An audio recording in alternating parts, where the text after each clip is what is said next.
My name is Scott Aukerman. Hey, Nong Man. Hey, Nong Man. Jason Mantzoukas. Hi-yo. J-Dog. Here I am on a podcast, too. 200, 300, 400, 500. 600. Let me commute here. 600. Shut up. Shut up. 700. Oh. I'm Steve Croft. I'm Leslie Stahl. I'm Morley Safer. I'm Lara Logan. I'm Anderson Cooper. I'm Scott Pelley. These stories tonight on 60 Minutes. Welcome to Comedy Bang Bang. Good catchphrase. That's a really solid one. That's really solid. Thank you to 16.5 characters for that one. If you have a catchphrase, you know what to do. And welcome to the show, episode 200. Boom! Boom indeed. I mean, that is a lot of episodes. That's too many episodes. That's way more than I ever thought you'd By do. half. Oh, no. I mean, when I first started this, 3 at most. 3 and out. I like to do the English TV model. 6 episodes, and then I'm done. And then you're done. Faulty Maybe a Christmas Towers, special. 12 episodes, 13, done. I'm Scott Aukerman, by the way, and welcome to the show. This is Comedy Bang Bang for another week. We all have our lip balms, our respective lip balms, and that's good to know. Thank God. And we have a very special show here for you today. And first of all, one of my favorite guests of all time. Look, we've had 200 shows. He's been on probably 5. I think that's right, actually. 5 or 6, probably. But one of the best, one of the GOATs, greatest of all time. Which one do you count as one of the best? Guests or episodes? No, which one? One of the best. Which one are you referring to as saying one of the best? Meaning episodes. I was saying you were one of the best guests. Oh, I thought you were saying one of your favorite episodes. This is one of those classic Comedy Bang Bang 200 misunderstandings. episodes in, and we still can't figure it out. I want to, if this is your first show, by the way, oh boy, the guest that I'm speaking to is not on every episode. He's only been on about 5. So if you're not enjoing it, stay away from those 5. Stay away from those 5 episodes, although you'll be missing some great episodes. Yeah, sure. And some not so great episodes. The fans like you. Let me say who he is. He plays Rafi on The League, yes, which in Mexico they call El League. Do they really? I believe. I hope so. He plays, he was in The Dictator. He played Sasha Bubo Gubu's best friend. Yep. Sasha Bubo Gubu's best friend in the league. Yep. In The Dictator. He is in a show called Enlightened. I am, which I had no idea you were on until apparently we heard my wife. Oh boy. 200 of those. 200 episodes of my wife jokes. My wife is nice. Oh my god! Speaking of Sasha Bubu Gubu, oh, flawless. She saw you on I want to call it a billboard. Is that correct? It's a billboard. Is it on right now? What's today's date again? February 11th. Okay, yes, it's on. Mm-hmm. Also, I am no longer on it. Oh, sorry. What happened? As of now. Oh, okay. I'm only in part of this season. Oh, okay, but you were on the poster or something? Yeah. I am on the billboards and the posters, and there is an entire poster that is just me. That's even weirder than the one that is all of us. Are they trying to get some of that like dictator runoff? I don't think so. I think they just did this. They did this kind of funny marketing thing where they marketed around all of Laura Dern and her kind of lowly workmates, and there really is only a couple of us, so it kind of made sense to include me, even though I'm not in the entire season. Although I'm not even sure if I'm supposed to say if I'm in the entire season or not. Probably I shouldn't be saying that. Who cares? I'm probably in every episode. I don't think there's a lot of crossover between Enlightened fans and this thing. Quite possibly. Who knows? It is a terrific show. I'm sure there is. But I'm sure there is. Okay. I'm sure there is. Look, it's a terrific show. I'm sure there is. I'm sure there is. What's so wrong with saying that? Oh, boy. 200 of these. Oh, flawless. Yeah. Flawless. Yeah. But, gosh, Jason, where were you when we did episode 1? Go. Where was I? What was episode 1? Episode 1. I didn't listen to it. I probably started listening when you were on like episode 10. Ooh. I missed the first batch. Wow. So I was probably living in New York when you did episode 1. Gosh. I'm guessing. I don't know. And podcasts don't reach New York? No. At that time, the only podcast I listened to, I don't think I barely even listened to podcasts very much then. It was like... the salad days. Yeah. What did I don't even know what I listened to. How did I even put audio into my body at that point? Oh, my Just gosh. through the radio, through the stupid radio. Through your rectum. Oh boy! Now that was back then, Indie 103, correct? That's right. We did the podcast out of indie1031.com, and now we're here at Earwolf. We're here in the lovely Earwolf Studios. It's episode 200. So good. We're gonna get going. We have a very special guest. We're gonna count down all the episodes, right? We're gonna count down from 1, and we're gonna go to negative 199. Great. We're going to start at nose, and we're going to get to negative. Great. We are back here, back in the saddle again. That's not a song. Because we're back!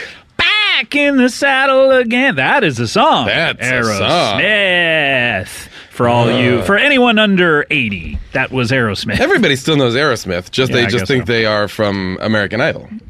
Yes. Good call. Jason Mantzoukas with the great call. Mantzoukas, nailed it. This is a section of the show Men we call... in their 40s talking about pop culture.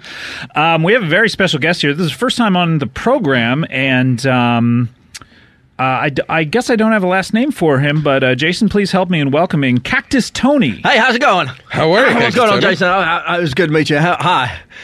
How's it going? I'm Cactus Tony. Hi, Tony. Do I call you Tony or all my friends call me Cactus? CT? Yeah. What's that? Does anybody call you CT? Nobody calls me that name. Please don't. But okay, so no one calls you CT. We should not call you absolutely CT. Don't call me CT. You can call me Cactus Tony. Sometimes people will call me Tony if they don't feel like they have time to go. Some people call you Tony. Most people call you Cactus Tony. Those are the parameters. What is your given name? Is I assume Anthony something or other? Yep, that's right. And you were given the nickname Cactus. I was never at no time was I ever told my last name, and that was done very intentionally. Wow. So that I could not find the people which bore me. Oh wow! But so I'm assuming your mother and father gave you up. Nope, they raised me. They raised you. Your biological parents? They did, yeah, that's right. But they didn't want you to know their last name. They did not want me to be able to find me if shit went bad. Wait, they did not want me to be able to find them if shit went bad. So basically, it did. It went bad. At what point did you leave home? I was 11 years old and shit had gone bad. But if you knew where home was, couldn't you always find them? Well, I knew what it looked like from the inside. They never told you the address. Had you never been outside? I had been outside, but I never did take note of the address. Every once in a while, the numbers on the house would get scrambled in a different order. Oh. That was all part of the plan. But you did know your numbers, because that was the other thing I was going to ask, couldn't you Did I have familiarity with what numbers was and how they worked? You could pick up a piece of mail, and then from then on, you would know your address. I was never allowed to handle that mail. You weren't allowed to handle the mail. They would scramble the numbers on the actual door. They told me I was deathly allergic to mail and paper. Oh my God! Okay. I have a very severe food allergy to eggs, so I understand that. Yeah, exactly. But it sounds like yours was not true.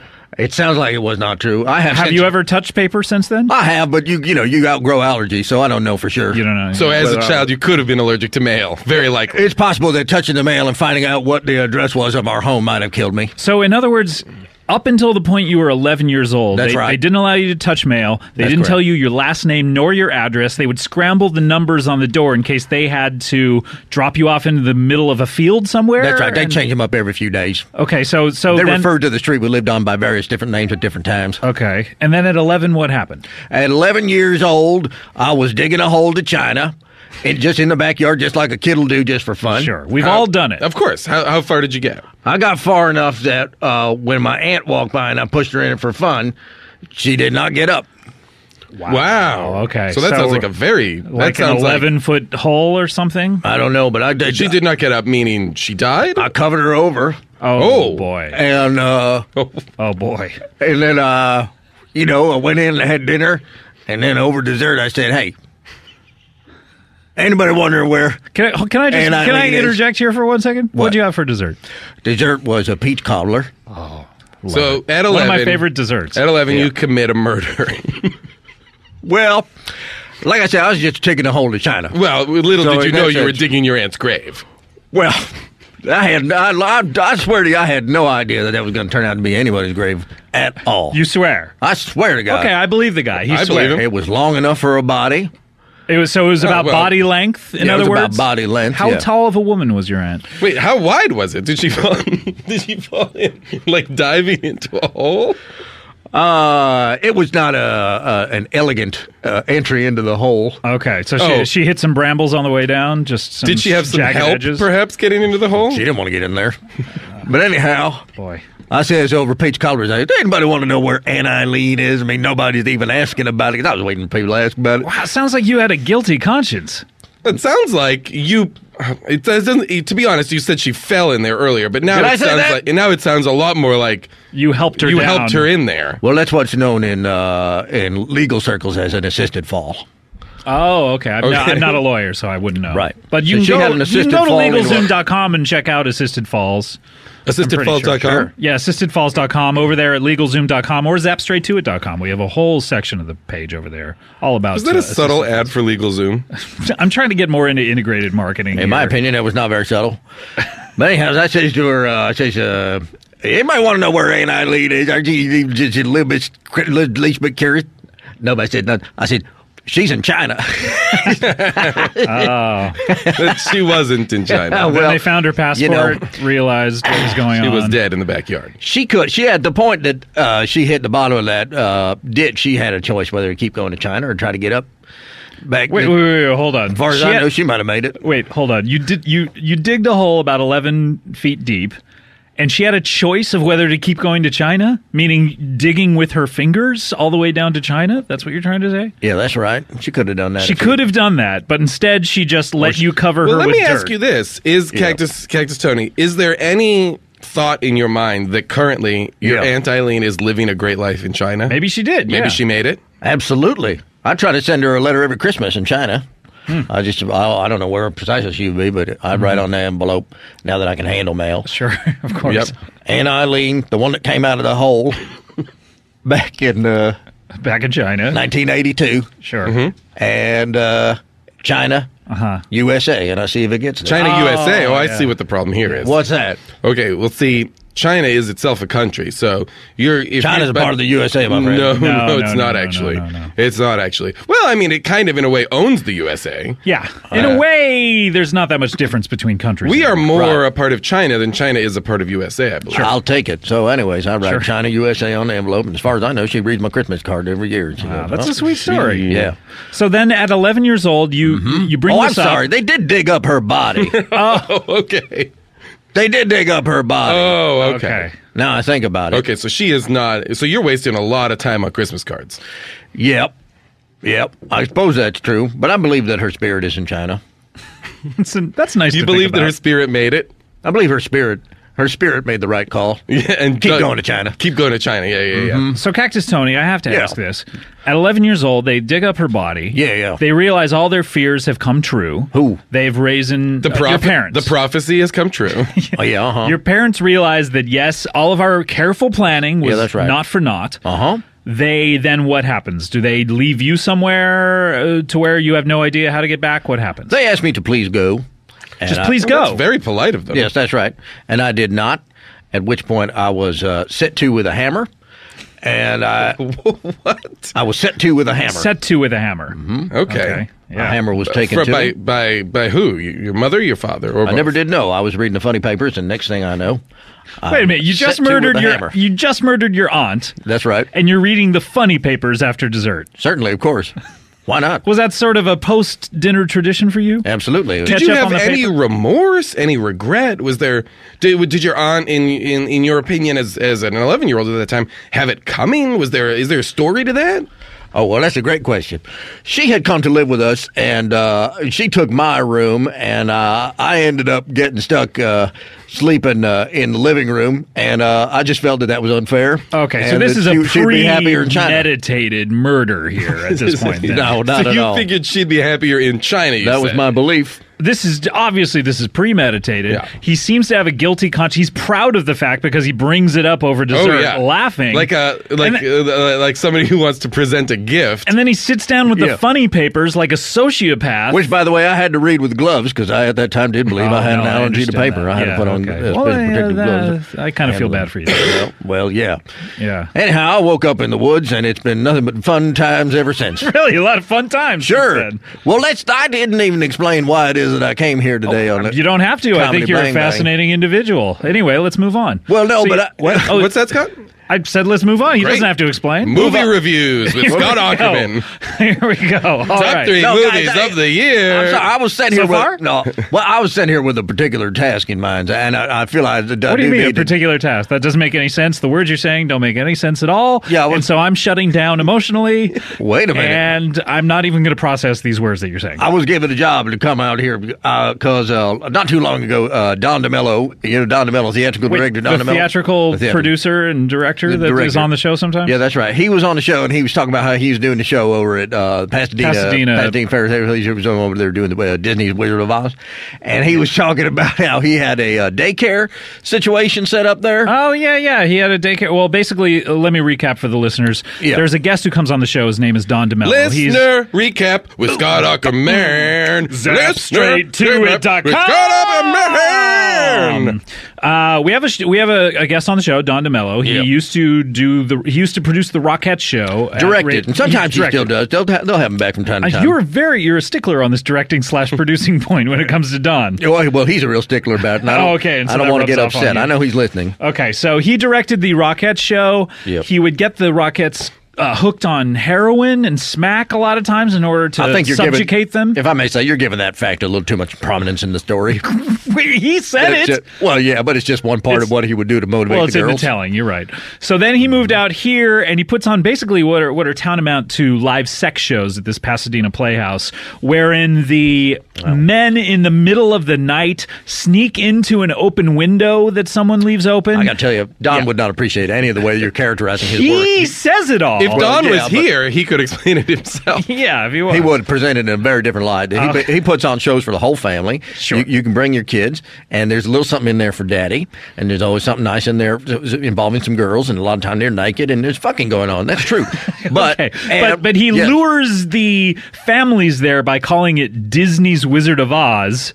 And it has no affiliation with Disney. The Disney Corporation is suing him. As far as I know. And quite frequently, the stories, as I remember it, do not barely resemble the shows that he's. They're basically just a pretense to get to the live sex. Listen, I mean, to say that has no affiliation with Disney. I mean, it's affiliated with the spirit and the ideals of Walt Disney and what he did stylistically with those shows. And so, in that sense, but legally, that's a tenuous affiliation, sir. Listen, I'm not a lawyer, and neither is Don, and neither is any of it. It's a bunch of. Wait, I thought you were a lawyer because you said that legal term earlier. The assisted falls. Assisted falls. Yeah, I know a lot about legal terms involving falling down when whose fault just it is. in that area. Just of in law. that area, whose fault it is when someone falls down. I'm a pretty good expert on that. Okay, so in any case, so Don DeMello puts on these shows, and what happens is the men take their kids there because they have nowhere else to put them. Because it's a children's show. Because it's a children's show, but within 5 minutes, there's just live sex happening on stage, and at that point, depends on the production, but okay. At that point, as I recall, the kids there's some sort of daycare situation with. Well, normally what happens in the show is that at some point the show becomes interactive, and Don believes very strongly in interactive entertainment. And so what that means is that if you got enough money, usually about $300, you can go up there and fuck one of these girls that's been in the show. Sure. Or it turns into a group situation, and it's just everybody's like a free for all up on the stage and in the audience. But what if there are called interactive theater? What if there are kids around? Precisely. A lot of people say. A lot of people say it's fine with me and my kid is there for that, but some of them don't feel that way, and that's why we get a daycare situation going in a different room in the facility, and I run the daycare. Oh, wait a minute. He mentioned you, Tony. That's right. Yeah, yep. That's okay, because I remember him. I run the daycare. I should have known it was you, because as I recall in his description of you, you're the guy who only wears clothes that are made out of snake hide. That's right. Everything I wear is made out of a snake. Which, when you walked in, you're the guy with the snake hide. I don't know why it didn't. Why didn't you make that connection? I made that connection instantly. Oh, okay. So you remembered him from... Oh, yeah, I remember. I listened to that episode. You knew Cactus Tony was Don DeMello? Okay, I was not putting it together. The minute a guy walked into the studio wearing snake everything and a hat with snake heads on it, I was like, this is Cactus Tony. Yeah. That's right. I'm Cactus Tony. Oh, okay. So anyways, Don has been getting a lot of feedback from his various appearances on feedback. Like on Yelp? Well, let me tell you one thing right now. His reviews on Yelp are I don't believe any of them are real. A lot of them are people who are very upset and offended that these shows are going on at all. And well, those are probably real. I don't think real those to me. are based on what I understand about these shows. People could have a reason to be offended. You got to see the look on these guys' faces when they're climbing out that bathroom window at the end of the night to go back home. I mean, everybody's real happy. I mean, they're drained. If only they They're could write their drained? Yelp reviews then. They're drained? I mean, the use of the word drained as the men are leaving the sex show is... It's a lot like you with Yumi and Dupree, you know? Oh, you yes. leave, your balls are drained. Just drained. I wasn't here for that. I don't know what you're talking about. You don't. Okay. Oh, Well, okay. there's a lot like there's a situation that Jason was in that's a lot like where you work. Yeah. Okay. But it involved Owen Wilson's weird nose. Oh, yeah, it is a weird nose, isn't it? Yeah. Yeah. Yeah, he ought to cut that off. I don't think people can go around just cutting off their noses. Oh, they can. Really? Excuse me? Sure. Do you have any experience in that regard? Yeah, I used to work for a plastic surgeon for a time, and it was, yeah. It's not where I thought this was going, but okay. Well, what I used to do is In I what used to- capacity? Well, I used to just get access to some of the things he was taking off of people. Wow. Okay, so that's not really working for a plastic surgeon. I used to have access to his medical waste and body parts and things Oh, like that. okay. So you were more of like faces a... and fat. He did a lot of facial reconstruction, facial replacement Right. surgery, specializing in people's faces who looked like they'd been melted? well, a lot of the time, I guess you could say that, but he specialized in people whose faces were run over. But did it he doesn't matter what kind of car. Did he do any work with any side-by-sides? Side-by-side? What's a side-by-side now? In the trade? They're, I'm not familiar That's when with you've that. got both you have sets both of genitals, sets of genitals and they're side by side? Oh, hey, listen, that's a great idea. You know what? I knew a guy who was like that. He was a side-by-side guy. Oh, really? You did? Which guy? We What's might his know name? him. Yeah, we might know him. What's his name? He went by Gretchen, and He had a female name and a male name? well, no, he just went by Gretchen. Oh, okay. I knew him from. That's not the guy we know. No, we know this. We know another guy with a side-by-side. Yeah. Oh, is that right? Yeah. No, I know Gretchen from the car circuit. Oh, okay. Car circuit. What's the car circuit? Wait a minute. Yeah. What is that? Oh, we both live in cars. Oh, okay. I didn't realize that you called that a circuit. It's just Well, we don't own cars. We live in cars. In other people's cars? Yeah, any car. If your car is on so there's a circuit of where you find out where there are empty cars that you can live in. Yeah, if there's empty cars all over, but the cars is unlocked. You know, 'Cause, There's empty cars all over, but Sure. most of them are locked. So you're Yeah, not that's really right. living in there as much as you're like sleeping in there until you're discovered and then chased away like a common vagrant wearing snakeskin. yeah, it's a lot like that. Yeah. Okay. I Yeah, kind I of wouldn't resent put it that that way. implication in Yeah, the I same way. wouldn't. Yeah, I wouldn't put it that way, Jason. My friend, a vagrant in snakeskin is not a common vagrant, just by definition right there. But anyhow, you don't want to smash your window and then sleep on a bed of glass. So it's best, word gets out. These guys don't lock their car getting in there. Have you ever thought of writing a book? I mean, just those two sentences you just said. A vagrant wearing snakeskin is not a common vagrant. And then what was the last thing you said about smashing glass? That was so poetic. Well, you don't want to smash your car window and sleep on a bed of glass. That's why you. So beautiful. Oh, thank you. You're kind of a poet. You're a You poet. might even say you're the... We knew a poet once. We did Oh, know. yeah? We talked to a really great poet once. Yeah, he was a cowboy. He was They call me the poet laureate of the car circuit. They do? Yeah, they do. Wow. Yeah. So then you definitely should write a book. You should write a Well, book I about feel like that might be pushing my luck as far as exposure to paper. You know. it. Yeah, no, I mean, that's true. I think I may have outgrown that allergy, but I don't want to push my luck on It's it. probably not possible to write a book on a computer either. So, yeah, you should You just give should that screw up. it. Yep. Yeah. Or you could that's just what I memorize figure. your own poems as a kind of oral history and just recite them, at any time of your choosing. Yeah. Yeah, that sounds hard to do. I knew another. You could do it if it was a limerick, maybe something like that. I knew 8 another lines or something like that, but limerick writer. Otherwise, that sounds difficult to do for a true poem. We have talked to some really literate, interesting characters. That's right. If you, Is that right? Have you guys been doing this show for a while? We've been to 200 episodes, and Jason's been on maybe 5 or 6, and Yep. we've talked to some really fascinating people over the years. Oh, yeah. And you're another one, my Well, friend. Okay, good. And I want to get to why you're here, but I actually do want to take a break first. All right, fine. But when we come back, we're going to talk more to Cactus Tony about exactly the reason that he's here. I guess Don DeMello sent you or something? Don DeMello sent me. I'm sort of Okay. his guy Friday and his right-hand man, and he sent me out here to do a little damage control on his behalf. Okay, great. Well, and we'll come back with Jason Mantzoukas, obviously. That's This is me! Comedy Bang Bang 200th episode. We will be right back. Holy shit. After this. Ba-ba-da-boom, ba-ba-da-boom, Ba-ba-da-bum, ba-ba-da-ba-ba-ba-ba-ba-ba-ba-ba-boom. Comedy Bang Bang, we are back here with Jason Mantzoukas. Watching the magic of audio podcasting. ZapToIt.com. Watch the videos of us doing everything we're doing. ZapToIt.com. ZapStraightToIt.com. Yep. Shit. And we also have Cactus Tony in here, who this is the first time we've ever met you. Here I am on a podcast too. Cactus Tony, during the break, you seemed exhausted, and then you left the room, came back to the room, and are now like super energized. Oh yeah, I met a guy here. I told the guy I was going to be here, and I met a guy who every time I run into him after talking to him, we have a great time. We have great energy, he and I together. And so after I talked to him a little bit, we always feel a little bit more energetic. What's this gentleman's name? Run into him. Who are you talking about? The gentleman that you're talking about? Yeah. Yeah, what's his name? Are you allowed to tell us his name? Well, he goes by lots of different names depending on who's looking for him and what they're looking for him for in particular, like what particular thing you're hoping to find. I call him Zippy because he's... Yeah. You know what I'm talking about? Yep. Yeah, okay, this isn't a man, is it? It's you took some pills in the bathroom. Is that what you're trying to say? Well, they came to me by a man. A man brought you something to take? I call him Zippy because he, you know what I'm talking about? I do know what you're talking about. It tends to get speedy when he's around. Oh boy. It tends to get speedy. You are like sweating so much now. Yeah. But it's a good kind of sweat because I'm sweating out the parts of me that don't want to go fast. I'm saying the rest of it. Sweating out the slow parts. Yeah. That's right. I'm sweating out the slow, and the rest of me is bang. Come on. Oh, I love it. Fuck it. Whoa.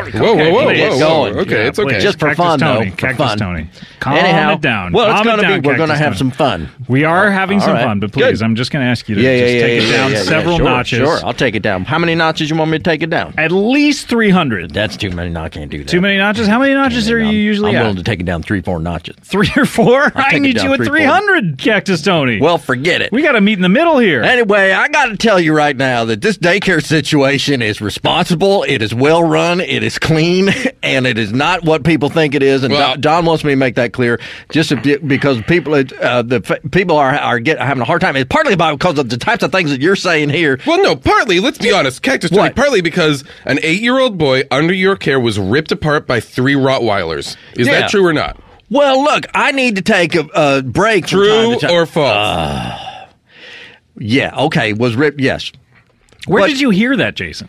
Oh, that's all over the news. That's why Don DeMillo had this guy. That story got picked up by the news. That's why I assume he's here, is because he's doing damage control for Don DeMillo. No idea. That story got picked up. And by the way, we don't know for a fact that all 3 of those Rottweilers got involved. There was 3. You think it may just have been 2? We don't know. One might have watched. That's exactly right. Either way, or 2 might have watched. You should have been watching. There was 3. I had to take a break.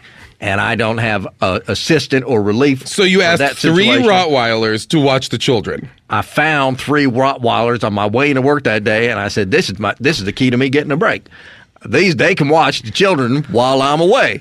You ever see Peter Pan? I saw Don DeMillo's production of Disney's Peter Pan, and in that... There were Rottweilers in that production? Yeah, there was Rottweilers. As the nanny was a Rottweiler. What? Okay, well, that is A... And there was 4 of them. That is a piece of fiction. What are you talking about? And B... I saw it with my own fucking eyes. Well, no, but trying to tell me it's a piece of fiction. No, I mean, the Rottweiler was playing a nanny. The Rottweiler wasn't Don DeMillo's production, there was an actual Rottweiler, and it was quadruple cast, and there was 4 of them. Quadruple cast? The role was quadruple cast. Oh, meaning there were 4 Rottweilers that would take turns, not that he was in 4 different parts. It all depended on which Rottweiler was angry enough. Okay. Wait, they have to be needed an angry Rottweiler? Well, in the production of Peter Pan to play the nanny. That's right. Because all of the children was played by girls, and Don likes it. He just feels he gets better performance out of girls if they're a little bit scared. So it was all about trying to get the angriest Rottweiler on the These are like saucy. They're not actual children. The girls, Wendy and Michael and everyone. These are all played by naked women. Yeah. Well, they don't start off naked. But now, is the girls' intention to be mauled by these animals, or are they meant to pacify and calm the animal down? Yeah. Do the animals ever get involved in the interactive entertainment part of this? Are you talking about do those girls ever get fucked by a dog or something like that? I mean, I think where we're going with this. I think so. It has been known to happen. Oh God! Right there in Pasadena. At the Pasadena Fairy Tale Theater. That's right. So, which I'm assuming is the name of a real place. Sure. Sure it is. So I'm sure they're thrilled. I'm sure they're thrilled for this bit of rogue advertising you're doing. Well, because it's a real theater during the day. This only happens at night. It's a real theater at all hours. Okay. But during the daytimes, they do their own kind of shows that they want to do based on whatever they do it, Right. And at night, because they don't have the money to hire a security guard, Don does his own shows. And they did hire a security guard. Wait, they've hired a security guard since then? They talked about it, and I made it very clear. That motherfucker ain't going to last long. Wow. What I said was... Who are you talking to? He may take a trip to China. That's what I said. That's what I'm talking about. Yeah, wow. The management at the Fairy Tale Theater, they was like... I see. Hey, I know what you're doing in there at night. And they said this to you, maybe perhaps finding you asleep in one of their own cars. Yeah, that's exactly what happened. I was sleeping in one of their cars. Yeah, I said, you don't leave your car locked now. Anyhow.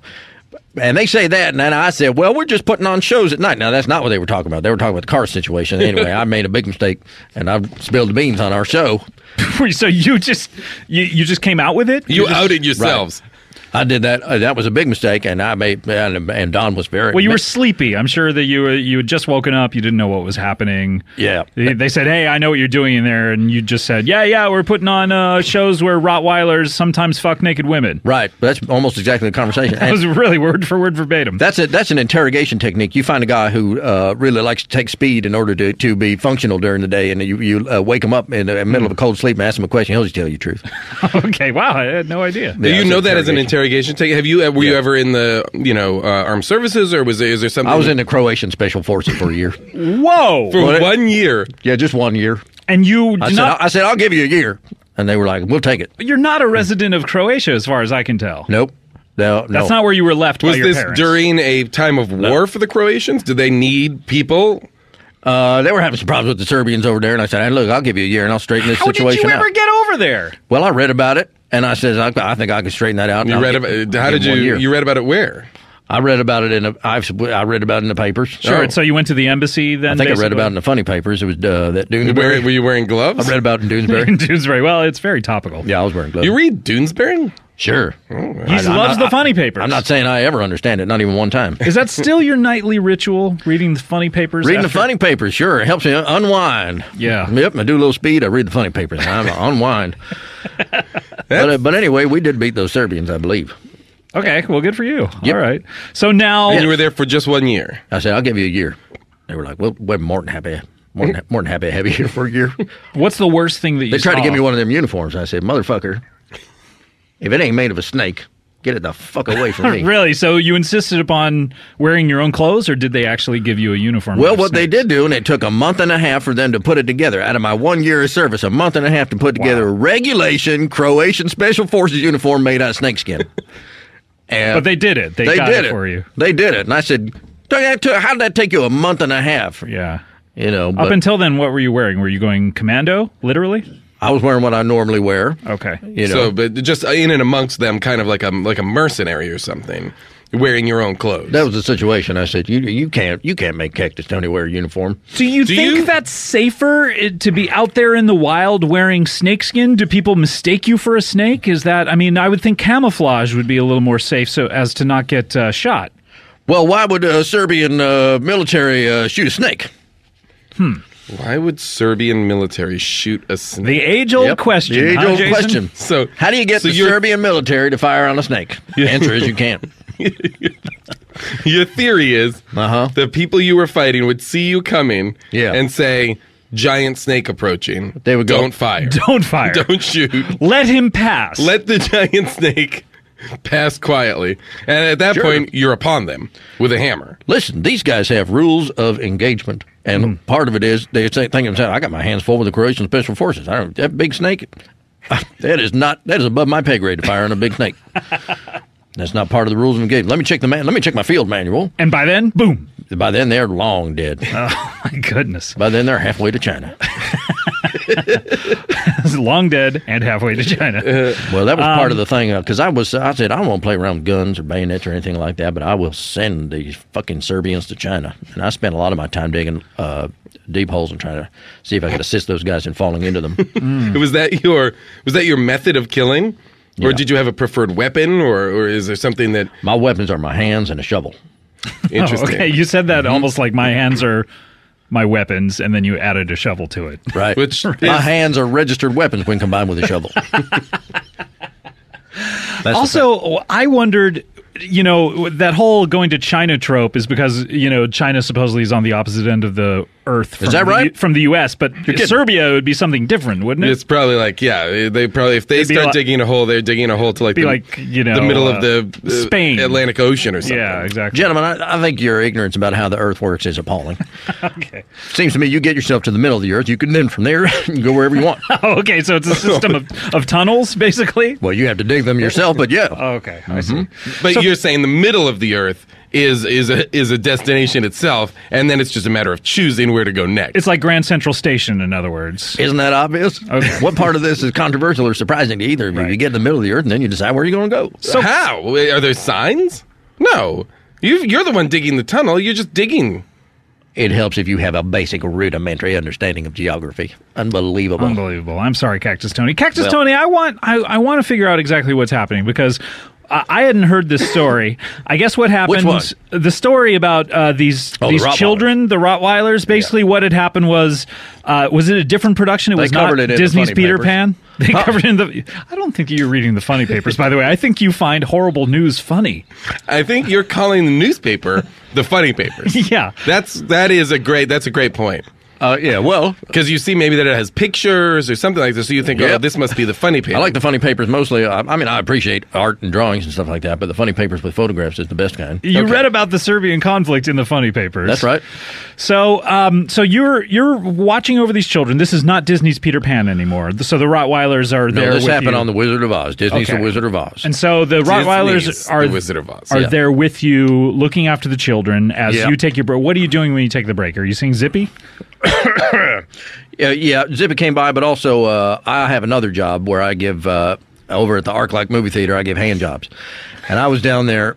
Right, and you were not here earlier, so... What's that? You were not here during the first segment, so that's so coincidental. What are you talking about? That's interesting that you mentioned that. Yeah. Why? Well, because Scott was making the point earlier that every movie theater and that any movie is being played, there's someone getting a hand job. Oh, well, I don't know about that, but I had a job giving hand jobs at the ArcLight movie theater. Who pays you to do this? Oh, the manager, the night manager over there. Night manager? Right here in Hollywood. Yeah, that's right. The night manager at the Hollywood ArcLight. Now, to give him a hand job or to give patrons hand jobs? Anybody I'm told to give a hand job. Sometimes it was him, but a lot of times it was patrons. So you would just slip into the theater in the middle of a movie, sit beside a man. The manager would point to someone. Right. And you would then just kind of sit next to the person. I imagine if anyone were to sit next to me in a movie, in the middle of a movie, I'd kind of be like, who's this weirdo? Does that happen a lot? Or yeah. Especially if this weirdo is top to bottom covered in snakeskin. Right. Sure. And then you just have to know how to handle the situation. I'm and a it's professional, sweating so as much as you are. I'm frequently sweating a lot at that point in the night. I say to him, what the fuck are you looking at? I'm here to give you a goddamn hand job. And then we take care of business. And sometimes it's a hand job. Sometimes I'm flipping through a vagina. Oh, shit. Oh, wow. And now you were not here earlier. What's that? So you were not here, so that's so interesting that you would use the colloquialism that I brought up. You know what? Yeah. I guess that is a phrase. I'm sorry I questioned it. I know. See, you don't have my back a lot, Jason. No, you're right. You're right. You know? Now, what I want to know is the ArcLight doesn't have a lot of late-night movies. So this is an early job for you? Yeah, it's an evening type of situation. Sometimes they go to like 2 a.m. They'll show a midnight movie. Right, okay. So you're in the middle of the night over here at your other job at the Pasadena Fairy Tale Theater. Yeah, you slip out the back, Jack, crawl through that window. Right. And then you go to say, Rottweilers, you're in charge. Look after your children. And believe me, next time I will say, and please don't tear any of them apart. Now, I have to say that Pasadena, where the Fairy Tale Theater is located, and the ArcLight are about 20 minutes away. So this is a hand job, and I'm actually pretty sure you don't have a car. Otherwise, you would be living in it. Right, and I'm estimating a hand job takes at least 3 minutes. So add that into the mix. I'd say 3 to 5. Yeah. Okay. So we're talking. You're gone at least in. I mean, if you're walking, maybe you're hitching. It takes you a little time to get a ride. Sometimes I take the bus. You take the bus from Pasadena to Hollywood? Sure. You're gone just to give us. How many hand jobs can you give, or is it a single hand job? What do you mean? How many hand jobs? I can give an infinite number of hand jobs. No, I mean... I wouldn't want to put a number on the number of hand jobs I get throughout the course of my life. No. If I gave... Let's figure it out. If I'm awake... I mean, I can be awake usually 22 hours a day. I'm awake. Okay, sure. That is unhealthy, by the way. No, that's fine. It works out fine for me. And if we're saying 3 to 5 minutes, you can You're saying 20 3 to 5 minutes for a hand job? An hour. Maybe for an amateur. So I can do a hand job in usually about 90 seconds. Really? Just like what? 3 pumps and you're out? Yep, and I can flip through a vagina in half that time. Wow. Really? I mean, it takes me longer to flip through a People magazine. Well, you don't know what you're doing. Wow, so that's hundreds a day. Yeah, I can do. Yeah, but wait, I guess what I'm getting at is, when you leave the Pasadena Fairy Tale Theater, look it up, Google it. I still want to figure out how many of these hand jobs I could do over the course of my life. So I figure I'll be alive another 3 years. It's around. We're gonna have to talk about life expectancy for you. 300 a day. So okay. So we're talking. There's about 1,000 days in a year. No, no, there's not. Maybe the way you're living, there are, but there's three. Feels like it. I got to tell you, it feels like it. But it seems like 10,000 a year does my math check out? That's about right. I think 10,000 a year. So so 30,000 in the next 3 years. Yep. How much do you get paid for one? Well, it depends. Sometimes I do get paid. Sometimes I just get out of there with free popcorn. Oh boy! And have you used the popcorn for the popcorn trick? How's that now? Is it a prop for you? You talk about put that dick through the popcorn box? Sure, of course. Yeah, we don't play around. We don't play games. Okay, the popcorn is sacred. Every once in a while, that'll happen. And somebody's like, hey, let me put it in the popcorn. I say, we're not here to play fucking games. Okay. All right. Calm down, Cactus Tony. So, but my point is this is more than a break. You've left these children alone That's what what I'm trying to get at. Here's how it's a break. By the time I get back, the show is usually still going on at the Pasadena Fairy Tale Theater. How long does that show last? It very much depends on who's in the audience. Because when we were talking to Don DeMello, sometimes this show would be over within 10 minutes. Well, the show itself, in terms of the scripted part of the show, that is a very stripped down version of The Wizard of Oz as you know it. Sure. It is very efficient. Dorothy basically gets to Oz, and then all bets are off. More or less. Once they get to Emerald City, which is real quick, and we don't mess around with that witch because she's ugly. You know what I mean? There's no way. Sure, yeah. You don't want some ugly witch. I don't think so. Harshing the mellow over there. Right. Yeah. But harshing the mellow? Sure. See, you don't have my back, but hey, you heard about flipping through a vagina. A lot of people say it. You're right. But what I'm trying to say is he used to say that sometimes those guys were out the window like 15 minutes after the show started. No, I don't believe that. Well, I guess if they don't want to fuck one of the girls, but usually they do. No, but I'm saying like 10 minutes in, they start, it's interactive. 5 minutes later, they're done, they're out the window. Oh, I see. So. Well, that may be true. But by the time I get back from my other job at the ArcLight, sure, there's usually some action still going on. And sometimes it's sloppy. And it gets sloppy at that point? What constitutes sloppy, I wonder? Well, like if somebody is a little bit drunk or something like that, or somebody probably shouldn't have been let in that window in the first place, and it's hard to get them out. You know, oftentimes the evening winds down sloppy. Yeah, it's hard to throw a patron out a window. That's correct. A small bathroom window. Yep, you got to get them way up in that bathroom. Can I just say, Cactus Tony, you can say whatever you want. Thank you so much. There is a Pasadena ArcLight. Seems like it would be closer. Is it just because the manager has an affinity for you at the Hollywood one? Well, it's funny you should say that. Oh, it is? Okay, this has led to a funny story? Well, no, I don't know about that, but I've been saying for the longest time, hey, buddy, can I get a transfer to the Pasadena ArcLight? A transfer? Are you an official employee? Well, I work for this manager, yeah.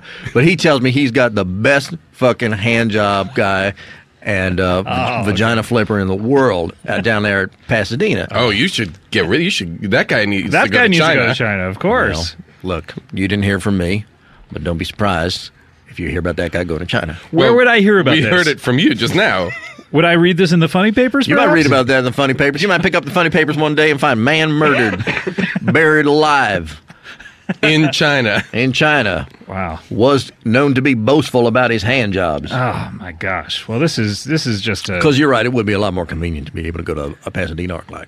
This is a terrible story. So all these children... What's terrible about it? Hang on. The children! What about them? They were ripped apart. They're left. They've died. Left with dogs as nannies. I left those children with those dogs were the dogs, one time. Were the dogs at least lactating so the kids had something to eat?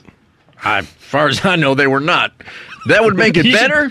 I don't know. That would make it better. I don't know. Maybe. I don't know. Well, maybe the dog would have maternal instincts rather than such violent. I mean, and they're dogs you just I believe found. they did have maternal instincts. Look, we don't know what happened precisely. We in know that room. exactly what happened. We know At least that one or of the two dogs. or three of them ripped a child apart. We don't know what that child did to deserve that.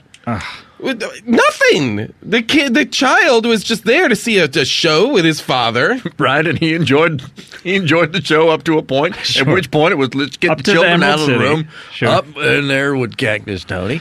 So who is going to jail? I mean, is anyone going to jail out of this? What Have are you you been talking able to about? Is Don DeMillo elude the law? not? Is Don DeMillo not here because he is in hiding? Don DeMello is laying low Okay. until some of this situation blows over. He sent me out here to try and generate some good press. This is not And helping. improve the situation. You're his good PR person. That's right. This is not helping the situation. Him laying low. I think I'm doing a lot of good help here. Getting press is antithetical to laying low, I would say. But he told me to come out here. Where's he and hiding? Give his side of the story. Where's he hiding? Where's the he Griffith laying low? Observatory. Griffith Observatory. Okay, see, this is not laying low. You're doing more harm than good.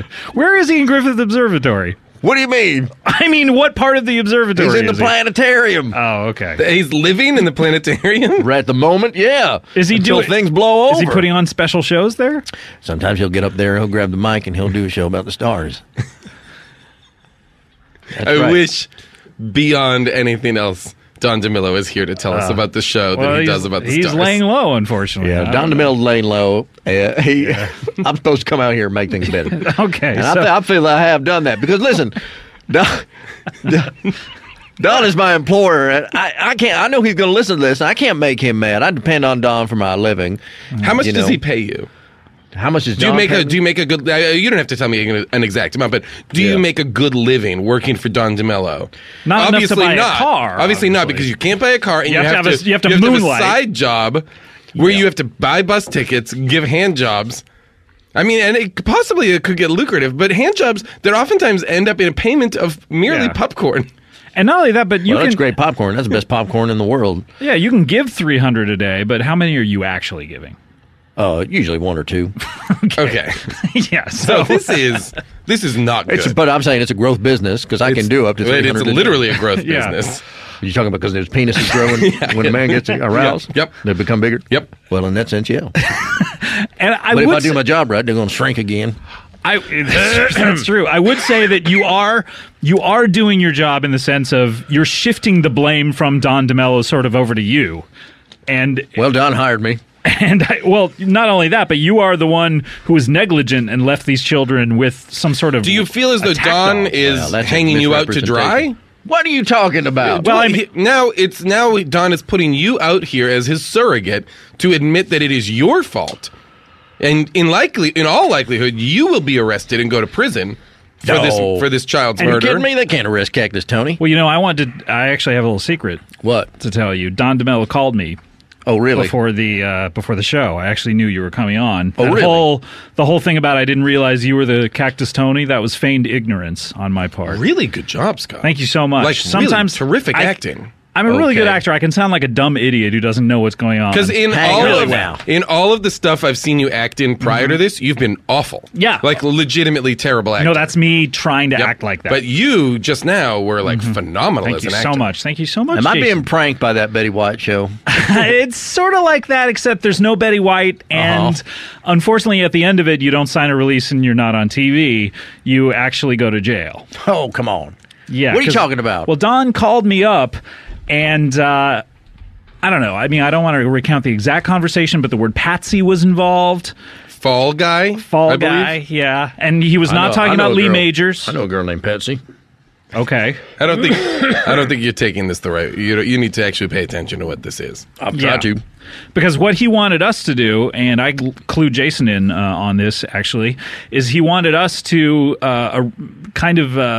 make a citizen's arrest here. And because, Also, he wanted us to get on tape, video and audio, a confession. which is these cameras are not actually streaming any of this to zapstraighttoit.com at all. These are actually cameras that are closed-circuit TV cameras for the police department. This, by the way, I can't believe I fell for it, is the other interrogation technique we used to use in the Croatian Special Forces. Yeah. We would tell somebody, you're on a podcast, and for the first time ever, it's streaming online. Make things better for me. Going to be careful. Go out there and make my case for me publicly. Yeah. And then a couple guys in there, usually a couple guys who have worked as comedians and actors for Serbians. Yeah. For Serbian comedians. Serbian comedians. And one one of them has it is a fact, the funniest comedians in the world is the Serbians. And one of them has worked with SashaBababooey.com. Oftentimes. Yeah. And then next thing you know, you have given away all your secrets. Yeah. Unbelievable. This is the second time I have cracked in as many weeks. Yeah.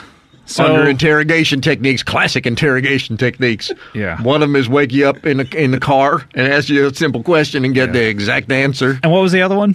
This one here. What was it? How would you describe that again? You told your guest on podcast for the first time ever. It's streaming online, and it's go hosted help by out. two comedians. Go help make my case for me. Yeah. Classic interrogation. Technique. Okay.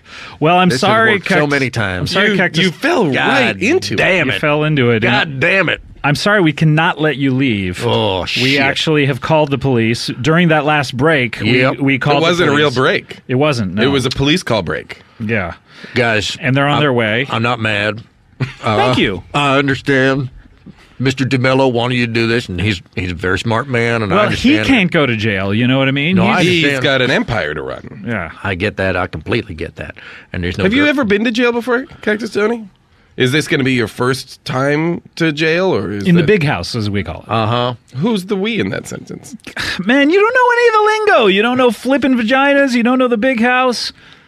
Come on, All right. man. It just sounds like it seems like the way you say we call it is as if you've been to jail. I've taken I've done a dime, you know? Oh, God. Yeah. Well, I was in jail for a little while, but they had a program where they were promoting from within at the jail to become prison guards, and so I just transitioned into that. Really? Yep. And How did that program work out? As a matter of fact, that program did not work out so great because Really? Yeah, because those guards who had been prisoners had evidently too much sympathy for the prisoners and wasn't much into guarding them. But anyway, I remember reading about this. They covered it extensively in the funny papers. Yeah, I remember. It was every prisoner walked free at this After rioting. Yeah.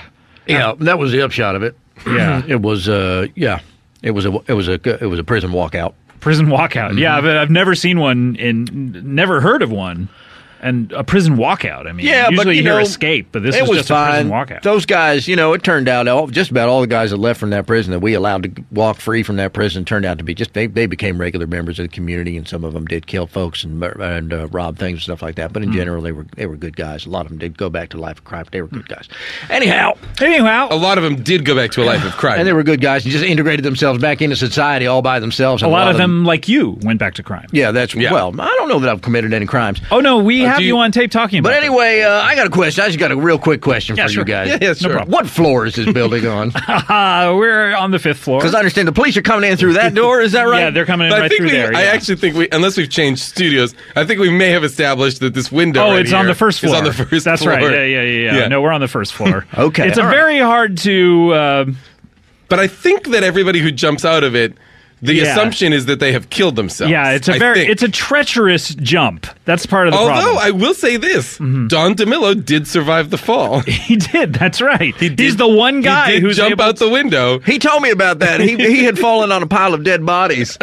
Right. And there are no dead bodies out there now. It's a really weird window where if you jump out of it, you can only jump out of it the wrong way, basically, and like you catch your neck on certain things and you break your neck. It's very treacherous. It's a one floor jump. Yeah, but there's various obstacles. You're either going to catch your neck on, exactly. or get impaled, or something going to get you right through the heart. It's dangerous. A lot of spikes, a lot of offense with those metal spikes. And stuff. Yeah, you don't want to be jumping out the. Oh wow! It looks like the police are coming in through the door. Okay, guys. Cool. Well, it's been great, and it's wonderful to meet you guys. It's so much fun. Keep talking. No hard feelings. I completely understand what you guys did. I get it. It's cool. Listen, Tony. Yep. You don't want to do this. You don't want to do this. Don't want to do what? You don't know what I'm going to do. Maybe I'm going to walk out that door and say, hey, let's go to prison. Hopefully they'll promote me within, and I'll be a guard within a year. If you're thinking that you will be somebody who jumps out the window and survives, you are will wrong. not. No, only 1 person out of 100 has ever survived. This is suicide. Listen, it's a one-story jump. I understand that your neck is in jeopardy and there's sharp objects down there. I feel like I could take my chances there. No, this is suicide. Please. I feel like, well, listen, I'm going to give myself an assisted fall out the window. No. I'd like you to have my hat, Jason. Jason, I'd like you to have my hat. I am honored to have this hat. Wow, what do I get? Enjoy it. You can have my pants. Oh, no. You can keep those. Keep those on your way out the window. No, no, I don't want to meet my maker. All right, these pants. These are for you. Enjoy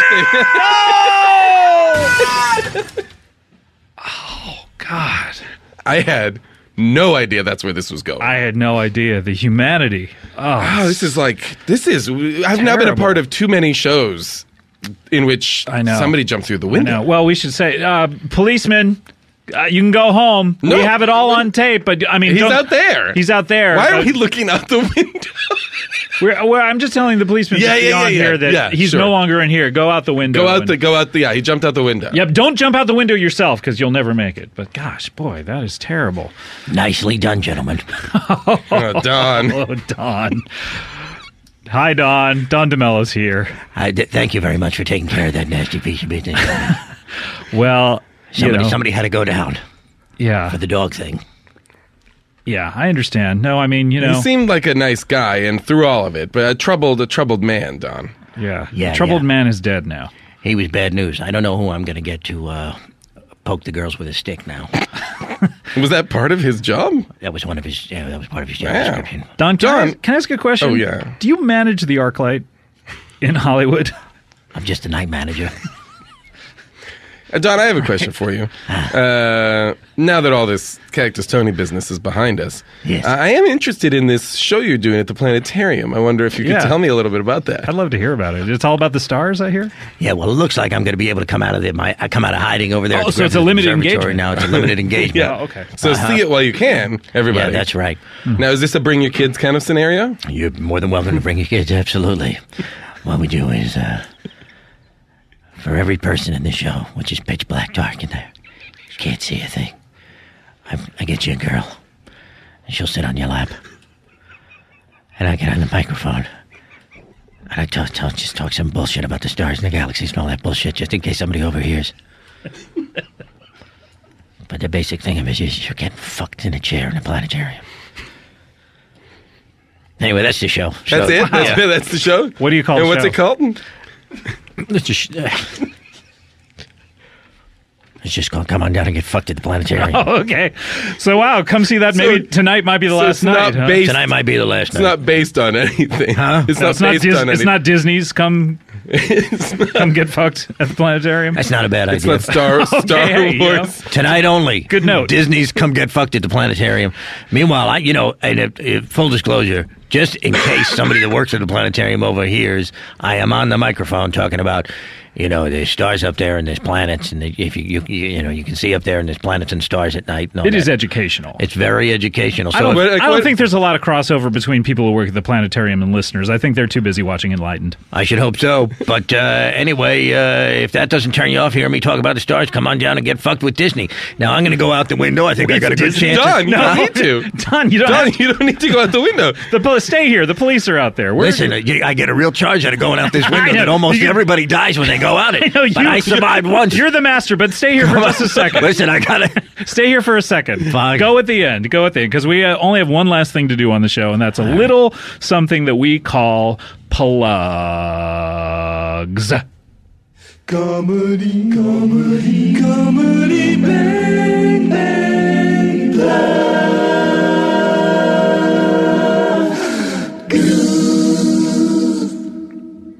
Nice. That is Plugs by Fen Eichner. And let's open up that old plug bag. Jason, what do you got? As always, how did this get made on the Earwolf network of podcasts? Great show. It's a great show. Talk about shitty movies. Mm-hmm. And then, watch Enlightened. Sure. Why wouldn't you? I don't know. Love it. Great. And Don, you of course... Oh, and I'm not on Twitter. Okay, right. Of course not. You got Neither am I. you got the planetarium show tonight. Yeah, that's tonight only over the planetarium. Mm-hmm. Disney will get you fucked with the stars. Right. And then the next thing for me is Hansel and Gretel at the Pasadena Fairy Tale movie theater. Wait, hang on. Let me start again.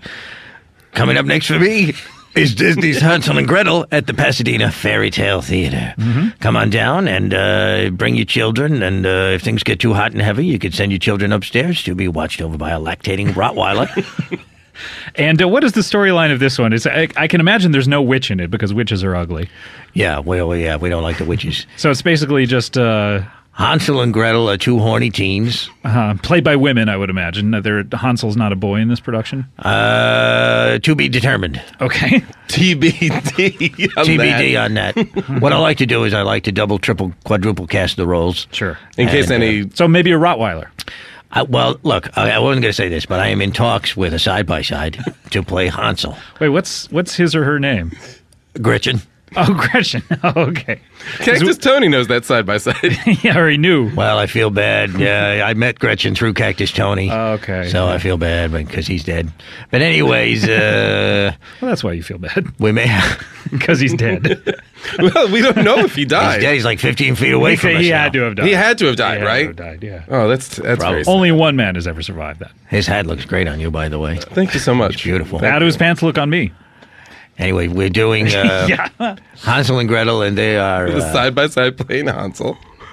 And then Gretel's just a normal sexy girl, I would imagine. Oh, she's not normal, my friend. Oh, boy. She's got a lot of problems. What are we talking? The girl I have in mind to play this part.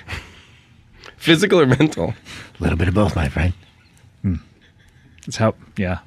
And then in the One tradition... leg is a lot shorter than the other. And a lot of guys A are lot into that. shorter? A lot shorter. How much shorter? Like a foot and a half shorter. Oh, my gosh. But a functioning leg. It's not just like a floppy piece of leg. It's a leg, my friend. It's got a functioning knee. Now, in the traditional story, Hansel and Gretel leave breadcrumbs behind them so that they can find their way. Is that pretty much what happens in your version, or...? What they do is they bring along with them a chocolate lady. Wait, what? This is a woman who is covered in chocolate. And we do that before the show. We cover this girl in chocolate. Okay. And then she walks with them and leaves chocolate footprints. That's the trail, which the That's birds... kind of innovative. Yeah, I've never seen that before. Well, let me tell you something. And then are the gentlemen allowed to... Oh, yeah. At the end of the show. Wait, can I ask you this? Is it more than just birds that follow the chocolate footprints? Anybody can get up and follow this girl. Mm-hmm. First one to catch her can eat some of that chocolate. And then pretty soon it's just a feeding frenzy. Wow. Guys in the audience up there eating chocolate off this girl. She's covered head to toe in chocolate. Do they ever make it to a gingerbread house or anything? Or is it just... No, I don't think so. I think it's just guys in the audience eating chocolate off of this naked lady. Okay. While this Now, what happens? while this side by side Watches like a Rottweiler? tries to figure out a way to get into the action. Sure. Tries to figure out the actual geometry. What happens when they run? run out of chocolate? I would think they would run out of chocolate pretty quickly. We'll cover her up again. Oh, okay. We'll get more chocolate out Okay. there. So really, actually, this show sounds pretty tame. It's really just men eating chocolate. Off of a woman who has no idea what's going on. Really? She's strung out of her mind? Is that part of it? No idea. What has she been told? How do you get how did you get her, or what has she been told? How did you lure her to the theater? We go usually to a hospital, Start at a hospital, good. and we find the sexiest girl who's in there half out of her mind on meds Sometimes I would imagine not so sexy. at the hospital. Yeah. Sometimes you go to the psych ward. They're in there for various reasons. Anyway, we tell you you're going to be a chocolate girl tonight. And they nod. They don't know what they're talking about. Right. We give them whatever's on hand. Sometimes it's acid. A lot of times it's heroin. We get them down there to the theater. We cover them in chocolate and throw them out on the stage. Sure. Wow. When does this open? Well, Are you in previews? Yeah. We're in preview starting at Feb 11th. That's today. Oh, that's today. Okay, great. So basically, Cactus Tony had to go away, and now you're open for business. That's correct. Yeah, we couldn't keep going with Cactus Tony. Yeah, okay. He had to go. He had to go. All right. Well, I look forward to seeing that. That's Disney's Hansel and Gretel. Yep, that's Disney's Hansel and Gretel out there at the Pasadena Fairy Tale Theater. Coming through, and you know I'm Otto, coming through the bathroom window. Thought there was more to that motto. No, just period come in through. No, that's how you get in. Yeah. Okay. So it's more than a motto. It's more instructions. It's instructions. Yeah. Okay. Is Great. there any truth to the fact that the Melissa Etheridge song "Come to My Window" was inspired by seeing a production at your theater? Great question. I pride myself in my questions. One Scott, of the best. And thank you so much, because I thought that way. I thought it in my head, and I was like, you know what, Jason? Do say it, because it's a great, solid question. Out of the 200 eepisodes, maybe the best question that's ever Thank been you asked. so much. I'd love to answer it, but I got to get out that window. Okay. Yeah, let's close up the old plug bag.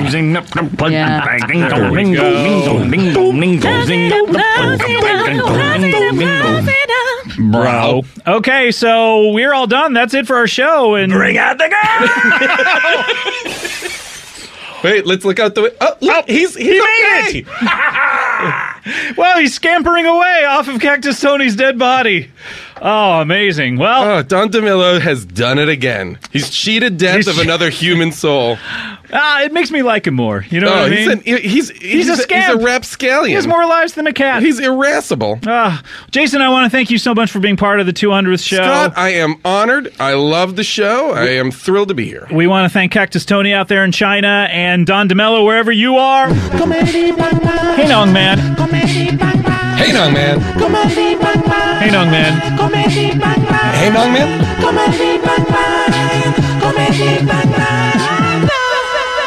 Does your chewing gum lose its flavor on the bedpost? Overnight shipping rates may apply. Looking at you, Canada. Welcome to Comedy Beanbag Theory. Thank you to The Real Uncool for that wonderful catchphrase. The 300th catchphrase. Oh!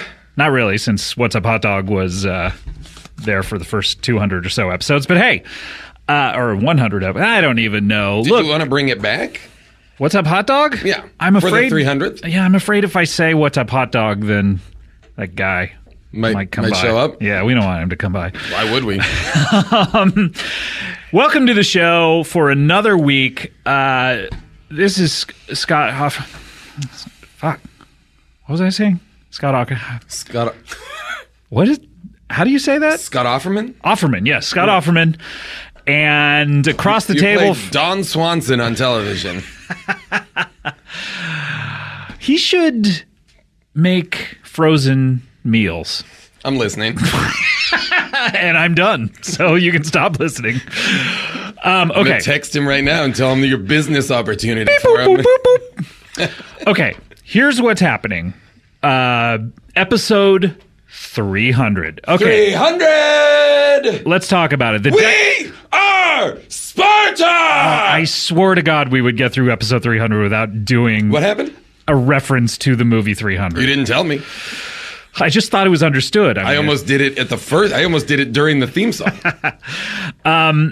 We're the Deca system, all right? Numbers go up to 10. Yeah. And then you get 10 of those, and it's 100. Count them out. 3 of those. Really? You want to count them out? All right. I want to see how the sausage is made. How the bread is made? 1, 2, 3, Yeah. 4, 5, 6, 7, Sure. 8, 9, 10. Now Okay. multiply that by 2, and you have 20. 20. By 3, you have 30. 30. 40. 50, 60, 70, 80, 90, 100. Great. Now, multiply that by 2, you have 200. 20. What? Okay. Yeah. All right. So now you're up to 200. 200, then you multiply 100 by 3, you have 300, which is where we're at. Yes, we are Sparta. All right. And across the table from me is a man who says 300 in mind and body and spirit. Everything about him says 300 to me. Even my CGI abs. his weight, he's up there almost tipping the scales at 300 pounds. How dare you? How dare you? Which is why I had you on this show. It's the only reason. You called me and said, how much do you weigh right now? How you weigh, bro? I said 299, and you said have a piece of pie and ice cream and get over here. If you haven't heard episode 274, it's, a lot happened, but we were talking to a ventriloquist named Gil, who had a ventriloquist dummy named Golly. Oh yes, oh golly, oh golly. I believe that episode is called Oh Golly. Yeah, and that was Golly's catchphrase, or no, it was Gil's catchphrase. Yeah, oh golly is what he would say. Oh golly, oh golly. A lot of stuff went down, but we thought we might be dead. At a certain point. We believe ourselves to be dead. We believe, and anyway, and then there was a big fight between good and evil that happened that day. Okay, this is freaking me out, man. Freaking me out. You guys are dead.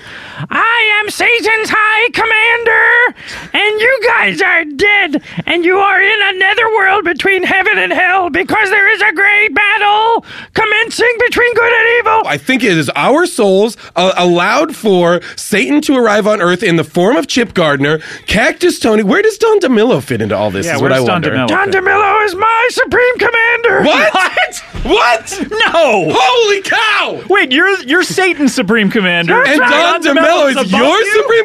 Yes. Oh, this is rich. He is the administrator of all evil for all creation throughout the known and unknown universes in perpetuity. Is that why he can't commit suicide? I guess so. Oh, okay. We've also over the last few appearances witnessed a lot of defenestrations happen while we are in the studio, which for those of you who are not that smart means people throwing themselves out a window. Sure. Why would anyone who is smart know that word? What? That's not a word that you go, you know what? He's really smart. He knows what defenestration means. You know what? Smart people know stuff. So, that's just a word. Come on, that's just a word that you figured out what it meant. Oh, defenestrate? Defenestrate. To throw somebody out a window, I believe. No way. Yeah, because there's a word for that. I mean, I now have to. I feel as though I need to look it up. That's like a good. That's a good SAT right. word. Is the act of throwing someone or something out of a window. Good one, Jace. You're lording it over people and saying you're not smart if you know it. You know what? I'm just saying for people like us, for whom defenestrations are apparently a regular part of our lives together. You and I know Thank God I know this word. Yeah, no, because as soon as it happens, we can say that's a total defenestration. There we go. Oh, Gil! Get away from that! Oh my God! Hell, Just another defenestration. But in any case, yeah, we were talking to Gil and Golly, and then Dalton Wilcox, our old friend, the cowboy poet laureate of the Old West, Just came by. one of the true salt of the earth people. He was talking about how he was gathering a group together to fight the forces of evil, and then along with telling us how he digs a hole in the ground and has sex with Mother Earth. Sure, yeah, that's a part of it. But and then there was a knock on the door. Somebody's at the door. Oh my God! Is it good or is it evil? Who is that? And a bunch of stuff happened.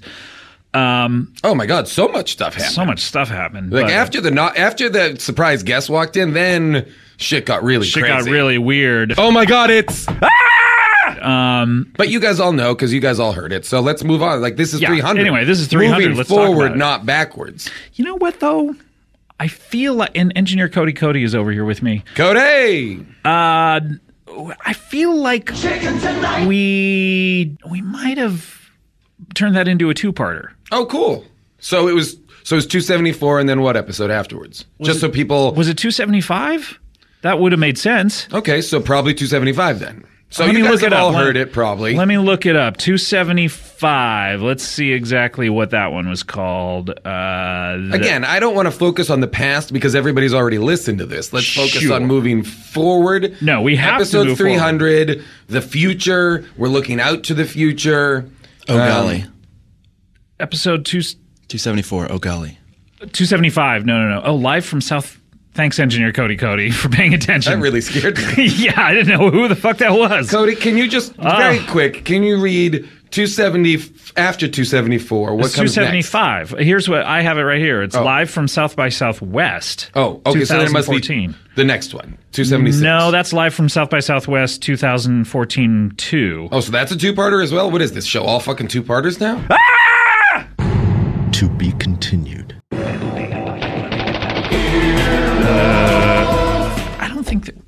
I don't think Cody, did we ever release the second part of this? Yeah, are you seeing it on your? By the way, he has like he has a Minority Report style computer where he's just like swiping in midair. I bet I know what happened. What happened? I bet we released episode 274 on Tuesday. I bet that Thursday we put it out as a bonus episode. No, we number the bonus episode. No, we number the bonus. And this wasn't a bonus episode? No. Because we taped the whole thing at once. Taped the whole thing, yeah. And then we just split it right in half. I don't think that we released it. We must have released it immediately afterwards. Otherwise, people would have lost their minds. No, why didn't we? Cody, did we misplace this episode? Tough to be sure. It's tough to be sure, he says. To be sure. Which Let's diagram that. Tough to be sure. Comma, to be sure. Yeah, dot, ellipses. I don't know. That's Cody, that's my favorite Stray Cats record. Cody, did you misplace this episode? I'd have to search around, but... Is it tough to be sure? God, we didn't release it. Oh my God! Wait a second. That's crazy. That's criminal. Because I feel like people must have been so built up from the first half, and then furious that they never got the release of hearing the second half. Oh my! Well, it all happened sequentially as it happened that day. It's not like we got back together months later. Oh no, many months to continue it. No, it all happened that day as it happened. I wonder if this episode is in the same place that other Hulk Hogan "How Did This Get Made" is. I don't know that one, but that's another. That sounds like it's driving people crazy. It's a head scratcher there for a lot of people. Well, you know what we should maybe do? I know that you're prepared to sit here and talk about how hot it gets in New York. Bro down, ho down, you said. Episode 300. Yeah. You said episode 300, 3 hours of you and I just talking about weather and bros. Well, it can't be a solo bolo because I've done that with Ben Schwartz. This would be a bro down, ho down. Got it. But I think instead of that, maybe we should just play the tape. The tape of the second half of that episode? Yeah, maybe we should just do that. Okay. I guess so. I mean, people should know that because a lot of actually... Even if we were to have a conversation right now, it would reference so many of the cataclysmic events that took place in that. Yeah, that people would be know confused. What we were talking about. You're right. We should just play that tape. Did you find it, Engineer Cody? Yeah. Yes. He's shaking his head. Yeah. Cody, it all stops right here if you say no. Cody, did you find it? We need you to find it. Okay, he does. Okay. So I guess now we'll just kind of roll tape from where we this is gonna, I'm assuming, pick up exactly where we left off. I think so. All right, well, let's roll that tape. So this is episode 300. Should have been 275. Sorry, everyone. But here we go. The exciting conclusion to Oh Golly. Yep.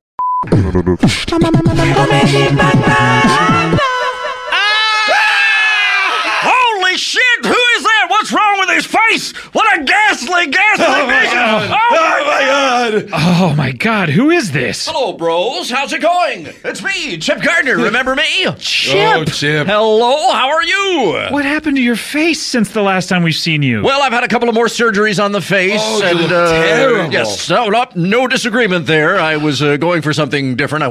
I said, just make me look like Justin Bieber. Make you look like Vincent D'Onofrio from Men in Black when the bug takes over his body. You're not the first person who said that. I do look like D'Onofrio from Men in Black. Yeah. Mixed with D'Onofrio from Full Metal Jacket on the other side. Wasn't he good in that? Gee whiz. Half of your face is fat and the other half is just falling off. Well, that's swelling, and the swelling will go down, and then pretty soon the entire face will look like it's falling off. That's the plan. Oh, is that what you wanted? Is that what you asked for? Is that full face melt? It's not what I asked for, but it's somehow what the doctor heard. And so it's not the ideal face, let's be frank. But, it's something. Chip, do you know Dalton? Dalton? No, I don't believe I do know Dalton. Hello? That face is absolutely terrible. I feel like it's a hideous monster. Well, listen, I want you to know right now. My 6 guns is full of silver bullets. Chip. Dalton here is I guess a monster hunter. He's a cowboy. He's a cowboy poet. I always thought that he was kind of a kook when he would tell me about these monsters that he was hunting, but it seems like, as we've just found out, that the forces of evil are aligning together, and maybe... And thank God that Dalton here showed up, because I think for us, we were worried that evil would reign supreme without... It will. Oh, yes. Chip, what do you mean? Why evil are you saying will that? reign supreme. Chip, are you involved in this? Absolutely I am. Yes, well, I'm Satan. Gentlemen... Wait. My understanding, I just received a visit. Well, I got here on the back of Golly, who is my supreme commander and who had taken the shape of a winged beast. So Golly is here? Golly flew out the window as a winged beast. I see. Right. And he came and got me and brought me directly here, because I understand that he explained to you everything that happened on that boat out on international waters during the murder contest. Yep. Yeah. So you gentlemen know that you've been dead for the past 33 years. Yes. I wondered. Yeah. Much like Wolverine having all of the mental blocks taken off of his mind and remembering... Sure, after Weapon X? Everything that happened in Weapon X, we now remember everything that happened to us in the boat in international waters. I mean, we may need some reminding along the way. We will maybe need... Our memories are a little hazy on some of the details. So let's just say this, Chip. Yeah. If we ask questions, it's only to reiterate for ourselves. Oh, of course. No. Listen, you guys have been dead for 33 years. You've just the age of Jesus. Right, exactly. That's exactly Christ's right. age. 1 year for every one of Jesus's years. But, of course, you've just been dwelling in this Neverland, this nether region. Michael Jackson's ranch. What, is that why it was called that? Chip, Neverland? Chip, did you have a relationship with Michael Jackson? Did you know him at all? Sure, yeah. Michael Jackson and I spent a lot of time there at the You ranch. have similar faces. Yeah. Well, that's right. We have the same doctor. Oh, boy. Who is that doctor, by the way? Oh, he's just a fellow that works out of a speedboat. He's a guy in a speedboat. Speedboat doctors? It's been one of those speedboat doctors. Speedboatdoctors.com. This episode is brought to you by Speedboatdoctors.com. By the way, if you're looking for either a doctor or a speedboat, hey, why not combine them? Important to note that they are not affiliated with Doctors Without Borders, although they do not recognize borders. No, they're out there in international waters, of course. That's exactly right. Now, Chip, so... by the way, Dalton, thank you so much for being quiet during all this. Well, I'm working on a poem right now that explains everything that we're hearing. And Dalton, you take your time. This is why, because now I am a warrior on the side of good. Thank God. But the first thing my opening salvo in the battle between good and evil is going to be a poem. All right, well, take your sweet ass time. Working on that right now. Chip, I would prefer if you did not make any references to my ass. Beg your pardon. Chip, quick question. Yes? Any updates on being honorary mayor of Hollywood? I'm glad you asked. I am out there tirelessly campaigning to be in addition to being Satan and the embodiment of Satan here on Earth, and a lifelong broadcaster and a game show host of many wonderful shows that people have seen over the years. Including, I believe, Zap. Yes, Zap was a children's show. That we were both, Jason and I as child stars were both on. Well, I'm sorry to say that show actually took place in the nether realm, between the Twilight nether realm that you've been in since the murder contest that the Murder Club held on the Murder March. The Twilight nether realm? The Twilight nether realm. So we've been dead ever since we were children. For 33 years we've been dead. Us and the other 33 cast members of Zap who formed together to create some sort of Transformers-like Megatron style. I'm afraid none of that ever happened. What? I tell people that that's like a real first date story of mine. Yeah, that was episode 200. Are you saying episode 200, a landmark episode, never happened? Nothing in the entire history of the show has ever happened. Oh, that makes sense. Wait a minute. It's never. I feel like happened. we are headed towards like a St. Elsewhere style situation. Or at least a St. Elmo's Fire one. Ooh, I hope I want to play that saxophone. Some of St. Elmo's Fire. It's very I want to be simple. a true man in motion. You guys died on that boat. That was 1981.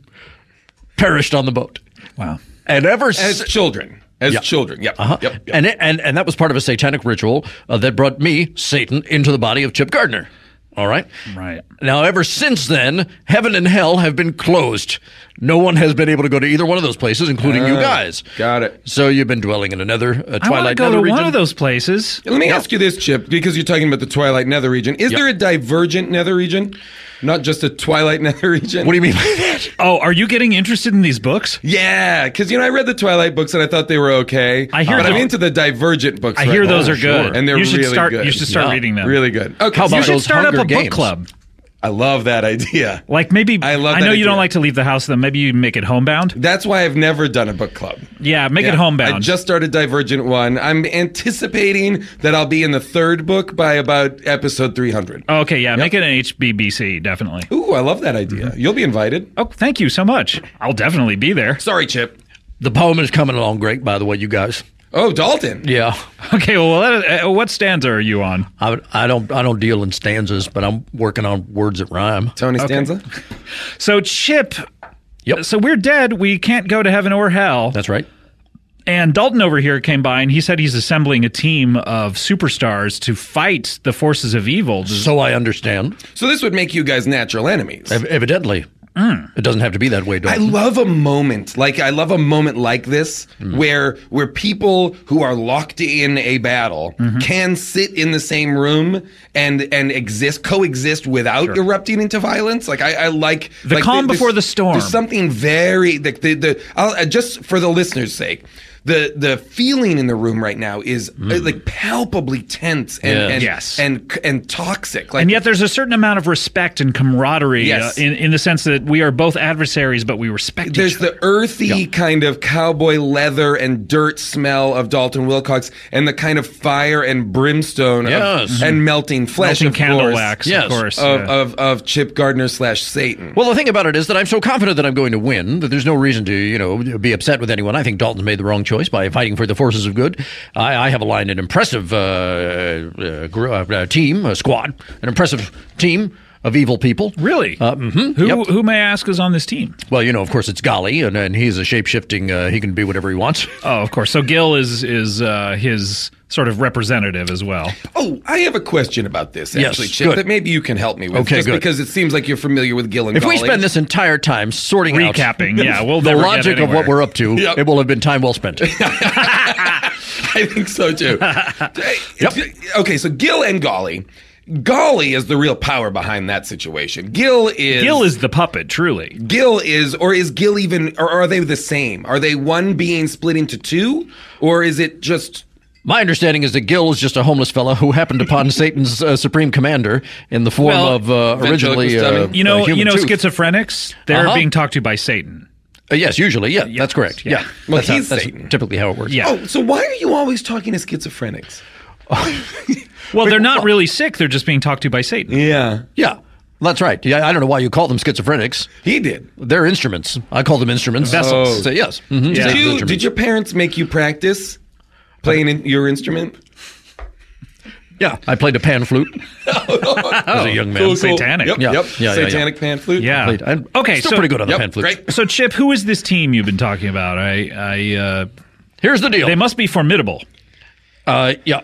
I'm assuming it's going to be a lot of people we've never even heard of. Oh, yeah. I'm it's almost like asking an army general, hey, who are your privates? I wouldn't know a single one. That's the thing. There's such great evil out there when you think of your Osama bin Ladens where he's still alive, or those kind of... I'm assuming you're gathering an army of people like that. Of Osama bin Ladens. Yeah, like true evils in the world. Well, obviously Golly is my supreme commander. Oh, yes, of course, the ventriloquist dummy. Golly's supreme commander is a fello by the name of Don DeMello. Now, he's just a theatrical director out there. We've had experience with Don. We know Don. You know Don? Oh, yeah. I know him very well. Yeah. He is the ultimate evil in the universe. Wow. Yeah. So wait, do you answer to him? I answer to Golly. Golly answers to Don. Satan. You're telling me. Yeah. Satan in the form of Chip Gardner, a.k.a. Chip Gardner. That's You're right. telling me you answer to a ventriloquist dummy that answers to a theatrical director who does the Rockettes and the Pasadena Playhouse. You've got it. The children's Playhouse. Oh, my gosh. Pasadena Fairy Tale Theater. Thank you so much. Well, I guess Satan, I always thought you were the ultimate evil in the world, but no, it actually goes all the way up to Don DeMello? Yeah, that's right. All the way up to Don. We should have seen this coming with that whole Cactus Tony situation. Yep, and then I got a guy named... Do you know Cactus Tony? Cactus Tony? Oh, well, I don't know Cactus Tony. My alter ego, Gretchen, has had some dealings with Cactus Tony over there at the... Wait a minute. Now, you said something interesting Hang on. just now. What's that? Chip? Yeah. You said something real interesting What's just that? now. Okay. You said that you have an alter ego named Gretchen. Right, that's right. Can you explain that? Well, gentlemen, I think you know I'm a side-by-side, right? Of course. Oh, that's right. You have both sets of genitals. sets of One of the genitalia. things, well, I was having a facial replacement surgery, and I said, while you're at it, turn me into a woman, and then had a change of heart and said, put the penis back on there, and I'll be a side-by-side. And that's turned So out they great. had taken the penis off. Oh, it was off. Yep. But I did say, hang on to it. Put it on some ice. Put it on ice, So and you we'll got see how this goes. You got a vagina installed, and then said, you know what? Put that penis back on. Right. Because Neither- I want both something to stroke and something to flip through. That's precisely right. Yep. Okay. Yep. Sometimes I like to flip through my own vagina. Who doesn't? Sure. So who doesn't like going to a movie, flipping through a vagina? I remember great to me. when we talked to Cactus Tony last, he was talking about a side-by-side named Gretchen that he knew. Yes, that was me. Over at the ArcLight? Yeah. Well, he had a job over there. He had a job giving hand jobs and flipping through vaginas at the ArcLight. Yep. And So that's you. as Gretchen, I was some of those hand jobs and a few of those vaginas. Okay. So that's frequent your Gretchen. client. That solves a question that I've been wondering about ever since that episode. Oh, what's Who is that? Gretchen? Oh yeah, well that's me. Do you have a Gretchen voice? Yeah, sure. Love to hear it. No, I don't think so. Okay, too bad. Maybe later. Who knows? So Dalton, Gretchen, how's that poem coming? I'm nearly done with the poem. I'm just about ready. I'm listening to all this. Everything I'm hearing is being incorporated into the poem. raise your hand politely when you have that poem ready for us. Fine. Great. So now, Chip, Our who else voices are so phenomenally different, you and I know. It's extraordinary. The two voices could be this different. Chip, tell us about the rest of the I team. can't imagine that we're going to meet anybody else who has a similar vocal range. No. No, why would we? Similar to who? Me or Dalton? Either of because you. neither of those Either vocal of you. ranges have anything in common with one another. I agree. All right, they don't. so Chip, we have Gil and Golly, we have Don DeMello. Don DeMillo as the big evil. I should have seen coming but didn't. Who else is on the Forces of Evil? Well, I've got a fellow by the name of Byron Deniston who did some wonderful work kidnapping the royal baby. Oh, yeah. Wait a minute, the Royal Watcher? Yeah, that's right. From that Bob Odenkirk episode where he was watching the royal baby I don't know. ready to be... I don't know. Oh, But this guy's a royal watcher. That's for sure. He was trying to kidnap the royal baby, George, yeah. and he was trying to rename it... He renamed the baby Beetle Belly. He did! And they've kept succeeded. this out of the press. Okay, Oh, yeah. so that's a victory for the forces of evil. Oh, a clear victory. We've got a 'Cause royal they baby. have royal blood. They have access to royal blood, which we all Yes. know is one of the ingredients to bring about hell on earth. Absolutely. To open hell's doors and flood earth with hell. Well, got a this royal just sounds baby. like it's a fait accompli at this point. I mean, these are terrible, terrible people. Not so fast. I've got a hell of a plan. Okay. Oh, all right. I'm curious, Dalton. And then there's in fact, I'm ready with my poem. Shall I read my poem? Oh, don't and see why thank you not. for raising your hand. You raised both of your hands, by the way. Yeah, that's right. Must be a good poem. I assumed it was just he finished the poem, raised them in victory. I thought that there was a holdup from a gun robber. Great. I just listened to a great TED talk, guys, yeah? about how just raising your hands in the victorious pose makes you feel victorious. Like let's do it's it. a psychological. If you do it for 2 minutes, Yeah. it gives you Gives you strength to carry on. Yeah. I heard a great TED talk from the bear. Nope. TED. Nope. Hi. Nope. I love that you just gave up on it. You gave up on it. You You looked should at see me my- like you looked my at me face. like help. You looked at me like Please. help. I don't know Throw what me I'm the whip. doing. I don't know why I started this. Throw me the whip. How Throw me long the are whip. TED Talks supposed to be? About 7 minutes long? I think 7 This guy to managed 12. to talk for 7 to 12 minutes about raising your hands above your head? It was a lady, and yes. Fuck that. All right, Dalton, what do you got? Here we go. Here is my epic poem regarding the situation of the evil versus good battle that is commencing here on the Twilight Nether region to decide whether everybody that's died since 1981 is going to heaven or hell. Who's died since 1981? We should talk Paul Newman. Yep. He He's must in be the waiting around. Nether I think region. that's it. Jack Lemmon. So just Jack Lemmon and Paul Newman. Just those two. Sounds like And a us. real fun Nether region between those two guys. Sounds like a real sausage party. Ever since Satan... Oh, hell, I'm starting again. Ever since Satan fell out with his buddy God, he's been going around picking up members for his evil squad, tempting men to sin, consigning them to hell, always in the market for souls men want to sell. He's taken many earthly forms, a lot of times vampires, mummies, werewolves, Frankensteins who are ironically afraid of fires. I've killed Satan a bunch of times, which is why I am a hero. Right now, the score is Dalton a lot and Satan's force is 0. But now he is a game show host and candidate for honorary mayor. To defeat the evil within this man will take much more than prayer. And he has a supreme commander, a shape-shifting ventriloquist dummy. He could take the form of water, a hairbrush, or a mummy. His name is Golly, and you might think he's as evil as it gets, but if that's your bet, then you, sir, are not good at making bets. For there is another, a supreme commander to this supreme commander, a theatrical director who speaks with a voice like a Black & Decker electric sander. Don DeMello, Satan's boss's boss, has amassed a deadly force, which is why I've ridden to the rescue atop my tallest horse. With 6 guns ablazing, I ride out from the west, a stake of wood down my pant leg to plunge into your chest. My horse's hoofs land on the turf, a thundering like a bomb. And you must buy your wife at least as much jewelry as you buy your horse, and other poems and observations, humorous and otherwise, from A Life on the Range is now available as an audiobook at audible.com. Oh, my goodness. Holy cow, that really sets the scene. A real call to arms, that poem. First thing that comes to mind for me is, are you sponsored by Black & Decker? Black & Decker? I have a little bit of a side deal going with Black & Decker. Yeah. Another one going with audible.com. I had a question. You said you have a stake of wood in your pants. I keep a stake of wood down my pants. Is that your penis? Well, no. I do have a wooden penis. Funny you should say that. Really? We've never talked about Tell that. us. That's never come up? Everything. I got a wooden penis. Is this like a George Washington wooden teeth situation? In what way? In your penis cannot tell a lie? Oh, no, my penis lies to me all the time. Lies to me all the time. It thinks it's attracted to things that you think you're not attracted to? Yeah, that's Dalton, right. what happened to your penis?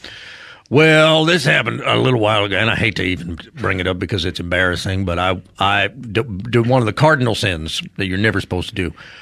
You know how I sometimes will dig a hole in the earth and fuck it. Oh, sure. We've talked about that several times. And one of the major things I always say about that is you got to dig your own hole. Don't go fucking somebody else's hole. Sure. Because number one, that's somebody else's hole. And number two, it could be a rattlesnake. Yeah. And I think oh boy, I see where this is going. Yeah. Because I think I asked you this maybe one of the last times we talked, but do you wear a condom or any kind of protection when you fuck the hole in the earth? No, I never do that. No. Yeah, interesting. I just pour in water. You just raw dogging the earth. Get it nice and moist in there. And she loves it. She loves it. Gaia? On Mother Earth? But it's Mother Earth, yeah. Yeah. So there was a rattlesnake in there and it got On this bit off? particular time, there was a rattlesnake, and he did bite my penis. And The rattlesnake is normally known for like its rattler, which then stings people, not necessarily for biting. What? No. Isn't that true? The rattler doesn't do any. The rattler just It makes warns the you? sound. Yeah. Why does it have that? That's so to stupid. scare you away. Well, why does he want to scare It's a you away defense if he wants to bite mechanism. your dick off? He doesn't. He's scared, so he rattles to scare you away. I saw one on a hike recently, and it was like legit scary. Really? Did it rattle? Oh yeah, because there's somebody had a dog on the hike, and the dog was like going after it, Oh, my and the gosh. snake like coiled up and started rattling, and it was like all these people were freaking out. It was crazy. Wow. Good Yeah. story. Okay, great. Sorry, Anyway, Dalton. that's how I lost my I think that penis. was a wonderful just sidebar Yeah. in the middle of this, incredible Yep. battle between good and evil, the stakes Absolutely. of which are so high for you and I. But yet we Yeah. find the time Sure. to really dig in on stuff. So That's way- what's wonderful so about this show. That's why I enjoy it so much. Did you whittle Thank your you, own? Chip. Thank you. Yes. Did you whittle your own penis? I did. I whittled my own penis over a long time, and I had a number of different penis models come into my whittling. Who did you end up landing on? Jimi Hendrix? I did. I took a good look at the Jimi The Hendrix penis plaster cast? Yeah, I did. I took a good look at the plaster cast of Jimi Hendrix penis. I decided it wasn't right for me. What wood do you use? I Do you use a like teak. Oh, interesting. My penis That's is a made of very teak hard wood. That's It's exactly a right. very hard wood. I said, "What's the hardest wood out there?" You find any Satisfy the splintering going on? Yeah, When you're- well, yeah. What I do, I polish it all the time. I'm always out there polishing your knob. my wooden penis. Yeah, I feel with With what? Like a lemon pledge? sometimes, yeah, sure. Yeah. But, I've stained it just the right color. And What finished color, it and all if I that. may ask? It's like a walnut. Ooh. It's a beautiful. That's lovely. Yeah, that's lovely. It's a gorgeous Do you color. ever get a Black & Decker sander out and just kind of? Well, that's why I'm so familiar with it and how it sounds is exactly right. I'll go, I do have the Black & Decker sander. I have my Part of your mini nightly sander. ritual? It's part of my thing. I take a Black & Decker sander to my penis like a people Black do. & Dicker. What is that? What You I just said? said Black & Oh, Dicker. now that's a lot. Of fun. Paging Dr. Freud. You boy. have an appointment over here with Dalton. A real Freudian slip. I don't know what that is, but well, Dalton, I wish you luck in your battle. I mean, I really do, because I want either the gates of heaven or to hell. Well, to open up. I've contacted some people who I think would be useful. I would imagine a team like this needs very specialty players, is what I was going to say. Yep. Some very specialty players. Gentlemen, it's not going to matter because the forces of evil are certain to win this battle royale between good and evil. There's almost no sense in even having the battle. Who's Jason? Can you open the door, please? The door. Who is this? Oh my gosh! What's up, hot dog? How's it going? Yeah, what's happening? It's me, Hot Dog. Hot Dog. Hot Dog. How are you? My name is Chip Gardner. I'm Hot Dog. I'm a legend of water skiing, and that's about it. That's about all you need to know about me. I guess so. Other than you've tried out for Sha Na Na several times. Well, you know what? I'm trying to move on from that right now. You are? Really? That's your defining characteristic. I know, but I have a life coach who's been telling me that I really need to move on because my dreams and aspirations should not be dependent on somebody else's actions. You know what I'm saying? It's very evolved. Yeah, it's very evolved. Are you starting your own? I'm trying to start my own band called Nashasha. And it's just going to be a very different thing. Yeah. Oh, what's it like? Well, we're going to be like interpreters of classic American rock and roll music. Oh, cool. We're going to do the hand jive, and we're going to do Get a Job and all that stuff. Are you going to change? Night, sweetheart. How do you guys, for example... Yeah. Choose any of those ones you just mentioned because they're obviously in your repertoire. How do you guys do them in Na Sha Sha? We do them, just how they've always been done, like classic rock and roll. Got it. 50 songs, We got a guy in the group called Zauber, and he's really great. And yeah. Does anyone He puts his mouth in his fist. His mouth in his fist. He puts his mouth so he in his opens up fist. his fist a little bit. Yeah. And then puts his mouth in there. Yeah, that's sort of right. like this? Okay. Yeah, just like that. Yeah, he puts his mouth in his fist. Are you going to be changing your signature catchphrase? Dip, dip, dip, dip. What is it now? That's not my catchphrase. That's me performing my music, man. Okay, but are you going to change it to wad, dip, dip? Oh, yeah, I never thought of that. For Na Sha Sha? Or should it be pid pid? I don't know. Yeah. Well, hey, Hot Dog, it's great. It's great to see you. We're having a bit of a I know. Dalton told me all about it. Wait. Dalton, you called Hot Dog? That's right. I'm amassing an army of heroes over here, and I got Hot Dog into it. Hot Dog's a hero? Well, listen, I introduced firearms to water skiing. You know what I'm saying? I was the first guy on edible water skis. Do you know that? No. Nobody else edible? had it. Yeah, that's right. What were they made out of? A couple of salamis. And I rode up onto the beach in these salamis. Why wouldn't they be hot dogs? Well, because they're too small, Scott. Then call yourself salami. Well, or I had already called myself Hot Dog. You had. I was going to say, is this the origin of your name? Like, look at that guy hot dogging on salamis? Guys, look. I was a real water skiing hot dog, okay? So I changed my name to Hot Dog. Right, okay. And then I had the idea, probably based on that, to ride... Some edible water skis. So then you took salamis, which are like giant hot dogs. My first thought, of course, was to do hot dogs. Of course, it was my first thought, guys. Sure, yeah. I'm not first crazy. Thought, best thought. Yeah, but they're too small. It couldn't be done. Did you try?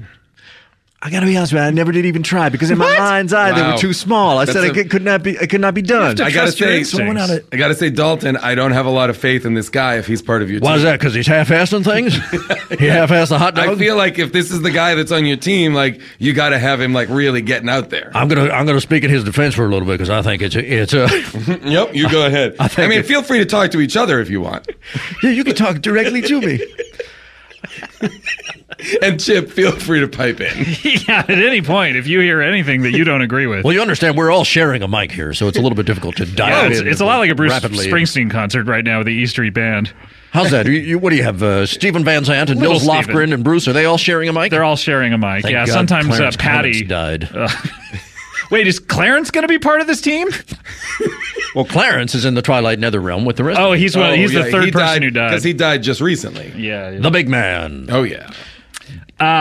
Yes. So now, Hot Dog. Yeah. Dalton, you were going to speak in his defense. Oh yeah, I was just going to say if a plan ain't going to work, there's no sense trying it. And I happen to agree. Hot dogs is too small for water skis, and salamis are a good substitute. So here's the thing, though, that's a little concerning to me, Dalton. And all right, I'm going to address you as if you are the forces of goods leader. That's what I am. I'm self-appointed general of the forces of good. You are an older gentleman. Correct. Sure. And one that I thought... Hot Dog is also older, and you guys don't look... Are you guys training for this at all? Are you guys like How are you prepared to fight that's evil? the thing is you're old, you're sort of older guys. You're in your 50s, I would guess. I mean, who knows? Well, I mean, you're hot dog. You're obsessed with the music from the 50s, so I would imagine you're in your 50s. I've been around a little bit. Well, actually, Listen, I want to get to the bottom of two things. Dalton Wilcox. Yep. What is your age? My age right now? Yeah.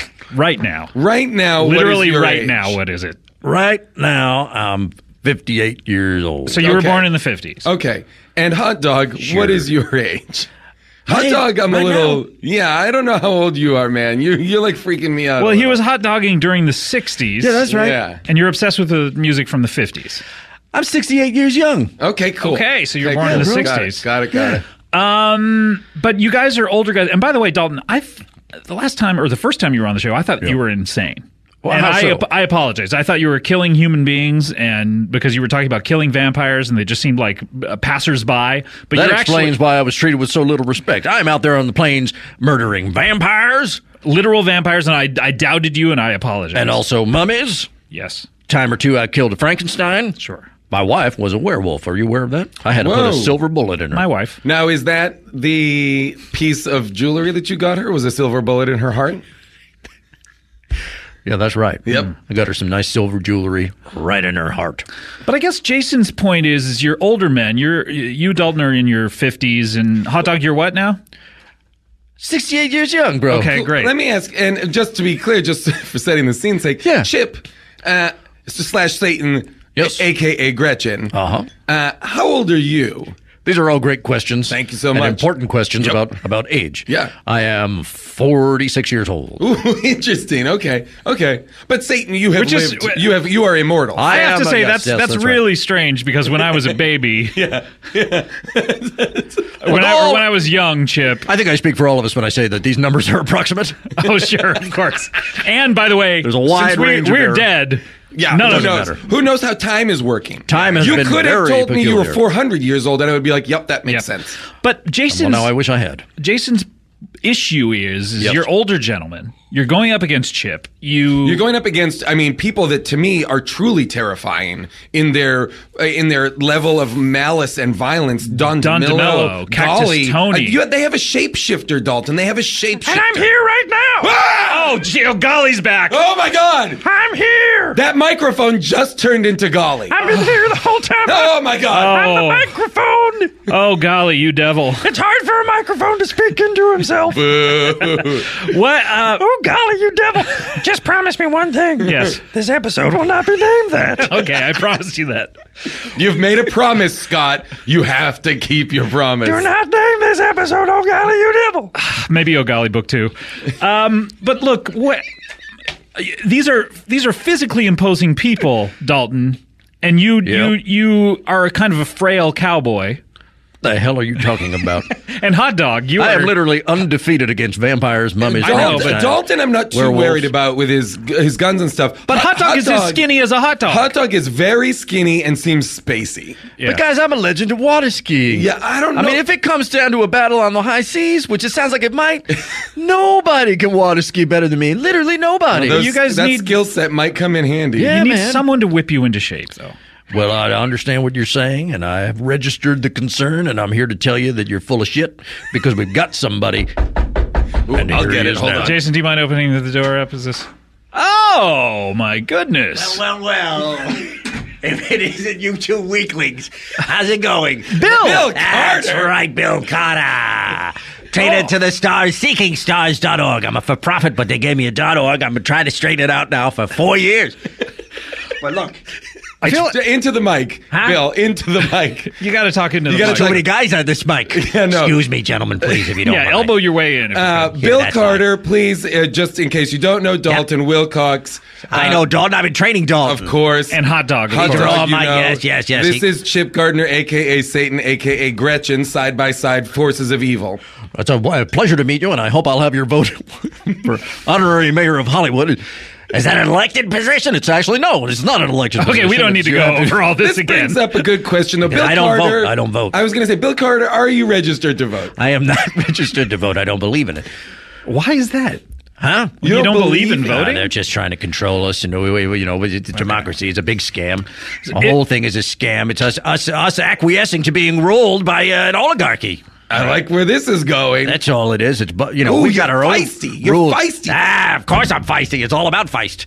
You're 1, 2, 3, 4. You like a democracy, unlike Byron Denniston. Sure. Listen, that's a good workout song.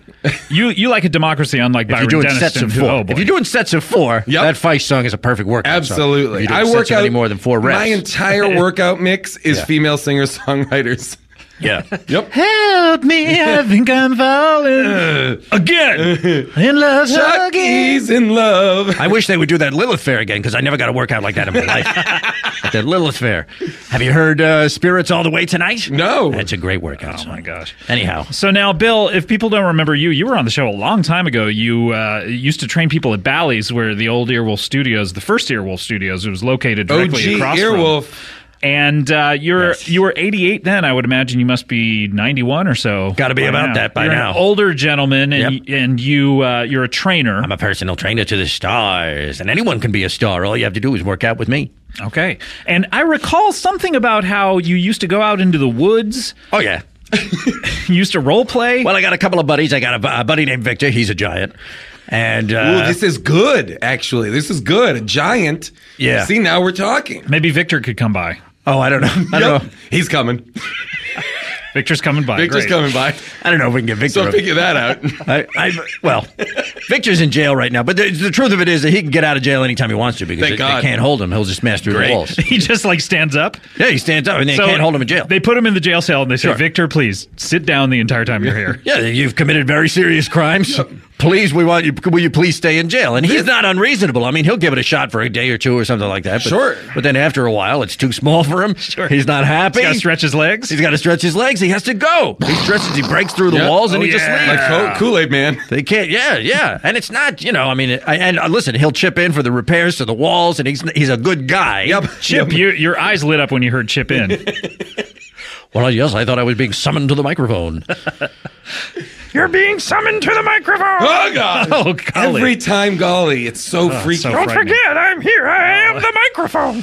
So we have right now, this is what's freaking me out. Yeah. We have in the room, two of the most evil beings. Sure, Chip and Golly, yeah. Chip and Golly Thank goodness Don is not here. Oh, God. And I I can almost guarantee Don will not come. Yeah, that's like that. I don't see any reason for him to arrive. I think Chip and I have the situation under control. So, Bill, you've been training these guys? That's right. We've been training out there. I was going to tell you, Victor and a lady named Rochelle, who's an elf. She and I frolic in the woods. Oh, yeah. Frequently, we do some role playing out there. I'm classified as a wizard, technically. And this is very Tolkien-esque. Were you doing ritualistic sacrifices? I can't recall. Oh, yeah. We've done. Well, listen. I've been trying to conjure Satan for a long time. What, and that was to fight him? To fight him. And I've been trying to. Listen, I have been trying to commit suicide.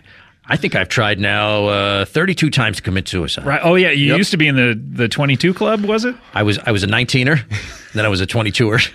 You skipped over 20 and 21? Well, those were all because I had set a car on fire and drove it off a cliff, and then I considered that more than one attempt. Oh, okay, those are separate attempts. You didn't register them with the appropriate clubs? I have a question, actually, that might help with this.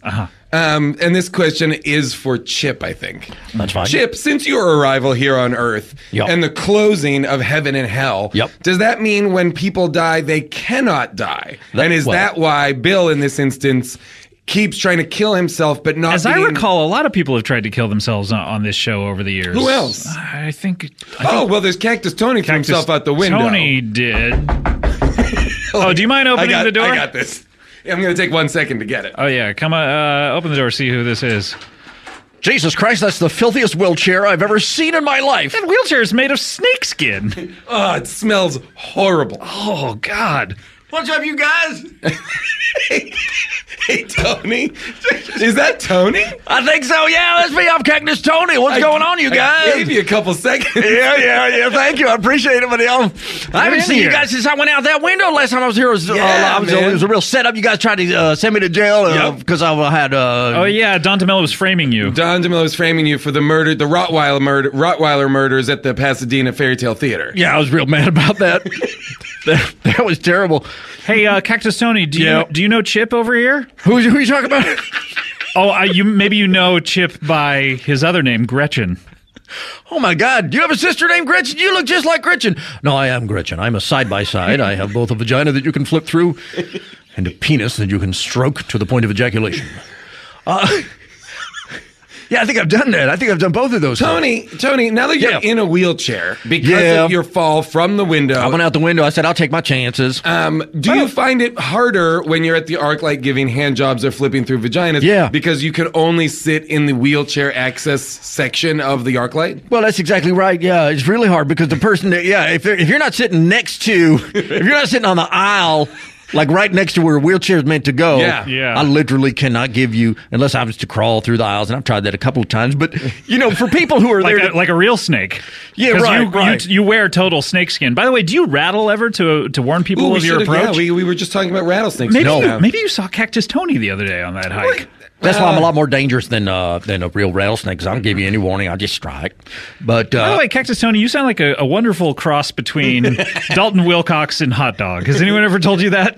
I've never heard that before. You have the joie de vivre of a hot dog, but the real rasp, the southern charm, the southern charm of Dalton Wilcox. I don't know how you guys could even begin to make comparisons between the voices here that you're hearing today, because each one of them, they're so incredibly separate, phenomenally different. Yeah, that's true.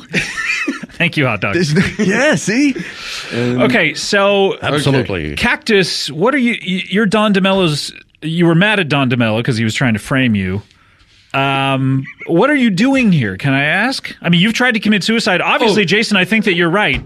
Yes, all these people who commit suicide, all of these people that we've known who've attempted to commit suicide, because, I mean, there's a lot of people who also came in, many just arrived in order to commit suicide one time when we were talking.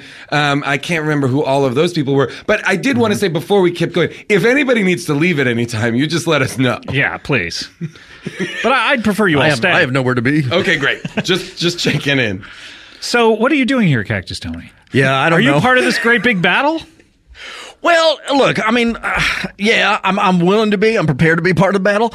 I'm not entirely sure where I fall because, I think Don's a great guy. He's done a lot for me over the years. Like, he's given me a lot of opportunities, He did set me up to go to jail for that incident where Rottweilers tore apart an 8-year-old boy out there in the daycare. I think it was more than one 8-year-old boy. Wasn't it like a bunch of kids? Oh, I mean, it's hard to say how many children were lost because we had a way of disposing of the bodies. But anyway. Did anyone yell Rottweiler snatch? What's that? Never mind. Anyway, go ahead. So anyway, you had a way of disposing of the bodies. We took care of the bodies. We put them in a packing crate and we sent them to a guy I know in Croatia, and that was a whole different thing. Okay. But anyway, what was I going to say? Yeah, so I'm mad at Don, and now I hear that he's the ultimate evil in the world. Makes me feel like I should join this forces of good. Interesting. Yeah. Do you feel good in your heart? Well. Yeah, I guess I do. I think I'll join the forces of good. Wow! Yeah, I think I do. Well, we'd be more than happy to have you there in your filthy wheelchair. Take him off that board and move him to the other board. Is that right? Gosh. Yep. Okay. Cactus Tony, well, Forces of Good. This is exciting. The Forces of Good have we have Dalton Wilcox in the Forces of Good, Hot Dog. That's me. Bill Carter training them all. Yes. And we have Cactus Tony. Yeah. And Bill Carter, did you want to promote your website? We would just want to keep giving you an opportunity to promote your website just in case people. Trainers to the Stars, seekingstars.org. You can go over there and you can sign up for personal training sessions. Bill, how do you work with someone in a wheelchair? Well, this is not going to be easy. The first thing I'm going to do is get him out of that wheelchair. Okay. And, that's my first job. He can't stand. His legs don't work. Okay, got it. Well, I think I immediately hear, you're dependent on that wheelchair? I'm taking it away. I'm going to put it far away. I'm going to put it someplace that's going to be hard for you to get to. Oh. This is going to be surrounded by dangerous objects, bear traps, dynamite, so you got to get through it to get to your wheelchair, which you need to get around. Got it. Okay? Interesting. Can I make a suggestion? Yes. Take Cactus Tony, okay? Because he's slight now. Take legs, Cactus Tony, please. His legs have atrophied. Class. Please stop doing that. His legs have atrophied. He's smart. Tie him to Victor.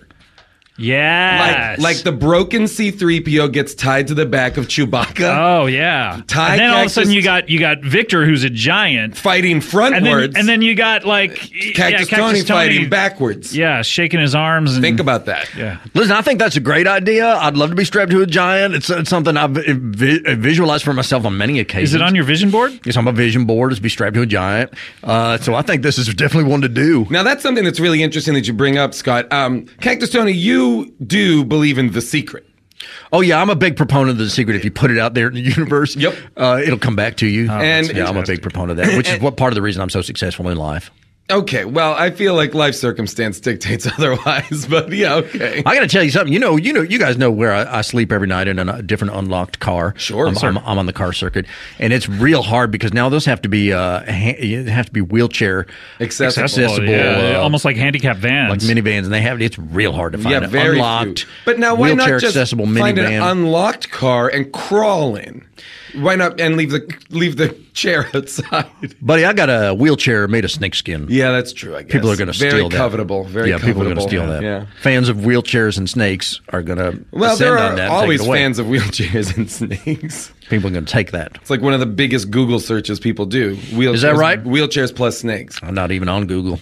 Hey, Chip, I have to ask you, right now we have Dalton, we have Hot Dog, we have Bill Carter, and we have Cactus Tony over here on The Force is Good. All you have is Golly. Are you starting to freak out a little? Because earlier I thought that Chip and Golly had it all wrapped up. Oh yeah, especially with Don DeMello, who has not shown his face. But you say you have Byron Deniston as well.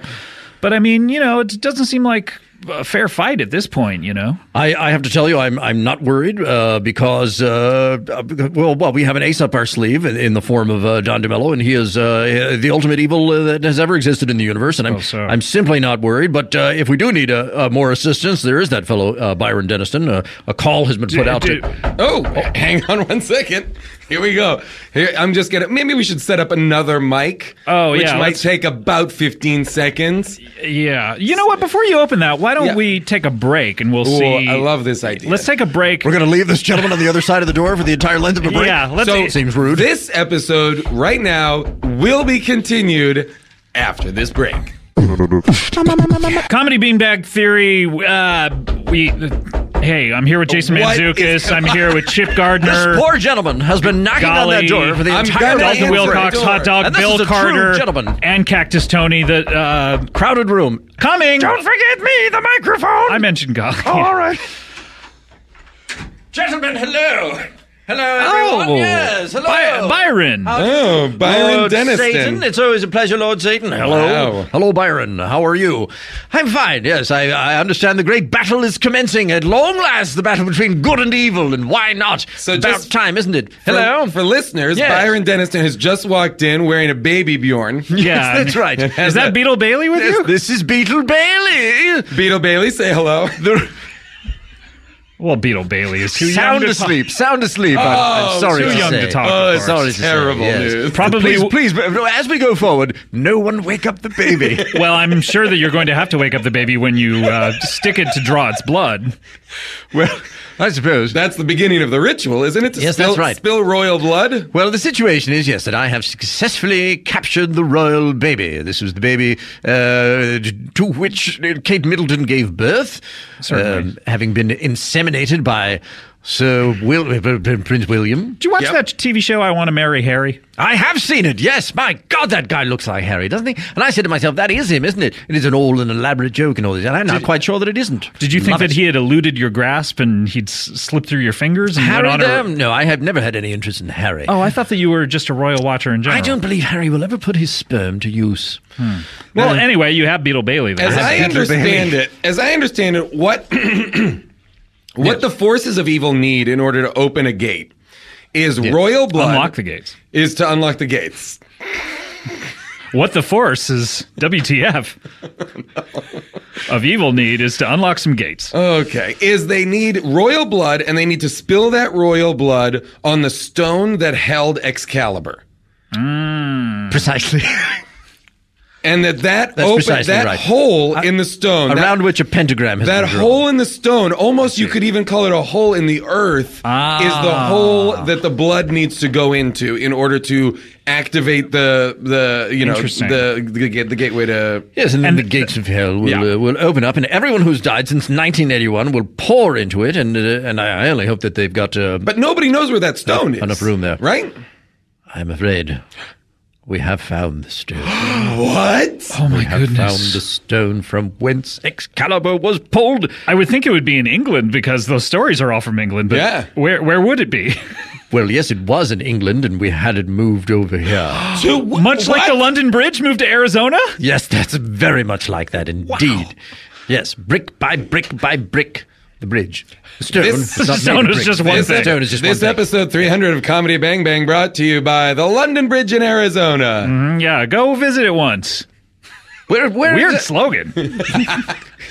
Why not check it out once? Yeah, well, they don't want repeat visits? No, they don't want repeat visits over there because people, it is the law of diminishing returns. Wow. Thank you, Dalton. Right. Yep. Well, I happen to know because I've been out there. I was out there one time and I said, wow, that really is the London Bridge. And then I made the mistake of going out there a second time. Well, God damn, let me it's just ask a you fucking this. bridge. Who gives a shit? Because when I heard they brought the bridge over, I was wondering if there was maybe even like some vampires or anything like within the walls of that bridge. Because it's an old bridge? Yeah. Or Jack the Ripper? There's so much like demented history in London. Mm-hmm. Yep, so that's many for people sure. murdered under it. Well, what you Anthony did have Kiedis? there, I'll tell you right now, I killed a Mr. Hyde on that bridge. Oh, wow. Yeah, there was a Mr. Hyde on that bridge. Now, what happened to Dr. Jekyll? I took care of him. Well, he would have been also Dr. Jekyll. Wow, so you killed an innocent man. No, because he was Mr. Hyde when I killed him, and then he but Dr. transformed Jekyll. back into Dr. Jekyll. Yeah. You know, a lot of After people don't that. know that Dr. Jekyll and Mr. Hyde was a side-by-side because the doctor was a woman. Oh, that's Yeah, so that old interesting. riddle. That's so interesting. She was a woman the whole time. Yep. Yeah, The doctor was the a doctor woman. was a woman. I'll admit I didn't know that. Yep. Okay. All right. So, wow. I can't operate on this, Mr. Hyde. The doctor is a woman. Okay, we got Chip Gardner here. We have Golly. You know, I'm going to observe that it's interesting that there's no women on either side of this battle of good and evil. Hot dog, Isn't that feel really free weird? to pick up your phone and call any woman you want to come. I don't have anybody. I'll be honest. I don't have any women in my phone. Oh, yeah, I understand. Well, Chip, you're sort of a woman. From time to time, yes, that's right. Well, there's Gretchen. Sometimes I'm There is Gretchen. Gretchen. Yes, and, Yeah. and my Gretchen voice is beautiful. It's lovely. I'd love to hear it. No, I don't think so. Okay. Well, this is fascinating. So currently we have in the room Dalton Wilcox, Hot Dog, Bill Carter, and Cactus Tony on the side of good. On the side of evil, we have Chip Gardner, a.k.a. Gretchen. Oh, by the way, AKA Satan. but I did want to ask Chip, we've heard a lot about this boat on international waters. Oh, yes, that's right. And Lots there's of been- things have happened out there. There's been conflicting reports about whether you own the boat, or I remember once we mentioned someone named the Lizard who... Well, the lizard, I believe, is the captain of the boat. Yeah, is that right? Or Gentlemen, I am the lizard. Whoa! Whoa! Chip Yes. Gardner, a.k.a. Satan, a.k.a. Gretchen, Yes. a.k.a. the Lizard. Yes, I am all of the above. I contain multitudes, gentlemen. Now, That's are me. you expecting a lawsuit from Marvel Comics? In what way? Why? Or Lizard- Jim Morrison. Well, Jim Lizard Morrison, King. I have been sued twice by the estate of Jim Morrison for Because various of the different lizard, they things. called him the Lizard. I'd Man. love to hear about whatever these various reasons are. A couple of different things. Well, I tried to exhume him over there in Paris. Yeah, sure. Why? Yep. Why not? And I started I had a thing going with Mantzoukas for a while there. Who didn't? We were putting together a children's album, Mantzoukas and I wanted to call it The Doors and called myself Jim Morrison. It's a long story. Chip, There was a Chip cease and Gardner desist and thing. Ray Manzarek working together. Calling themselves the Doors and putting out children's records. And putting out a children's record, and I called myself Jim Morrison. And were all they of had your a whole songs thing. about how doors work to teach children? Ooh, I have exactly a right. question. Or were the doors that you guys were talking about the doors that lead to hell on earth? Well, that was going to be Maybe revealed in our metaphorically. third Aren't album. you, like, were your children... Third album. Wow, it was a trilogy? What about your 33rd? It was a trilogy. We were going to rope people with just songs about how to use a door on our first album. The second album was going to also be, doors and windows. The third album was going to reveal that, these are all gateways to hell. And here's how Oh, you wow. do it. Yeah. And those would be played on a record... So the third record, they would be played on a record player at 33 and a third 33 and a third. 33 and a Oh, third, Jesus. gentlemen. is a If you Long multiply, becomes 666. Wait, you'd have to really multiply it. Maybe by 20? I don't know. Sounds right. Anyway, Mantzoukas was on board. Yep. He was on board. Is he part of the forces of evil? No, he's dwelling in the Twilight Neverland along with the rest of you guys. Let me ask you this, Chip. What about Robbie Krieger? Krieger wanted nothing to do with this project. Really? Yep. Yeah, Krieger was... Krieger's out. Krieger said, no, Krieger thank out. you. Yep. Okay, back to this battle of good and evil. Great All right, so we have Chip over we got here. Alex Lifeson is who we got on board. Oh, really? From Rush? Yeah, from Rush. Oh, okay. Well, good luck with that. I was just going to say snooze. All right, we have Chip Gardner. We have another great three-man outfit. You played it wrong on that front. Chip Gardner. If that's what you're going to do, I'm just going to say... He's a nice guy. Disregard. I was going to say get Andy Summers. Oh, hey, there you go. Right? A lot of great rock trios. Oh, yeah. Not so much anymore. No, usually it's a quartet. Yep. But the rock trios are... Oh, yeah. I'll tell you what's the best one. Cream. Sure, they're real good. Okay. Rush. Nirvana. Okay. They're one of them. Then you got Rush. Yep. Okay. These are all good three pieces. I agree. Emerson, Lake and Palmer. Fine. ELP. Fine band. The best one? Zebra. Zebra. Who's Zebra? 80s hair metal band? Tell me what you want. Take your fingers from my hair. Tell me what you want. Oh, yeah, sure. A third song as well. Those guys are great. Huh. Wow, Okay. interesting. Anyway, a little side note. Anyway. They are the official house band rocking it down there in hell when the gates are finally Really? open. I would think that they would be in the netherworld because of the black and the white. Nope. Okay. Thank you, Chip, for that little bit of music. Where's Kurt Cobain? Because, Netherworld. Yeah, everyone since 88. Yep, 81. Boy, 81. Sorry, 81. It all makes perfect sense. It does. It And does. don't try and figure it out. Don't try and poke holes in this, everybody. No. There are no holes to poke. Oh, thank you, Byron. Hello. Byron, your accent is chilling. Yes, right? A true villain. A true villain. Well, I have to say, Dalton, it's now looking like the forces of evil are gaining momentum here. Let's take a look at the telly board. Who's on what side? Well, you have Dalton Wilcox, and hot dog. I count for three.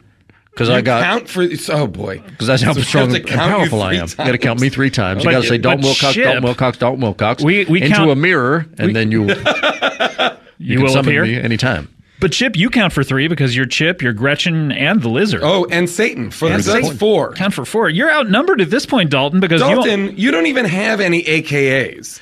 You're not even like in the Wu-Tang Clan. Yeah. That's okay. I'm just pointing it out. I think you need more people. I mean, I think... Who's showing up right now? Would you mind opening the door? I'm going to open the door. I don't know if this is for good or evil. The minute the person talks, though, we'll know exactly who it is. Okay, hey, open...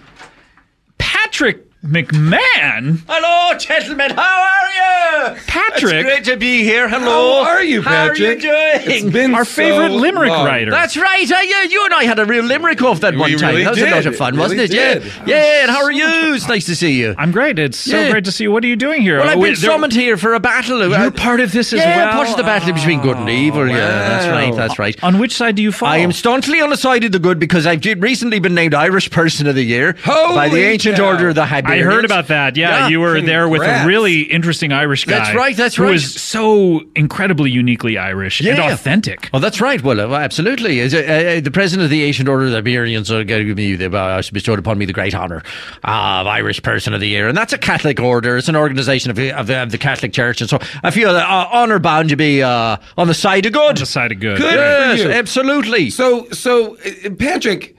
Dalton here recited his epic poem about the forces of good and evil. Well, I haven't prepared a limerick if that's where you're going. But that is where I'm going. But since you're so amazing at it, I think... No, I've never claimed to be any good at limerick. I'm an Irish storyteller, and then limericks are a sideline at best, and I really don't do them all that often. I haven't prepared one or anything like that. Now, here is Patrick McMahon's limerick about the battle between good and evil. I can't wait I for haven't this. prepared one. And this is going to be good. I have to remind myself of the structure. Is this part of it? No, this is not part of it because I haven't got one. I really just came here to fight. Well, you know the structure there. Da da da da da da da. No, right. Well, that's the rhythm of one. Yeah. Yeah. Okay. I guess it's time to come up with a limerick. I might have done this ahead of time. All right. I might have known it was going to come up. A great battle is being waged. Oh. In the twilight nether realm is where it's staged. Oh my gosh.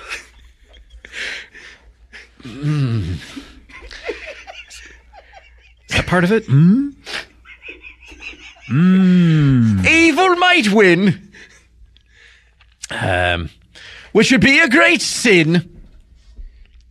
Oh, boy.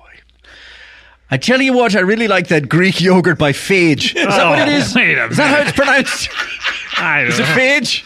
It's not, but that's all right. Oh, boy. Oh, boy. That was a rallying cry. Yeah. Well, Forces you know of what? good. I'll take another crack at it a little later. I'm Is going to that have your a snack. purpose? Oh, you're going to eat a snack. Is that your purpose? That really made me hungry. It legitimately made me hungry. You expel a lot of energy. Okay, wow. Patrick McMahon, this is so... Now the forces of good are starting to take Yeah, a the real scales turn. have been tipped a little bit. What have we got on our side now? Okay, you've got your Dalton Wilcox times 3. That's right. You have hot dog over here. Here I am, man. What are you eating, hot dog? I'm eating a hot dog, man. Okay, I Bill should've Carter Yeah, that. also eating a hot dog. Yeah, what are you eating? I'm having a Luna bar. Oh, I thought you were Those late. are for women, Bill. Those are for women. That's what they tell you. Yeah. No. Those have like estrogen in them or something. That's right. You should not eat those, Bill. The estrogen attacks the testosterone, and the testosterone builds itself up to do battle with the estrogen in your system. And I got 10 times the balances So testosterone you're of challenging any other guy. challenging the testosterone to make it fight harder. It's always making it fight, which you always want your testosterone active. All I eat is Luna bars. Now, I'm on a Luna. That I'm on a is 100% very Luna on bar many diet. levels, very unhealthy. I haven't had a bowel movement in 9 months. We have Cactus Tony, of course. We have Cactus Tony, who moved from the forces of evil to the forces of good. And listen, I might go back. There's no telling. I might go back to the forces of evil. Cactus Tony, you're Kind of Lady in the floater. Tramping that hot dog with hot dog over here. You're at the other end of it. We're all having a snack. I think that limerick made all of us hungry. It's like everybody shares a mic and everybody shares a hot dog. Everybody's sharing. Oh, God. Oh, God. I am the microphone. Oh, golly. I'm still here. You devil. We have Golly. Again, please do not make that the name of the episode. I will not. We have Chip Gardner, a.k.a. the Lizard, a.k.a. Gretchen, a.k.a. Satan. On the side of evil. We have Golly. We have Byron Deniston. Here I am. And- With Beetle Bailey, the royal baby. And And a baby Bjorn. did we ever figure out where that stone was? Oh, yes, it's on the way. It's on the way. Someone's bringing it now. Oh, someone bring it. Yes, bringing it. Okay, I'll answer that. The fuck I gotta bring this fucking rock all the way from goddamn England? Jesus Christ. Is it? This is, Go ahead. You know who I am. Ben? No, come on. Sorry. Danny Danny Mahoney, Mahoney. Life at a Party Incorporated now. You can recognize I'd say- him because his many coats. Yeah, that's right. From I'm Life wearing of a the couple Party. of different coats. This one right here is the heaviest coat commercially available. Anywhere. If you want a heavier coat than this, you got to have It's it made special. chainmail. It's a chainmail coat. It is. It's interwoven with metal in a coat. I haven't seen you since you What did commentary on our season 1 DVD. Oh, that's right. Yeah, I did do that. How did that turn out? It turned out great. Oh, People good. enjoyed it. Oh, good. All you ended up doing was retelling the story of the batteries, which you were telling there on the episode. Well, listen, wait, is that not what you're supposed to do on commentaries? You commentary on what's happening. We never got to anything new. You just retold all those details. This is the situation. I got a boombox, okay? And now when I show up to work a party, I bring the boombox. Cool. I've had this boombox going on. I mean, I've had it since the 80s. It's a good boombox. It's a Panasonic. Oh, yeah, we've heard this many It's a high times. quality boombox. You can do. It's got cassettes. No. You can't buy these now. It's got cassettes and DVDs. You could literally if you wa- DVDs? or whatever they're called. The fucking CDs. CDs. huh?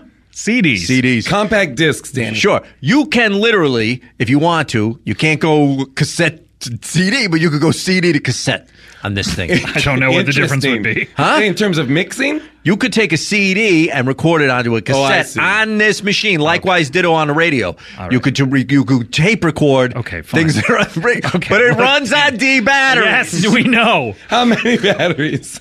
This thing takes 8 batteries at one time. It Wow. runs on 8 batteries. He's got a bag full of Yeah, D no, I'm batteries. aware. I got a I'm gym aware. bag We all full of know. D batteries. Yeah.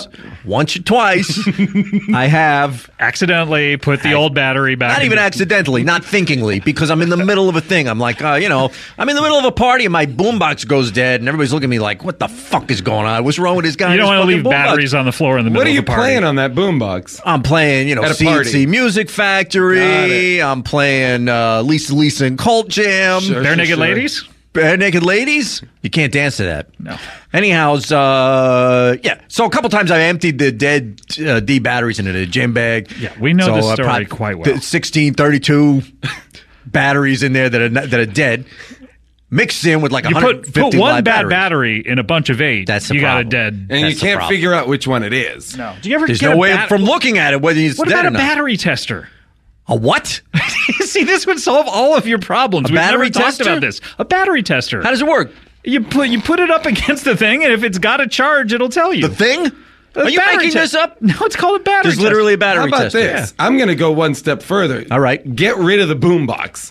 Okay. Get rid of the batteries. And Buy all get new ones. something like an iPhone with a Bluetooth speaker that has a rechargeable battery.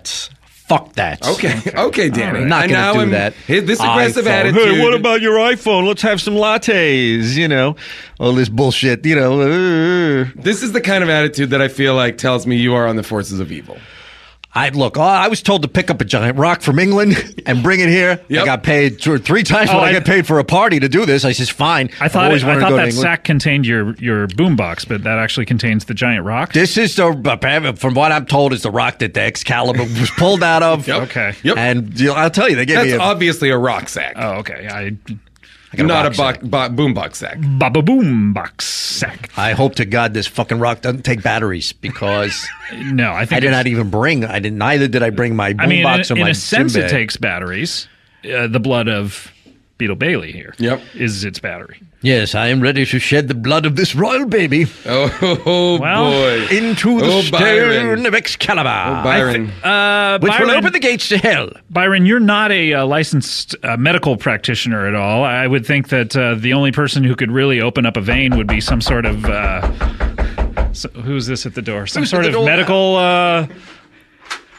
Nurse Andy Callahan. Hello! How's everybody doing? Now, This is terrific. Who are you? I'm Nurse Andy with an I. Got Oh yeah, it. you were on with Gillian Jacobs. I don't know. But yeah. And I'm a nurse, and I work in a long-term care unit. Oh, yes, of I course. take care of senior citizens, and, you know, a lot of these people have dementia, and they're not doing very well. I mean, these are folks who are not going to get out of the hospital. Now, You know what I'm saying? Nurse I mean, this Andy is the last Callahan- stop for these guys. Oh, of course. Yeah, uh-huh. Did you jump out the window a couple of episodes ago? You know what? No. As a matter of fact, Got I did it. not. I never have been out that window. Oh, interesting. And I'm looking at it. I'm saying it looks dangerous. I don't want to go. But you know, I mean, who knows what's going to happen? Okay, so just for the sake of for argument, Nurse Yeah. Andy Callahan. This is I was Dalton forgotten Wilcox. on the day that people were going out the window. Oh, you were Just forgotten. To be totally honest. Nurse This Andy, is- do you know Bill Carter over here? He's an older gentleman. Say hello, Bill.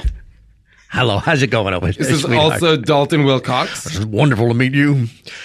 Hot Oh, boy. dog. Yeah. And then, of course, Patrick McMahon. Listen, I'd like another shot at the limerick. and Cactus. Oh, you would? Well, I mean, I don't feel good about that last limerick because Okay. I've looked it up and it's Fahay, I guess. It's not Phage. Yeah, pronunciation It's is key in limericks. But you know what? It It's a is, visual rhyme. It's a visual rhyme. All right. And then Do you- do also, you- but he says he wants another shot at Maybe it. a little bit later, yeah, a little maybe bit later. later. I mean, there's no time like the present is what Well, I say. yes. Someone wants a shot, I'm willing to give him a I shot. feel like No, I was Patrick- thinking maybe a little bit later. Okay. Like maybe after a break if I've had time to write Oh, one. there's Well, we have probably 299 more breaks. All right. Oh, wait, no. 298. 298 now, yeah. Okay, so also just Nurse Andy Callahan, just so you know, Yes. just because the room is confusing now. Okay. We have Chip Gardner over here. We have Golly the microphone / shape-shifting monster. Yes. We have Byron Denniston and Baby Beetle Bailey and Danny Mahoney, a very popular stand-up comedian. No, he's a life of the party. He's Life not of the really. party. He's He's no. a But I got a joke million teller. fucking jokes. Yeah. I got a fucking book full of jokes. I'll whip it out and tell you a joke. How does a Tyrannosaurus Rex pay his bills? No. How does a dinosaur pay his bills? Tyrannosaurus checks. That's a great fucking joke. Wow. You understand me? Is the mess up in the middle of it part You had to, in the you in the had to joke book? redo the setup. What are you talking about? Work on the setup. What difference does it Tell me the fucking joke make? again. How does Tyrannosaurus Rex pay his bills? Wait, how does a dinosaur pay his bills? Tyrannosaurus checks. That's part of the setup so people know it's coming. That's how a fucking joke works, No, asshole. it's not. Okay, well, let's not even get into it. You should talk to Jeff Garland. Well, Nurse Andy, you're here to draw We'll the talk blood. to Jeff Garland. You're here to draw the blood of the of Beetle Bailey, I assume. Huh? No. Oh, no? No. I don't want that blood drawn. Well, what are you doing here? I'm here for the forces of good, you guys. Oh, fake out. Fake Oh, my out. goodness, no. Nurse Andy Callahan, forces of good. I'm actually here. Thank you, Dalton. You did a wonderful job so far. I'm here to lead the forces of good. I'm going to see the forces now. Ooh, and I'm going to be in charge. I don't know about this. I'm going to organize you guys, and we're going to get into a single file line. Oh, boy. And we're going to, because I have a lot of experience organizationally Yeah. with, planning out the shifts of the nurse. I mean, listen, the nurses' shifts are complicated, you know what I'm saying? Because it has to be a transition between one shift ends and the other one because you got to pass off shifts information anywhere. about what happened on the last Waiters everywhere. This sounds no, but it's a little more complicated. It has to be more of an overlap, so the person leaving can update the person who's coming on. Yeah, about it's all the a things lot that like happen. waiters. Hey, I'm working on this table. It's a little feel different like than this to be is honest with very you. administrative, Nurse Andy Callahan. There's going to be a lot. Listen, in this battle between good and evil, 90% of it is going to be administrative. And the paperwork? And there's a lot of paperwork. I guess absolutely. you do. You got to book all the different people into all the different fights. Plus, So I'm there's that. God. So that's part of it. It's part of why I want to lead the forces of good, because I'm God. Wait, What? what? Yeah. Oh, yeah. You're God? Yeah, I'm You're God. Nurse the Andy supreme Callahan, being? arguably the most annoying character? How do you figure?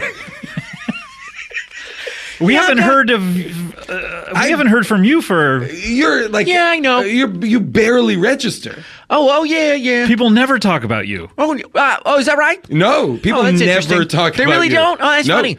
Yeah. You weren't part of the pilots, I don't think. Like none of it. The pilots? Yeah, What are you no, talking none about? of it. Nothing. I don't know. Yeah, no, I've been over there in the long-term care unit of this hospital, just Yeah. watching old people get sick and die, and having a just lot of like laughs. God. And Wow. just really enjoying, just laughing and he laughing. is and laughing. God. This makes sense. Yeah. we have a Whoa. lot So of fun you've there. been here on Earth this whole time since the gates of heaven. Since 81? Yes, since 81? Yeah. I've been here, and I'm aware of what happened there, where nobody who dies can go to heaven or hell, and just dwelling in it. And I said, I don't want to get involved. Let's let it sort itself out. But here we are now, and the battle is being joined. So why not? I figured, I'll come down here. I'll see if I can help out Dalton. I find you thank still so annoying. Thank dog. you. I was going to say thank God, but thank Andy. Yeah, thank that's you. right, Oh my yeah. gosh. I guess that's it. Andy is God. Wow. That's Andy what we're is finding God. out. Yeah. Interesting. Wow. So, well, I anyway. mean, Chip, how do you feel about this? I mean, Well, I'm shocked to meet my old nemesis. Your maker, actually. Yes, absolutely. And at one time, we were very close. Yeah, you were an angel or something. Whatever, it doesn't matter. you guys used to be the original Solo Bolo. Yeah. Yep. You guys were best friends. It was a real bro down, hoedown up there at the creation of heaven and earth. What started the fight between you guys? Well, yeah. Are you finished, by the way, Chip, What with are you whatever it was eating? you were eating? What are you eating? There's a lot of wet mouth sounds going on. A lot of WMS, wet mouth syndrome. Listen, my face is barely, it's barely sliding on my off. skull. It Yeah, is okay. sliding Are you off. chewing your own face flesh? I'm God, chewing stop it picking to at your keep face it on flesh. there.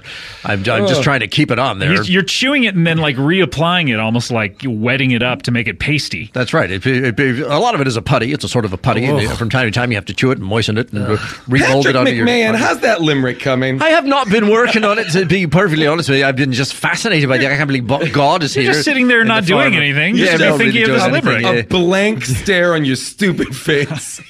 God, Patrick. Yeah, that's about right. You're useless.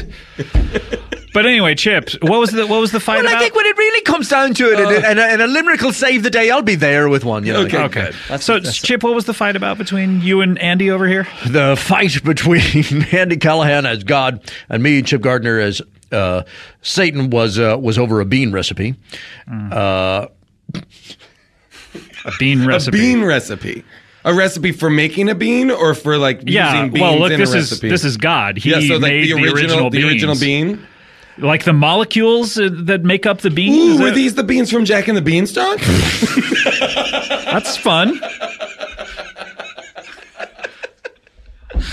I was talking about we had all the fruits and vegetables. Oh, God. We Did had you get everything. louder? Huh? Did you get louder? I don't know. Yes, I can tell you it got louder. Everyone As the backed off that microphone- mic. As the microphone, I can tell you. He's horribly loud. Anyways, we had fruits and vegetables. We had all these things planned for Earth because, it was a collaboration, what was going to happen. It was on a Earth. collabo between you guys. Yes, of course. And it was a lot of fun. And we had a lot of fun. And I says, we should have nuts, right? Sure. Yep. I mean, nuts was my idea. Yeah, that's a good one. I says nuts. This guy says beans. The magical fruit? So this is the original fight. Wait a minute. Is the bean the magical fruit that we've heard about in Adam and Eve? It's not we've popularized it as an apple, but is the bean the magical fruit? The more you eat, the more you toot? Is that what made Adam and Eve have their first fight? I think this was more of a beans versus nuts thing. Look, it's water under the bridge now. No sense getting into it. But yeah, we just had a disagreement about what should be in the legume family. And oh my God, the room is vibrating with intensity. Like, so Chip, you created beans. I think amazing. All right. I'm just trying to see here. I don't want to dwell on that. I understand. Now we've got the stone, we've got the baby. We've got the forces of good. We have God and Satan here. Yeah, we have, just practically everything. Who is this now? Oh, my gosh. Who's this? Clive. Clive Dundee? The guy who writes the middle 8 breaks of U2 songs? Yeah, that's right. Wait, you're Irish too? No, I'm trying to... Take your time. Oh, no, I'm sorry. That was Patrick McMahon saying that's right. Yep. That's right, I'm Clive Dundee. Yep. That's right, and I'm from England. Yeah. Oh, English. That's right, I'm an English songwriter. Yep. And I've been working for U2 for many years, right, in the middle 8 breaks. As a matter of fact, that's what's the hold up on the new album. They don't like my middle 8 breaks so far on the new record. I'm trying hard. Not all the songs need them, but the ones that do really need them, And so I'm working very hard to get these middle 8 breaks from done. Liverpool? Are you from Liverpool? Possibly Manchester, somewhere around there. Fair enough. And 24-hour party. Right, are you here right. for the big battle? I'm here for the big battle. On whose side, Clive? I'm going to be on the side of good because I've spent all. A lot of people don't know this. Every single U2 song is really about religion. Yep. Oh, you know what I mean? They're They a really Christian are. band. Yeah, that's right. They are a Christian band. So that's rubbed off on you? Yeah, a little bit. Yeah, because all these middle 8 breaks, I'm always addressing God. Nurse Andy Callahan, did you put U2 on this earth as a force of God's word in song? To be honest with you, no, I did not, and I'm not happy with all of their work on my behalf. Especially Get on Your Boots. Get on Your Boots is a terrible song. It really is. And for them to say, well, it's a tribute to guys, we just feel like, okay, don't speak for me because I don't think anybody should put on their boots. No. And wait, you don't believe in anyone putting on boots? Oh, look, I don't take a position on boots. Did you not create boots? I did not create boots. I'll tell you right now, boots were not part of my creation. Wait, Chip, was this your creation, boots? Boots. Yep, boots were mine. All right, well, we have quite an assemblage here. It looks to be on the forces of good. We have Dalton Wilcox, Hot Dog, Bill Carter, Patrick McMahon, Clive you ready Dundee, with that limerick, Patrick? Cactus Tony. I honestly have not even looked at it. Okay, great. But when we need it, we need it. And of course, heading up, Nurse Andy Callahan, a.k.a. God. Because I'm God! The forces of evil are Chip Gardner ×4, a.k.a. the Lizard, a.k.a. Gretchen, a.k.a. Satan. Golly, the microphone. The shape-shifting demon. We Byron have Deniston. Now on the box of tissues. Danny Mahoney. But your commander isn't here.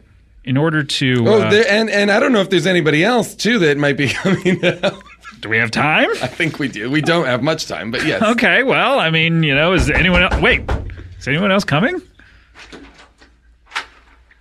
August Lind! Yeah, that's right, it's me, August Lind! How's it going, everybody? Did you forget about me? I didn't even anticipate it. Oh, well, yeah, I'm here because the great battle is happening and all that stuff, and I just want to be a part of it and see if I can help out in some way. On which side did you want to help? I think I'm going to be on the side of good, probably. Okay, so you're going to be working with Hot Dog? I'd love to work with Hot Dog. Have you guys ever worked together before? Well, sort of in a way. In the pretzel factory in Dusseldorf, we are currently turning his wife into a hot dog bun. Oh, I heard about this. Yeah, that's right. Thank you so much because, my wife died and I wanted to turn into a hot dog bun and then I'm going to be turned... Or actually, no, I think... Are you making it into a bunch of different hot dog buns? Well, that was the note at a certain point. We were trying to work on turning it into one hot dog. I remember all this. We were talking about this in San Diego. Yeah. So now we're turning her into a bunch of different hot dog buns, I think, and then you're going to be a bunch of different hot dogs. Right, yeah. That's right. And I'm going to be fed to the members of Shana Na.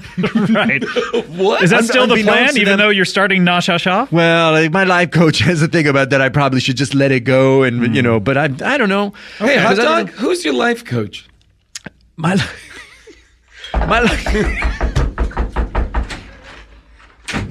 Ben Alterman? Give me a second to get to the microphone. Okay, well, you're a very old man. Very, very old. Ben Alterman. That's right. Alterman. Hello. I haven't seen hide nor hair of you. I haven't been around in a long time. You're the old stand-up comedian. Well, you're only as old as you think as you feel that you are. How old do you feel, Ben Alterman? 112. And so you are. Could be. Yes, I am a stand-up comic. Yep. That's all that really needs to be said. I can remember one of my jokes. Yep, let's hear it. My daughter gave me a VCR for Christmas. I don't know how to program it, so I just stick my dick in it and fuck it. Okay. Now, the problem with that joke is that... Doesn't make sense. Well, they're not giving VCRs anymore. That's how long I've been around. When I started doing stand-up, this was cutting-edge technology. Mm-hmm. So really not that long in terms of your age. No, that's right. I was a late You bloomer. started really old. I was a late Now, bloomer to Danny stand-up. Mahoney, what's the entrance? How big is the hole for the cassettes in your boombox? I don't want nobody sticking their dick in my boombox. This is an important boombox. Okay. This is a centerpiece of my act. Now, we've heard This is so boombox. much about this boombox. So just, please, Ben, stay away from his boombox, okay? I don't want to put my dick in his boombox. Okay, great. Then, I think everybody's here. yeah, Ben, on what side are you? What are the options? Well, What we are have the good or choices? evil. Really? Yeah, that's Yep. about it. It's that simple? Yeah. Your protege Yes. is on the forces of good. Who's my protege? Well, you're his life coach. Yeah, Hot Dog. Oh, okay. He's on the forces of good. That doesn't mean anything. We don't mean to sway you in any way, in any one direction. I'll be honest with you. I don't want to be a part of any team that Hot Dog is on. Hey, man. I guess that's not very supportive of my life coach client, but I will be on the side of evil then. And it will be satisfying to defeat Hot Dog and to show him, why I'm better than him. All right. Well, I guess all that needs to happen is we need to prick the blood of young Beetle Bailey and pour it into this. Wait a minute, but I feel you can't do that. Why not? I'm ready to prick the blood. Well, I mean, your Supreme Commander isn't here. The Supreme Commander. Yeah, is he the dropping Supreme by? Commander's Supreme Commander? Yeah. No one of us can pretend to know what he's going to do. He comes and goes as he chooses. Are you waiting for him to give the go-ahead? Yes. That it's time? Yeah. Yes. Oh, fuck. What? I just watched Danny Mahoney and Ben Alterman become one character. Oh, my God. Holy shit. Oh, my God. The forces of evil are all combining. They're like a Megatron. They are all melting together. Oh, my God. Byron Dennison just melted into the Danny Mahoney Ben Alterman beast. Oh. Everything is... How is this happening? There's all the forces of evil have joined into a giant. They turned into one singular person. John DeMello, theatrical director. Good morning, gentlemen. Oh, this is chilling. Now there is only one. I'm Satan's Supreme Commander. I am the embodiment of all evil in the known and unknown universe throughout perpetuity, since the dawn of time and forever for all time.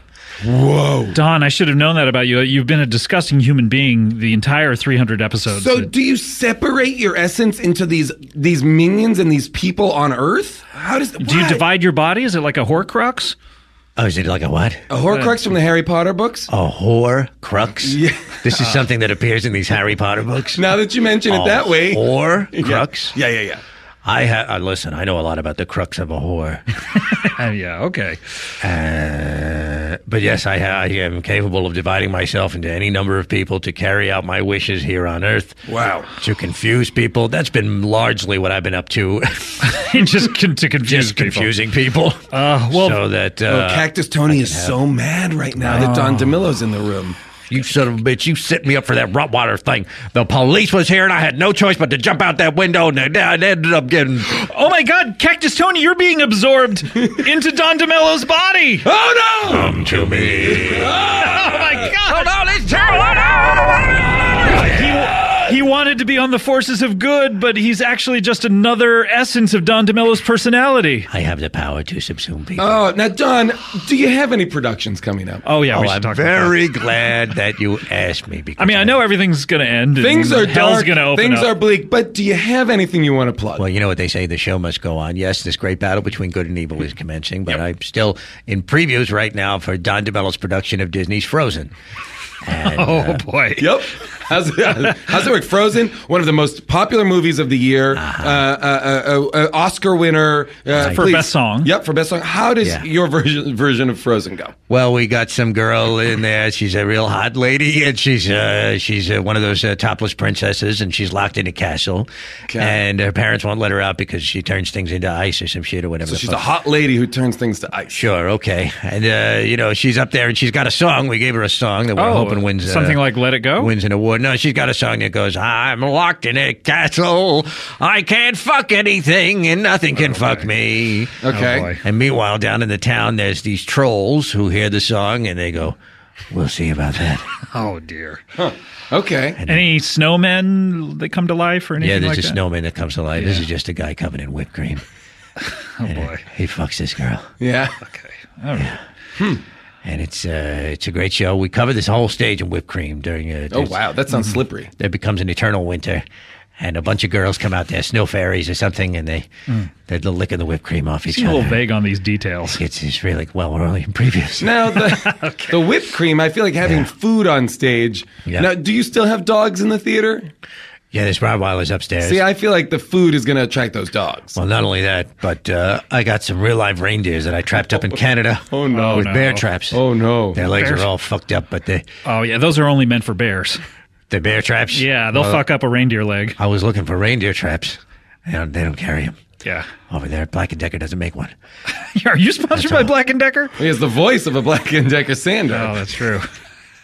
Anyhow, wow. I'm glad all the forces of good are being so quiet for this because I do want people to come down to the Pasadena Fairy Tale Theater and check out my production of Disney's Frozen. Andy, what do you think about this? Andy Callahan, Nurse Andy Callahan. Well, I'm very glad to finally beat the ultimate evil here, and because, I really think things would be better if he was gone. I'm just being honest. All right, well, the forces of good are here, and you're up against Don DeMello. Oh, Patrick. Don DeMello just pricked the baby.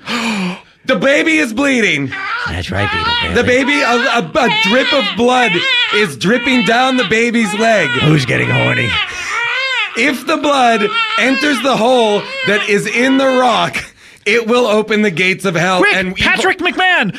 Recite a limerick to rally the troops. It's time for your limerick, Patrick McMahon. The only thing that can stop this drop of blood dropping into the Excalibur hole of the stone is a powerful limerick that can combine all the forces of good into one. Here we go. And once again, I've not had time to work on it. All right, but you're the best we at it. haven't taken a break. That's why you're here. That's why I'm here.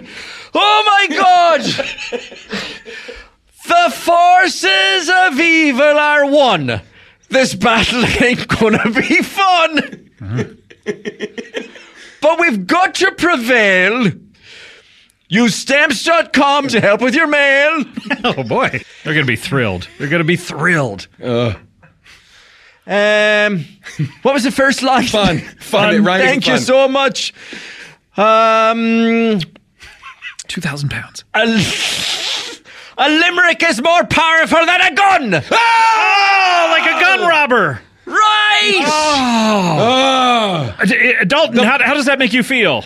This poem, the limerick I just heard, I feel like I'm being subsumed. Whoa! All of the forces of good are combining! August Lind!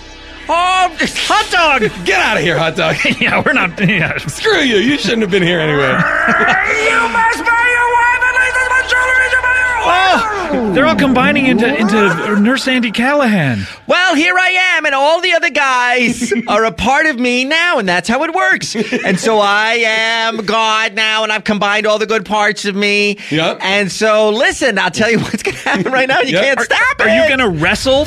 I'm grabbing the stone, and I'm going out the window! Oh my God. There's Sandy Callahan. We're in the new Earwolf Studios where there is no window. Yep. All of a sudden, Victor the Giant burst his head through the wall, created a window. Meanwhile, we're on the 4th floor up here, and Nurse Sandy Callahan jumped out. Jumped onto the back of the giant. Jumped onto the back of the giant. Did not. We thought that Nurse Sandy Callahan was committing suicide. He just jumped onto the back of the giant. And they flew away. The giant turned into a griffin, and they flew away. So you have a shapeshifter, too. Wow. They do, yeah. Well, they do. Yeah. Sorry, Don, you're the only one left. It's just me here stuck with a bleeding baby. He grabbed the rock and he flew away with it before the blood could drip down into it. Yeah. I should have known that the creation of a window by a giant was going to be the thing that destroyed me. I mean, this has been a long time coming, this battle. Yep. All I needed to do was get one drop of blood here in the hole. I know, you really took your time with it. At any point, you let Patrick get through the whole limerick, and he labored over it. I know. You could have, at any point, just shoved the blood in the hole. Well, like everyone else out there, I wanted to hear the limerick. That is the power of a limerick. And that's why he's the best. So I think he knew exactly how much time he needed to fill before that giant could punch a hole through the wall. Yeah. Oh, my gosh. No wonder he was taking so much time for that last line. Yeah. He was waiting for that giant. He knew to buy time. This guy's a real smart guy. I don't think he could have possibly forgotten the rhyme scheme in that amount of time. There's no way he could. Because he is the foremost lyricist of his generation. Evidently. Well, this is obviously a disappointment for the Voices of Evil. But a good promotional tool for Disney's Frozen at the Pasadena Fairy Tale Theater. What are those dates again, Don? Well, we're in previews now, and we're going to open August 1 out there at the Pasadena Fairy Tale Theater. Once again, this production is, this one I think is going to start around 1:30 in the morning. You got to climb in the bathroom window. Oh, the bathroom window is now an in as well as an out? Yeah, that's right. We're going in the window now, and also that is the egress and the entrance. Yep. Egress and the exgress. Yep. And there are dogs there to take care of the children. Of course, as there would be. Yep. If you had thought that your plan was successful, the play would not have, the show would not have gone on, right? What do you mean by that? I mean, if your plan had been successful and, the gates of hell had opened up or it would have been a production for Hell on Earth. Yeah. Let me be perfectly honest with you. Yeah. And I feel bad for all the guys that were on Team Evil, but this project I've been working on of sending everybody who's died since 1981 straight to hell has been an important project, but it is nothing compared to this production of Frozen. Really? Oh wow, this is something special. This is my heart really wasn't in the whole hell plan. I wondered why you took so long. Well, because you're letting everyone drop by. You had the baby really early on in the program. I've moved on creatively. Look, the sun is out. Yeah. It has been nothing but years of darkness. So I'm assuming this, the forces of good prevailing. What is that? Yeah. Where does that leave us, Don? Are you going to let us go? Well, Jason and I? What would you guys like? Because really, you should be heading off to heaven now, having died a long time ago. I kind of want to go back on Earth. I kind of want to stay here on Earth. If that's you guys want to return to Earth? Yeah. You haven't read Divergent yet. I haven't finished the Divergent series. And I want to read Maze Runner next. So listen, here's what's going to happen. Mm-hmm. You guys are going to go back to Earth. Yep. Along with Jack Lemmon. Got it. Good. Jack Lemmon's coming back. Good. Clarence Clements. Oh, the big man. We had his back. And who else? There was a third guy that died since 1981. Well, yeah, there's Paul Newman, of course. Oh, yeah. So it's Kurt Cobain, I'm sure. You guys, Cobain. Can we keep Newman to just racing cars and none of the salad dressing nonsense? You don't like the dressing? No, thanks. What about the acting? There was that third thing he did. I think of him as first a race car driver, and a salad dresser, salad dressing, third an actor, I guess. Yeah. Yeah, okay. I think that's fair. No, actually, I'll talk it over with his people. I think of him as the husband of, what's her name? Joanne Worley. Joanne Woodward. Joanne Worley? Hello, Paul. Paul, it's Joanne. Now, Don, will you remain in this form or will you separate into your individual pieces again? Oh, that remains to be seen. I mean, I think there's a good chance I could turn back into Chip. Yep. All those guys. So all those guys, maybe not Ben Alterman, because if I can be perfectly frank with you, I think his voice is too similar to mine. Yeah, I bet. And well, look, I don't want him back on Earth. Yeah, this is had enough. So R.I.P. Ben Alterman. Yeah, sounds good. R.I.P. Well, this has been an amazing episode 275 that will because this is first of all this is a highly canonical. This is 274. Well, it'll be a two-parter, and this will be 275. Okay, yeah, got it. This has been highly canonical, and it affects... we're going to remember to release this as episode 275, unless us going back to Earth makes us forget about the whole thing. Yeah, I think you guys reverses the canonical nature of all of this. You're going to want to get this one out as fast as possible. This is what what I want to do with you, Scott. Okay, and this is important. Great. We're gonna have a trigger word. Okay. The word is zap. Zap. When I say zap, because we say zap a lot. Yeah, when I say zapstraighttoit.com. Zapstraighttoit.com. When I say zap, I want that to be the trigger that reminds us that this happened. Okay. Okay? Good. Just in case we forget. In case we forget. We probably won't. It'll be of episode course we won't. It'll be 275. 275, but in the... Just in case there's some sort of transition to the waking world. On the off chance that we wake up and forget this ever happened, which I wouldn't put past Don DeMello. Listen, who knows what I'm going to do? I'm a real snake in the grass. All right. Well, I know that to send us back to Earth, you need to touch our belly buttons. So lift up your shirt. Okay, here we go. What a fucked up belly button you have. Yeah, well, that's a long story. I have not talked about that on any of the 274 it's episodes. It's like a double outie. Yeah, no, I mean, there's I'll talk about it if we ever get to episode 301. I don't want to touch it, but all right, here we go. Gentlemen, as I touch your belly buttons, you will wake up from the 33-year dream that you have been in. The fugue state you've been in, and return. The Twilight Nether region. The Twilight Nether region. I'm going to miss this Twilight Nether region. I'm going to miss nice, it. Right? It's really nice. It's really, really. It's been good to me for 274 episodes. It's been a while. But the waking world is almost exactly the same, except that they do not have Fahey yogurt. All right, gentlemen. Goodbye. Just Chobani. Why did you say goodbye and pause so long before touching our belly buttons? It allowed me to get that Chobani joke in, which was not very good. Normally you would say goodbye and you would touch it at the same time. Yeah. Well, listen, this has been a real problem for me, taking a long time to do important things. I mean, it literally lost me the entire battle of good and evil. All right. Well, this time when you say goodbye, go ahead and simultaneously press our belly buttons. And goodbye. Why are you waiting? You gotta just You have push to the do belly it right buttons. at the same time. Could you guys move a little closer to me, please? Well, tell us to do that before you say goodbye. I didn't realize it was such a big You hurry. are essentially omnipotent. Like, what is the problem here? I mean, I could split myself into 3 different guys who could get all over your belly buttons. Oh, okay. If that's the case, then I would like you to do that, okay? And I would like Danny Mahoney to send me back. All right, here we go. The fuck am I doing back? Touch my belly button. Huh? Touch my belly button. For what reason? Say goodbye. Danny, just do it. Say goodbye and touch my belly button. Goodbye. I would personally love, you know what? I'd love Golly to come back. Okay, I'll take care of it. Danny, come back inside me, please. Here comes Golly. Oh, Golly. Hello. You devil. I have Really taken the trying to form get of in Cody. I have taken the form of Cody the engineer. Engineer Cody, your mouth is moving, but Golly's voice is coming out. I am now Cody the engineer. All right, Cody, come over here and touch my belly button. My pleasure. I've been wanting to do that for a long time. Need to convince you like Jason needed to convince Danny. All right. Not at all. All right, come on over here. Back to the waking world. You still paused. Oh, and there we go, Jason. That was I really forgot about all of that. I forgot about all that. It's like waking up from a strange dream.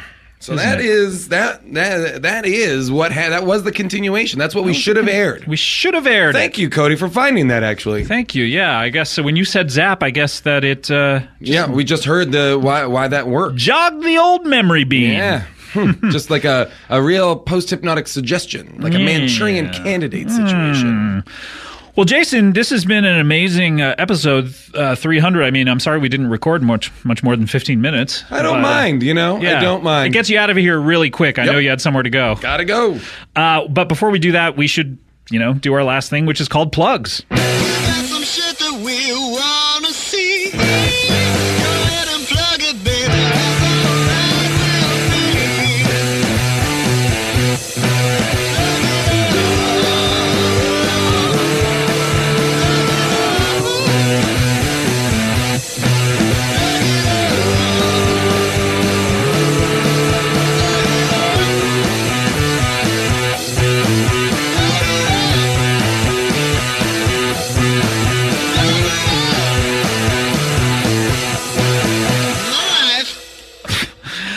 right, that was Plug It Up by Sam Himberg. Thank you, Sam. Very special 300th plug song. And Jason, what do you got to plug? I'm gonna of course plug my Earwolf podcast that I do with Paul Scheer and June Diane Raphael. Of course. How did this get made? Why not rent? They came together. We talked about it in a previous show, but yeah, that's David Wayne and Michael Showalter's film. Yep. So please rent that. Fantastic. That's what I'm plugging. And of course, my Twitter. Very good. Not on it. And I want to plug, of course, the Comedy Bang Bang DVDs. They are out right now. Please get them. And bonus video content out there. Yeah, a lot of stuff on there. Okay. And I want to thank everyone who's been listening to the show for 300 episodes. It's been a wild ride. I've really enjoyed every second of it. I can't stop laughing. This is awkward. And Jason, thanks for coming by and making this so special by us listening to a tape. This has been a really special day. I enjoyed listening to it with you and the audience. Mm-hmm. I felt like we shared a communal experience, a catharsis, if you will. Yeah, I would love to thank those guys who taped that previous show with us, but I thanked them when they were there. Of course. We didn't play the outro of that show, we should say. No, of course. Yeah, we didn't. But we can play an outro now. Yep. I like being alive. I like it. It's so much better. Good. We've been alive now for 25 episodes. At least I have been, and it's been great. It's been great. Yeah, the 5th anniversary episode, we were wondering if we were dead or not. Yep, and we were alive. We clearly were forgotten. Alive. Yeah, we'd forgotten. All right, well, let's hear that outro that we've all talked about, the Earwolf tag. That's going to be fun. Oh, man, this Earwolf tag, my favorite. Nick Kroll doing Chupacabra. Oh, yeah. Howling at the Moon. I can't wait for that. Oh, I mean, it's like a dream come true for me. Oh, boy, here we go. All right. Happy 300. Thanks, buddy. Scott, happy 300. Here's to 300 more. Oh, boy. I hope not. All right. See you in 5 years. All right. Thanks, everyone. At episode 600, twice as many characters. And 600 breaks. Yep. All right. Oh, by the way, we should play those other 298 breaks right now. Okay. Yep. We'll see you on the other side of those. Thanks. Bye. Bye. Zoops. There it is. This has been an Earwolf Media production. Executive producers Jeff Ulrich and Scott Aukerman. For more information, visit earwolf.com. Earwolfradio.com.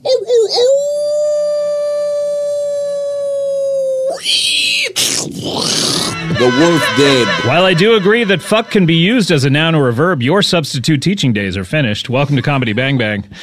Hey, thank you so much to catchphrase superstar Shampoodler for that wonderful catchphrase. 400th catchphrase. Well, not really, because I did What's Up Hot Dog for quite a few. Maybe 300th, somewhere around there. Maybe it'll stick. Thank you so much, Shampoodler. I can't imagine it will. What if that was the catchphrase every single week? Using the F word, just turning off half the population right away? Really? Yeah. You think half the population turns out? 50% tunes out, rather? I think 50% turns out. I think 50% tunes out. we got a 50-50 tune turn sitch. Oh, man. Boy, but... turn in, tune out. or tune in and tune turn out. Oh, boy. That's if you're a ballet dancer. Yep. Turnout. Yep. What are we talking about here? This is Comedy Bang Bang. Welcome to another edition. 400th episode. 400 very exciting. With me, Jason Mantzoukas, your co-host. No. Future host. No. Comedy Bang Bang protege. The widow Howlap suitor. I'm not even, I don't have to be a suitor. I am just. You're just, it's fait accompli. I am just waiting in the wings for your timely death. Oh, what? You hope it's timely? Not even untimely death, your timely death. Well, that's at least nice that you're not wishing for something to happen to me prematurely. At which point, I believe the Earwolf staff will knock on my door. What do you think a time... I will be spirited away as if the Secret Service is taking me to an undisclosed location. Like Miyazaki would. Like Miyazaki, yep. Like a tiny little girl that goes into an alternate reality. What do you think... Miyazaki. What do you think, and I'll get to introducing you in a second, even though you already did that. What do you think a timely death is? Do you think a timely is just natural cause? Is an untimely death always like a car crash or an accident? Is any sickness of the body, is that timely? Well, I think it would depend on your age. Or is there an age cutoff? I think it would depend on your age. Untimely would, to me, insinuate like that it was not a you were too young to die. So anything pre-18 is untimely, probably. I think anything, yeah. I mean, like I would think even anything pre-50 is untimely. I don't know. Once you're 18, you can go sign up for the military. I think. Then you deserve a timely death. Yeah, well, you're taking your chances when you're in there. That's true. Shout out to all the people of different stars and stripes out there who are serving in the U.S. military, armed forces, everyone abroad, here at home. We appreciate your service, and thank you for listening and passing the time with us here. I don't know.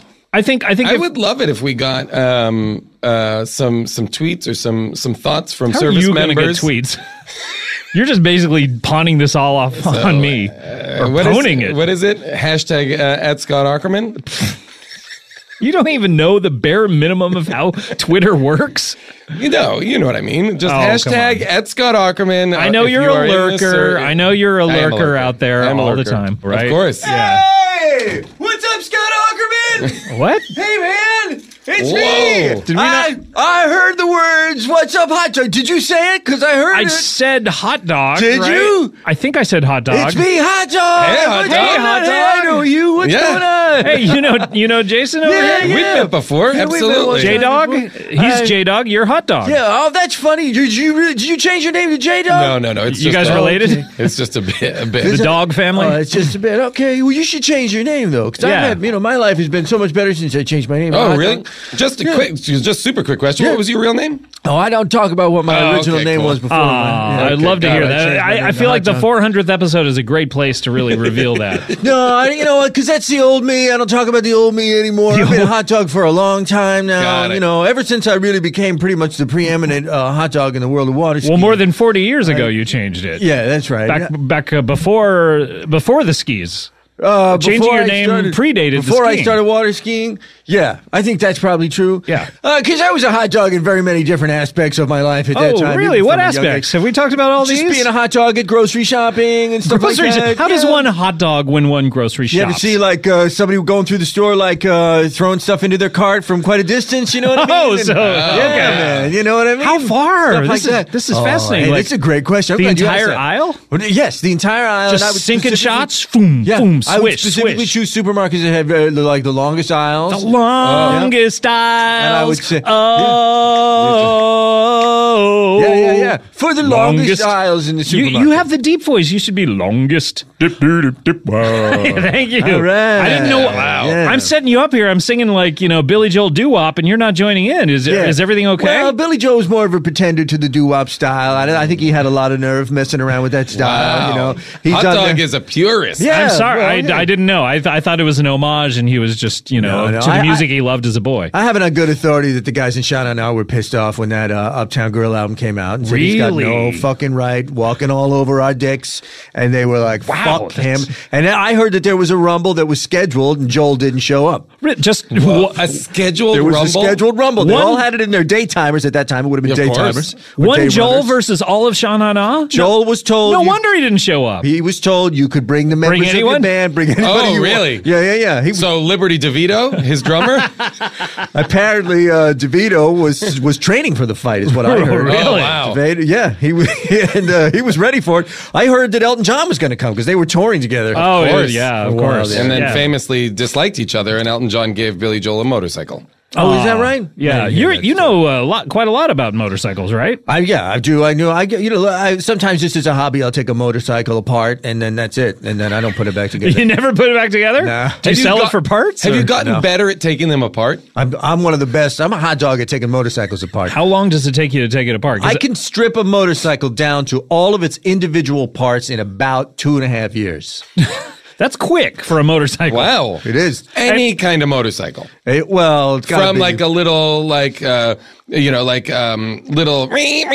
like a big old Harley. So what is that kind of? Like a ninja. Like a ninja. Remember that one? Yeah. I can only do it on a Triumph. Oh, okay. It's got to be a Triumph. So when you say individual pieces, do you mean like even the screws? Like anything that is not attached to to another piece? Yeah. Yeah. So wow. Yeah. 2.5 years. About 2.5 years. Where do you spend most of the time? Like, is it the brunt of it early on and then you get disinterested? That's a great question. For most of it is acquiring the motorcycle because I don't have a lot of money. Okay. So I gotta find. So a lot of this 2.5 years is just surfing around Craigslist and whatnot. Just trying to find a motorcycle. Trying to find a motorcycle to take apart. That fits in with your budget. Because a lot of people too. And it's got to be a Triumph. It's got to be a Triumph. So that's limiting. And a lot of people are attached to their motorcycles. And How I'm an many honest hours person. a day are you working on this? Tracking down a motorcycle, to take or apart? just working on the general.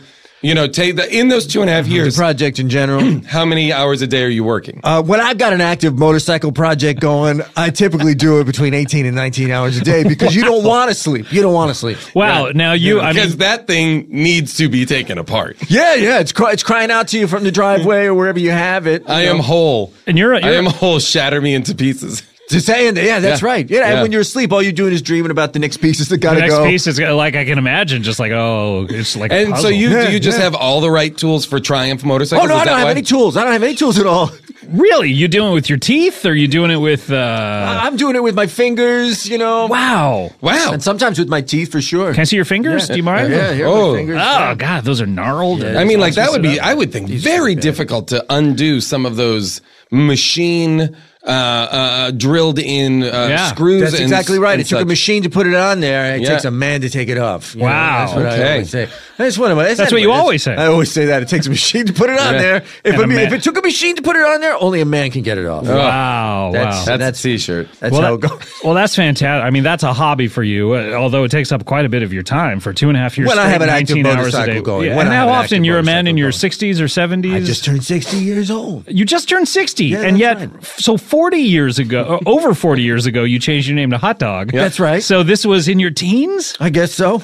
Yeah, makes sense to me. Congratulations. 19 years old. That's when you start a hobby, I feel like, you know? Yeah, and you turned, so you were born in 1956, is that correct? Sounds right, yeah. No, 55, my friend. 55. Yeah. Well, it's 60. Oh, okay. Yeah, I just turned 60. Well, I think it would be 56 then. Huh? What?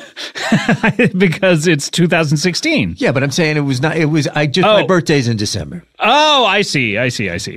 I don't know why you're quizzing me on the math. Yeah, That's weird. Let's get into when that you say math. just turn 60, well, it implies it's a big deal. Turning 60 is a big deal. It implies within the last couple of days. Scott, if you don't mind me saying, happy birthday, Hot Dog. Hey, thank you. See, that's an appropriate response to somebody saying they just turned 60. What a lovely event to have turned the timely age of 60. Timely age. December, what is it? December 25, 31?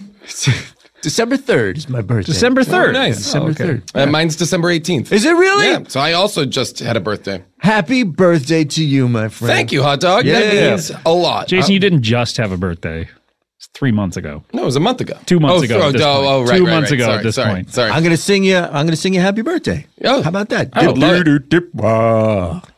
All right. Thanks, man. It stops there. Okay. Fair enough. Well, Hot Dog, it's so nice to see you. We didn't expect you here. It's I know. Well, I got off early. I work at the car rental desk at the Burbank Airport. And you do? Yeah, there weren't a lot of people. The Bob coming Hope in today. Airport? Oh, yeah, the Bob Hope. Yeah. There weren't a lot of people flying. There weren't a lot today? of people coming in looking for cars, and I'm always the first guy cut. It doesn't matter what time I got there. Sure. It doesn't matter at all. Has it been even 5 minutes at some point? Sometimes. Anytime we're overstaffed, I'm out. I'm the first guy cut. Why is that? I really don't know. What if you were the first guy there that day? If I was the first guy there, I would still be the first guy cut. Really? Sure. Were you hired the latest? No, I've been there longer than anybody at this point. What is going on? I have seniority. It's You partly do? because I'm very bad at selling the supplemental insurance. I'm just have Well, that's a scam, isn't it? I don't know. Is it a scam? I don't know. I mean, Yeah, you're you not would allowed know to better say? than us.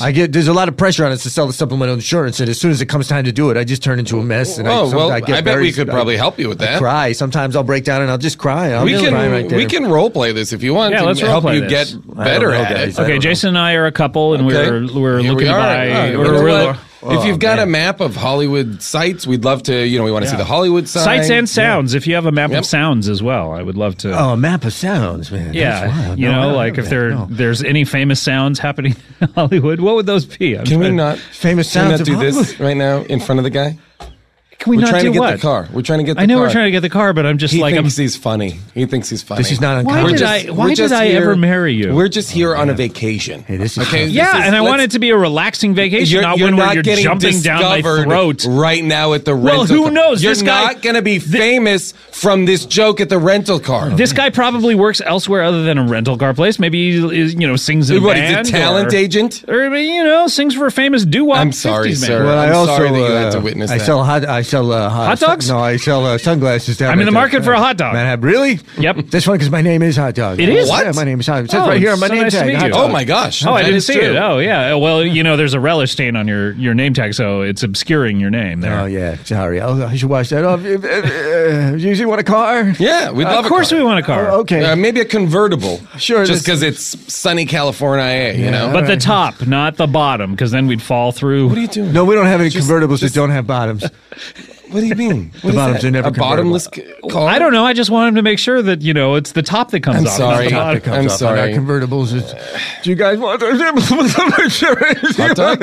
Hot dog, are you all right? Are you okay, Hot dog? He's fallen into my arms. Am I supposed to comfort him? Are there benefits to the supplemental insurance? There's no benefits. Hot dog, you're cut.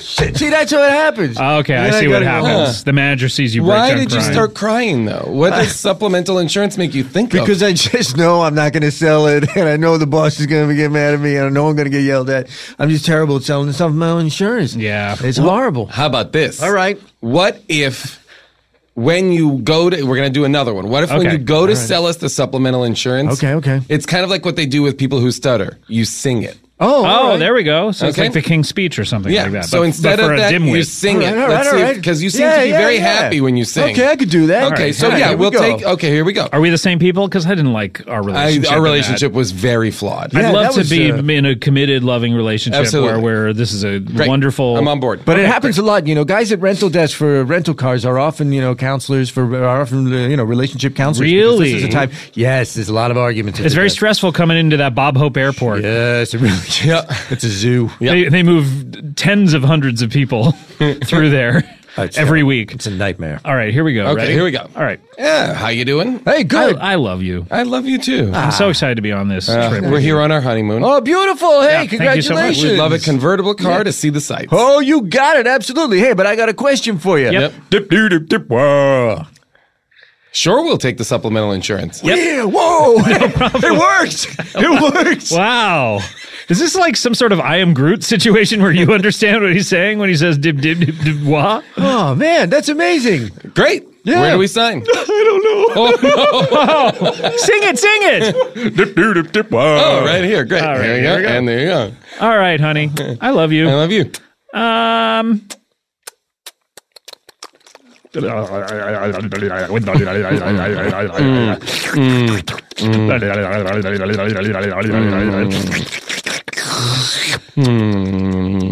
And 5 more minutes. Oh, that's hard to hear, man. That's really hard on the ears.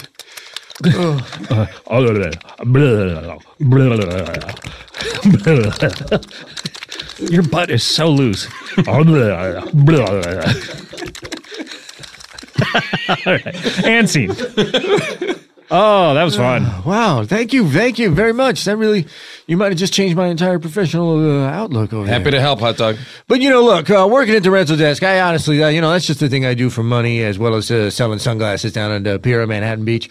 I Really? What type of sunglasses? Do you mind me asking? Or you name the type of sunglasses. I'll What- tell you whether we have them or not. What about the sunglasses? Ray-Ban. Yeah, we got those. What about What about the sunglasses from like previous years in Times Square, like 2012, 2011? Where they have the Previous year sunglasses. New Year's Eve New Year's sunglasses. Eve sunglasses from Times Square. It is against the law to sell those. It's against the law. to sell those because after that's year the is expiration expired. date. Yeah. Oh, so you have a Cannot full be done. year to sell them because they're celebrating the year that's about to If come. a pair of glasses says 2016, it may be sold from January 1st, 2016, all the way until December 31st, 2016. When you see people wearing those on New Year's Eve, That's 4 weeks after your birthday. yeah. If you see somebody wearing that just about on New Year's Eve, Just about. 2015, No, dead on. the 3rd, December 3rd is my Yeah, birthday. 4 weeks later, December 31st. What? It's not 4 weeks.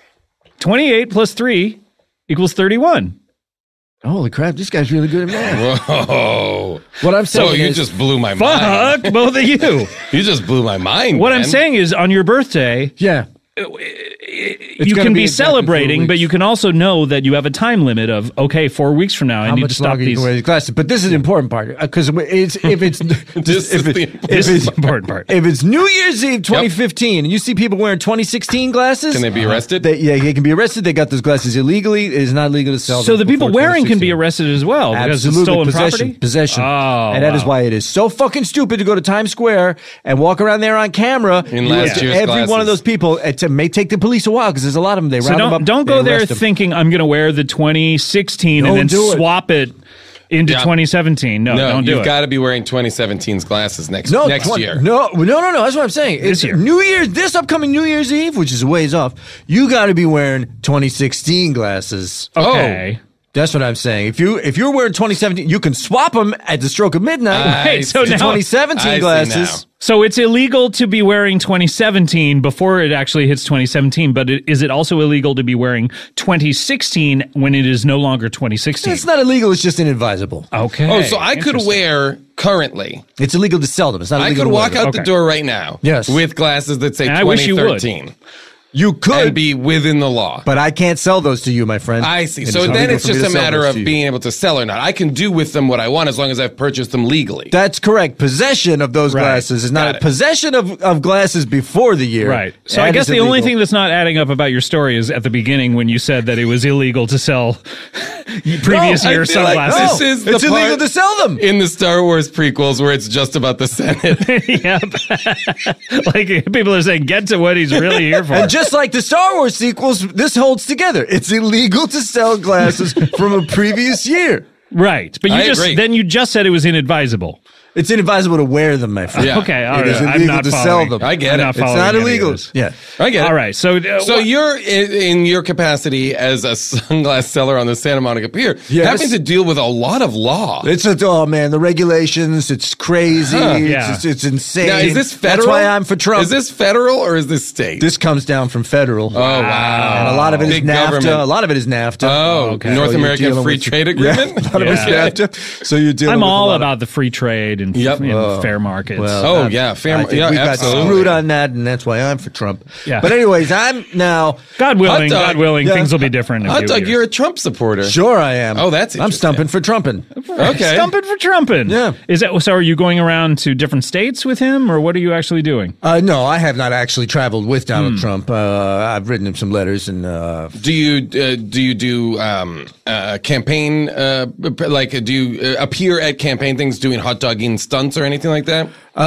Do you do many stunts lately? I mean, water skiing stunts? Yeah. Well, I'm glad you asked me that. Thank you. Because I got a big thing coming up about we water hit skiing. on it. Yeah. Wow. Well, I don't know exactly what it's going to be perfectly honest with you, but maybe you might have seen this story because, look, I'll back up a little bit. There is a big war going on, and there's been a war going on for a long time. Afghanistan? On Christmas?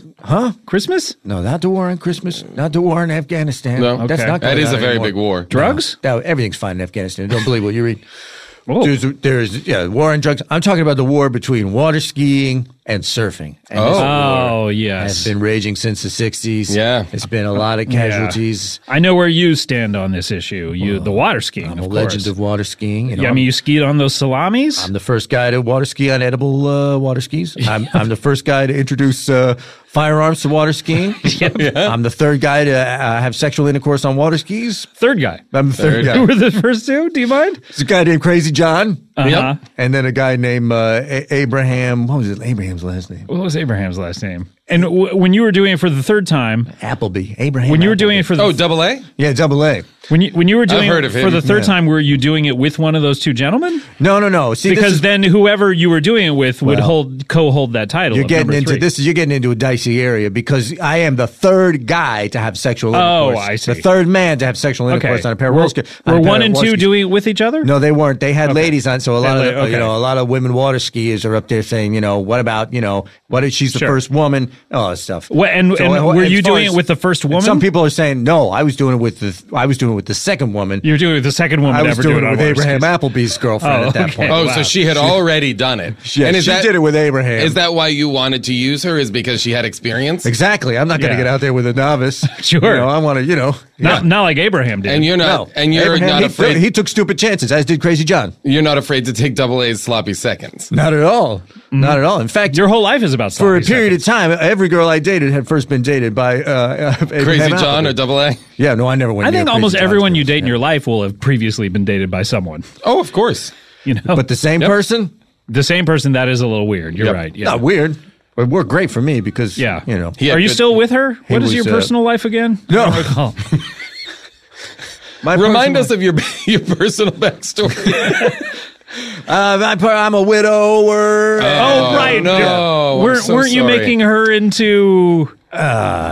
It's a long We talked about this in San Diego, I feel like. Yeah. Didn't we? I think we did, yeah.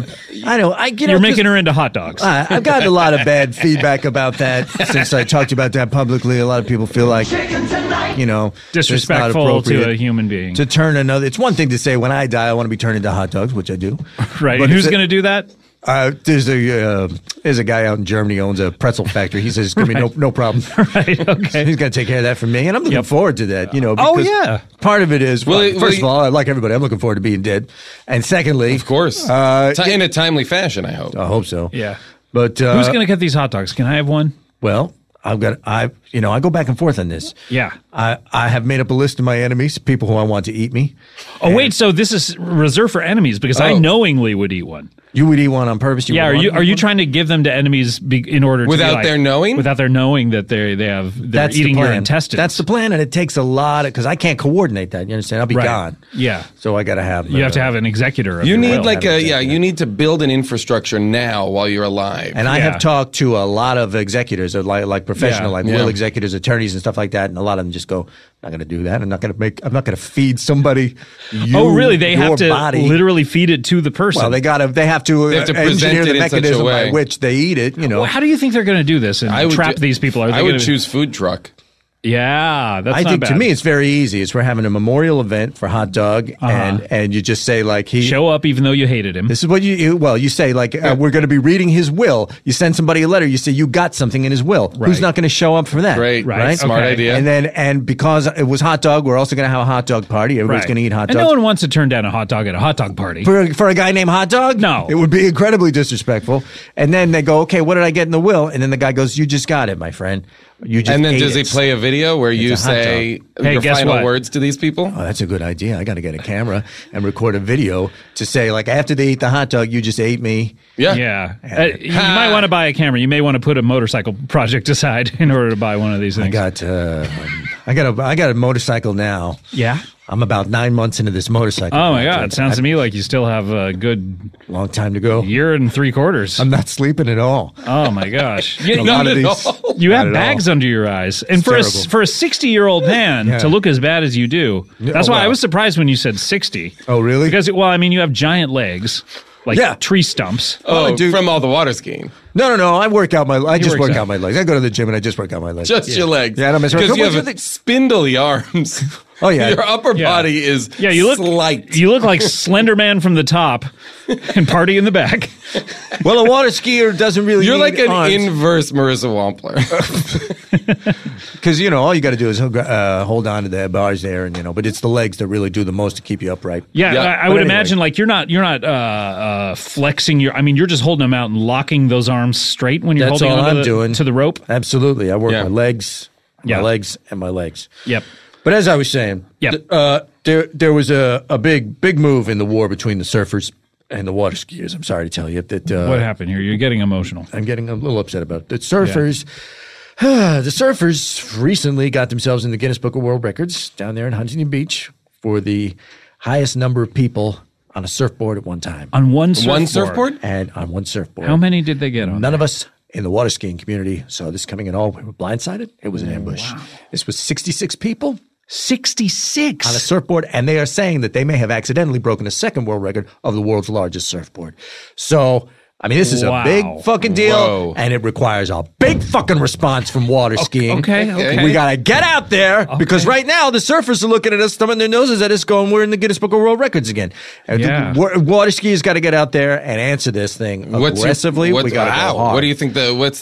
My first thought was they want to talk about the greatest number of people on a surfboard. Let's talk about the smallest number of people on a pair of water skis. Okay. So I went out there.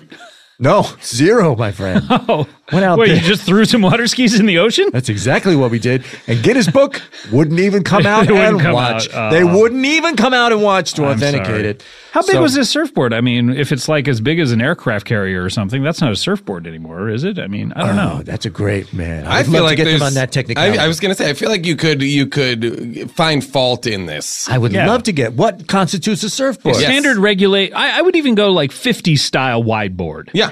You know, you fit 66 people on anything that was used for one person. Yes. Should be the gauge. The largest surfboard that one person ever used. Exactly. Should be the what it is. Because if you're trying to do a thing, this is very, very popular. People are doing it all the time. How many people can you stuff into a phone booth? Sure, yeah. People are doing that people are doing that constantly. Every night I turn on the news. Yeah, there's always a story about how many people are trying to. Usually it's 5. It's about 5. But you don't modify your phone booth. You don't go. By the way, we also have a Guinness World Record for largest phone booth. It's not because then you could literally just paint a building to look like a phone booth and be like, there's 5,000 people in that phone booth. It's like if you had a hot dog eating contest and a giant showed up. Whoa, no offense, hot dog. No offense, but and a giant showed up, you would be like disqualified. You're a giant, right? This has to be. I'm not sure I agree with that. What? I'm not sure I agree with that. Okay, now this is what's happening. I think a true giant would be fine. I'm not talking Andre the Giant. I'm talking like a frost giant, like fee fi fo fum. So you're going to say if a real giant, like a giant size of a building, like he comes down from the clouds, tall man comes down from the clouds,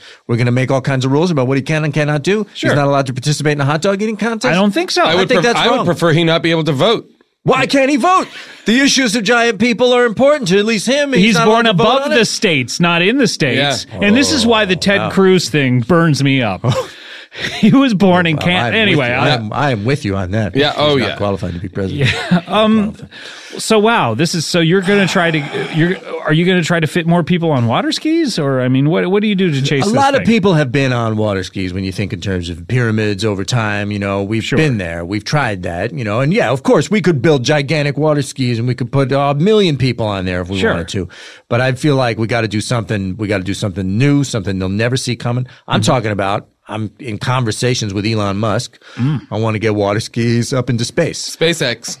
Wow. I want to get a guy. Water skis being towed behind a rocket? Being towed behind a rocket. Now, wow. There's a lot of dangers to that because those rockets are hot. Now, hot dog? And space is cold. Dog. Space is cold. That's what it evens out. I want you to succeed, and I want you to have what we're in very early days on this project. That's not water skiing. Yeah, there's no water.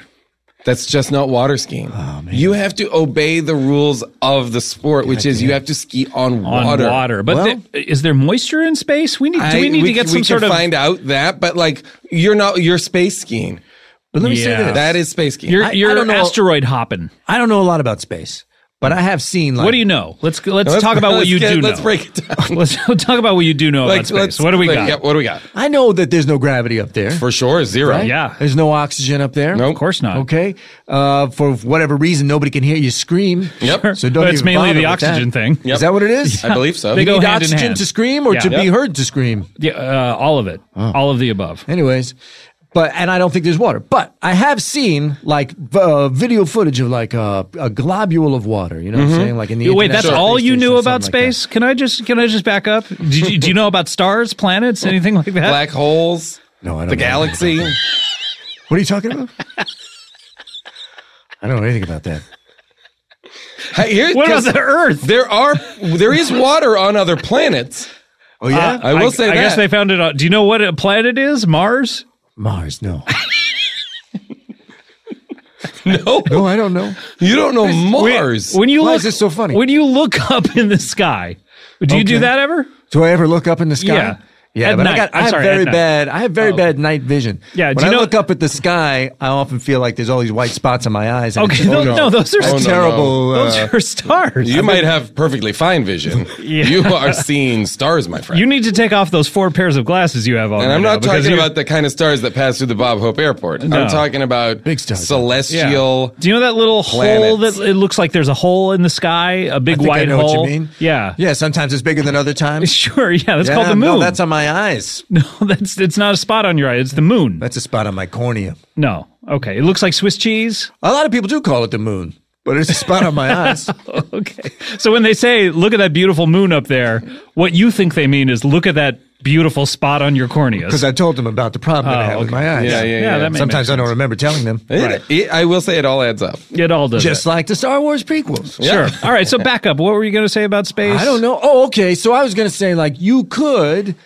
get some water up there. You know what I'm saying? Oh. And it would kind of hang around as a big glob of water. Right. And I think you could ski on it. What if you? Okay. So here's a question. How do they do this? Do they put a pool in the space shuttle, or do you have to be dragged from the space shuttle? Like, can you be on the space shuttle and be holding onto a rope to a boat that's inside the space shuttle? I think the shuttle is towing you. Shuttle's towing, and then I think you're in a separate box that's full of water, or half full of water, and you're on top of it. That might work, but I was thinking just the water is freely flowing in space.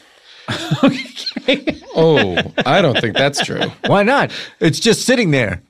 You know what I'm saying? It's sitting there as a glob of water. So you're just gonna ski the water glob in space. Ski the water glob in space. Okay, yeah. You don't know anything about space, do you? I don't think that's going to happen, man. Look, I think this is all Elon Musk problem. He's got to work out. You need to figure out put this in his lap. In terms of like going to war with the surfers, like this should not be your approach. Well, this is the ultimate thing to do with a war, take it to space. Am I right or am I wrong? Right, yeah. You are right, but it can't happen in your lifetime. Well, that way, if you take war up to space, then your personal belongings aren't blown up and stuff like that. Yeah, you know that's what I mean? true. Take this war to space, finish it up, come back home, and everything's fine. Space Wars. Space Wars, right? Yeah, there's a movie, Space Wars. The Space Wars prequels hung together.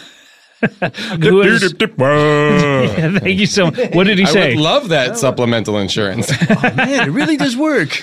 You have not been on the show since, I'm looking it up, you were on 100 episodes ago. Yeah, I was just going to say, episode 300. 300, really? yeah. I don't remember that. You don't remember it? It was an enormous battle. Was that non-canonical? Forces of good and evil? Oh, I don't know. Don't worry about it. I think you played a part. Played a minor role. I had a dream about something like that. Yeah, we all did. Really?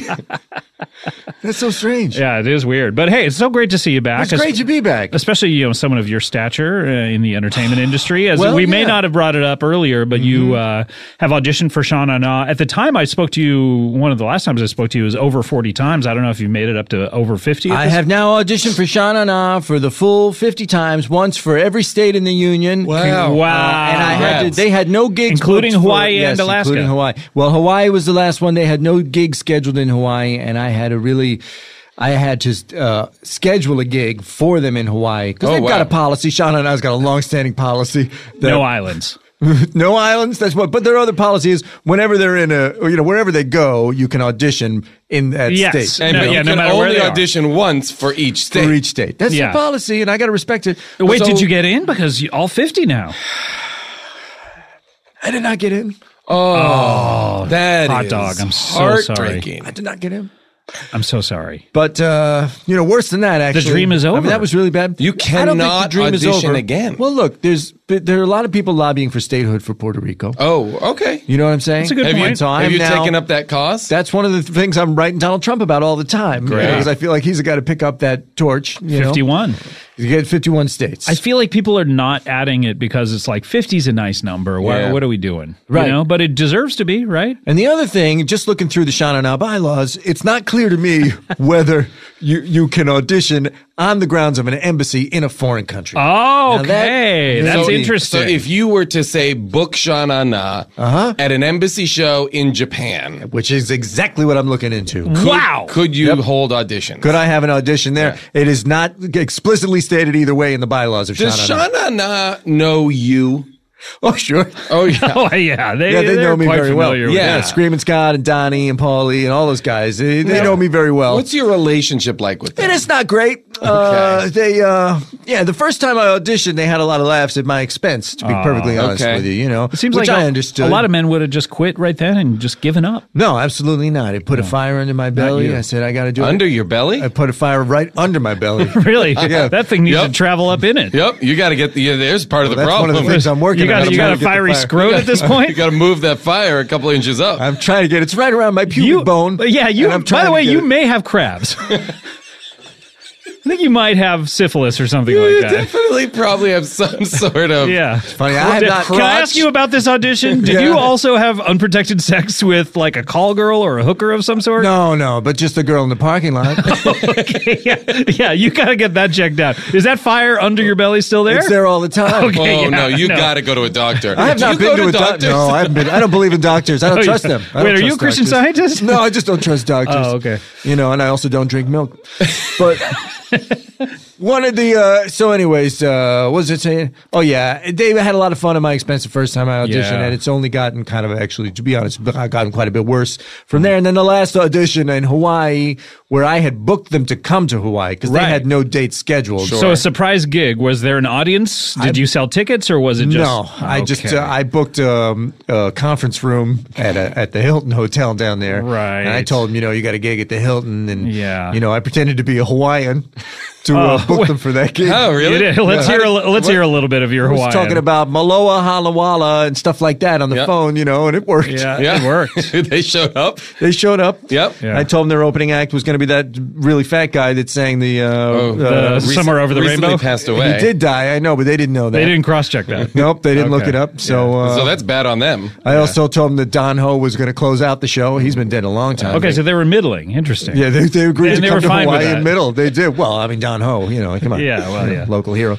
But anyways, so they went down and they were furious, and Did you tell this that there was no gig before or after your audition? I think it was pretty clear at the point at which they arrived for the show, and it was just one small conference room, right? And just you there, just me there, right? Were you wearing a number? Did you give yourself a number for the audition? An audition number? Yeah. Was it just a number one on your chest? Number one because I was the only one. Actually, no, I did not end up being the only person. Oh, really? auditioning. Because people, the word got out with the nah-nahs, the nah-heads. What do you call yourselves?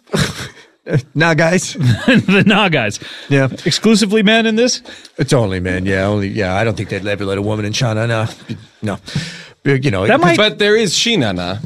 Shinana was the Princess Warrior? Which is the all female version of Shanana. Oh, yes. Not recognized. Have you ever, now here's something very interesting. Have you ever thought about either cross-dressing or undergoing gender reassignment surgery in order to audition for Shinana? I've never thought about that. I would love to not have to do that. Yeah. So you're wrestling with it now because you've not previously thought are really set on Shanana. Shanana is really, because that's the band I really belong in. But that's the main reason you don't want to do it? I mean, are you tempted otherwise? I wouldn't mind having sexual reassignment surgery. Right? Sure. But not for the purpose of getting into Shinana, because I don't want to be in that band. Well, at this point, you've done 60 years this way. As a man. Do the last 20 or whatever you got, Yeah. On the other side of the decent outfield. argument could be made for that. Right. But I mentioned it to one of the bellman there. Bell Biv DeVoe? No, it was a bellman at the hotel. Okay. I told him the deal. I'm auditioning for Shanana, and he also auditioned, and he got in the group. So he got in the group? The bellman from the Hilton? Is he Hawaiian? Honolulu. Yeah. Wow. So they're very Hawaiian excited. Ever. Their first Hawaiian. Oh, that's got to kill you. It's very angering, yes. So they did have an open spot. As they say, there's no limit to the number of people that could be in Shanana. Did they say that? Oh, yeah, that's one of their things. Oh, wow. That's right there in the bylaws. Yeah. Wow. So, yeah. Do they have in the bylaws, or is there a president and a treasurer? Oh, sure. Who's the treasurer? They run their meetings by Robert's Rules of Order. Oh, yeah? Donnie has been the treasurer for many years now. What position does John Bowser Bauman hold? John Bowser Bauman is no longer in the group. He left the group quite a long time ago. How did I not know this? Oh, he left the group a long time ago, and he started his own band. His own band? Yep, there's no hard feelings between those guys. And you're not interested in joining his band? No. Is it also a doo-wop band? It's also a doo-wop band. John Bowser and the Bowser All-Stars or some shit like that. And Whoa! Well, look, those guys say we got no hard feelings against Bowser. I feel like he fucking betrayed Sha-Na-Na. Well, okay, all right. Wow. And, sit back down. That's why I have said. I can't believe we're just. I mean, why isn't this on the news all the time? Oh, yeah. This has been swept under the rug, my friend. This should be on the news the every lamestream night. media. The Trump should be talking about this. The news should be Donald Trump, who they're never talking about. It should be stories about getting into phone booths, and then it should be stories about Bowser. Wow. And betraying Sha-Na-Na. Well, that's been my pitch for a long time, that I should be the new Bowser, and that the way that he used to flex his biceps, I can flex my quads. Yeah, and, sure. Would you fit your foot into your mouth like he would fit his fist into his mouth? I've been working on trying to fit my foot into my mouth. What can you fit into your mouth at this point? I can get into my mouth almost all my toes. Really? That's pretty good. On one foot. That's good. That's pretty great, actually. Yeah. Thanks, guys. So things are going great. Things are going well. There's a bit of, couple of developments. I did get kicked out of my band Na Sha Sha. Oh no! I started Na Sha Sha. Yeah, and you were kicked out of your own band. I was kicked out of my own band. One of the other guys wrote a song. That's like the Bow Bow Boys kicking John Bowser Bowman out. It's exactly like that, and that would be unacceptable, and this was unacceptable. One of the other guys wrote a song called something like "Hey Nong" something, and they went. Wait, and it was like their big hit or something. What? The Hey Nong, Hey Nong. Was it Hey Nong Sloopy? The Hey Nong Man or something. But anyway, that is very interesting. That's interesting to us on a separate time, but we don't need to get into that. So they were all cocky from writing a song, and they said you didn't bring anything to the table. Why not? Why didn't you join in on the co-writing of the song? Well, they did it. They were having secret rehearsals. Oh boy! Okay. So they were really trying to get you out of the picture. I guess they wanted me out of there. Yeah. Yeah. I'm sorry. What about your radio gig as Wolfman Hot Dog? Well, I made a pilot for a podcast, and I never heard another word about it. Really? I never heard if that was going to get picked up or not. I'd love to do it. So do we still refer to you as Wolfman Hot Dog? Or? Only in my official capacity as a radio DJ or a podcast host am I Wolfman Hot Dog. Otherwise, but you'd be open to that. Like, let me ask you this. Okay, if I came to you and said, Hot Dog, I have 2 opportunities. You can only take one of them. Oh, shit. I can offer you a slot in Sha-Na-Na. Done. That was done. I mean, that's it. Yeah. Or let's hear a daily radio show as Wolfman Hot Dog. No. Syndicated nationally. You're paid with access. Yes. To ships that can travel in outer space. Yes. And you're paid $14 million a year for this, whereas in Sha-Na-Na, they will kick you in the balls repeatedly. I'll be honest with you. I'm hearing all of this, and it sounds great, but all I'm thinking is, if I take that option, will it get me into Sha-Na-Na? Oh, wow. Interesting. All I'm thinking. Wow. So you're just, that's it. That's it for you. Here's the thing, Hot Dog, and I feel like, I admire you, and I feel like you're... I don't hear that a lot, so that's nice to hear. I think you are, like... I'm sort of cold on you. Yeah. Okay. That's what I get. I get that more often. A really compelling person, and I'm so intrigued by everything that you're trying to do. Right. You're not going to get into Sha-Na-Na. Hey, whoa. What? You've run out of states, my friend. Hot Dog, you are a 60-year-old man. Yeah, that's about the age of him. Who has run out of the opportunities available to him to audition for Sha-Na-Na. And as almost a matter of personal pride, they have said no to you 50 times. 50 times. And you personally. Yeah. And they've made fun of you. You are not getting into Sha-Na-Na. Well, Hot Dog, you are not getting into Sha-Na-Na. If you think this is the first time somebody's told me that, you're not right. People have been telling me that for years.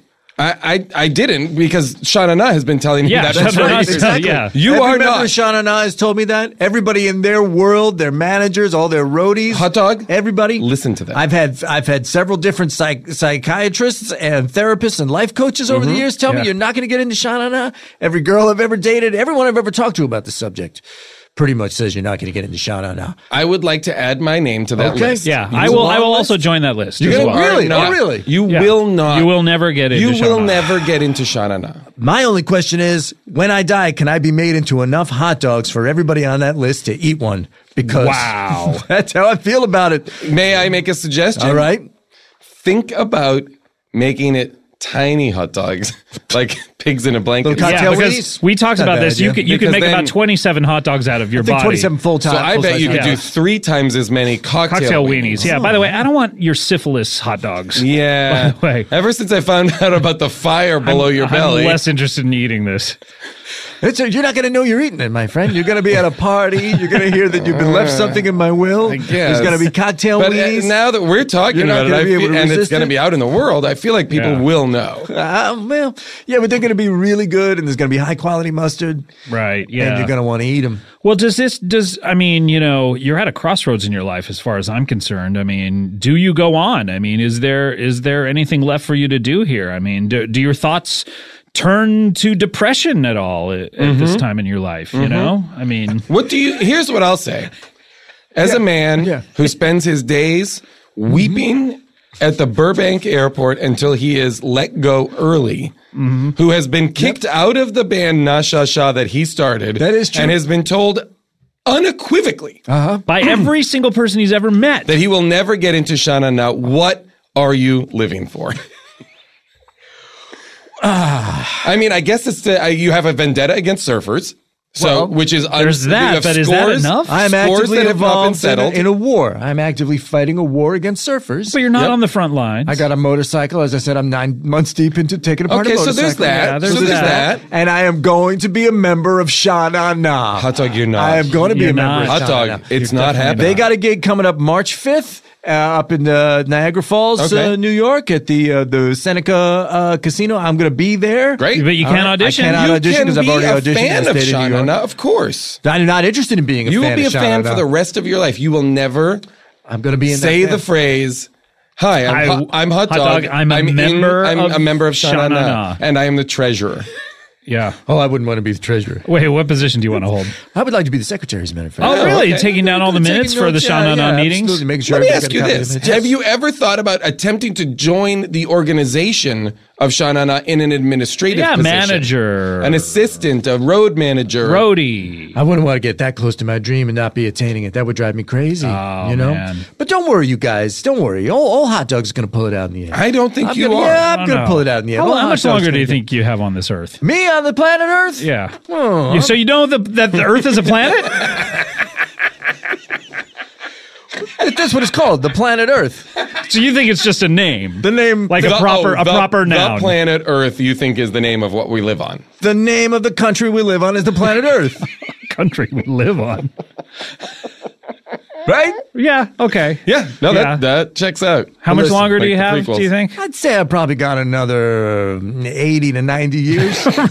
With the singularity or something? I don't know what that means. Are you a Highlander?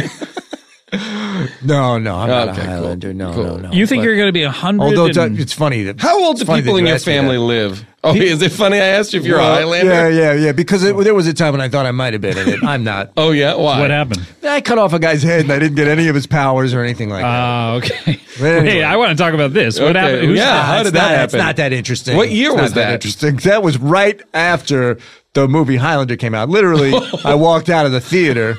You're like, hey, here's a test. There can be only one, and cut a man's head off. Well, kind of like that. Who was the man? What was he? A ticket taker? I shouldn't talk this much because times when I've talked about this, somebody said, "Hey, you're going to get arrested for that." So I shouldn't talk too much about it. That movie came out a while ago. What's the statute of limitations? There's no statute of limitations on murder. That's what I've. But was it murder? In the sense that, yes, that the person was killed and not in self-defense or anything like that. And you meant to do it. And I meant to do it. Oh, that is malice of forethought and whatnot. Yeah. And so this is pre-planned, too, because did you have the sword with you? No, I did not have a sword with me, but I knew where I could get one. And so I went and I got a sword. How far away was this sword? The sword, well, interesting. I saw the movie about roughly 10 or 12 blocks away from a shop, like where they sell novelty like a swords. Dungeons and Dragons type? Novelty swords, so not even a real functional sword. It did fine, and it was it served its function quite well. It was after hours. I had to break into that store, steal the sword. Okay, so we're just adding charges to this. Yeah. Well, I'm sure the statute of limitations on the B&E are done.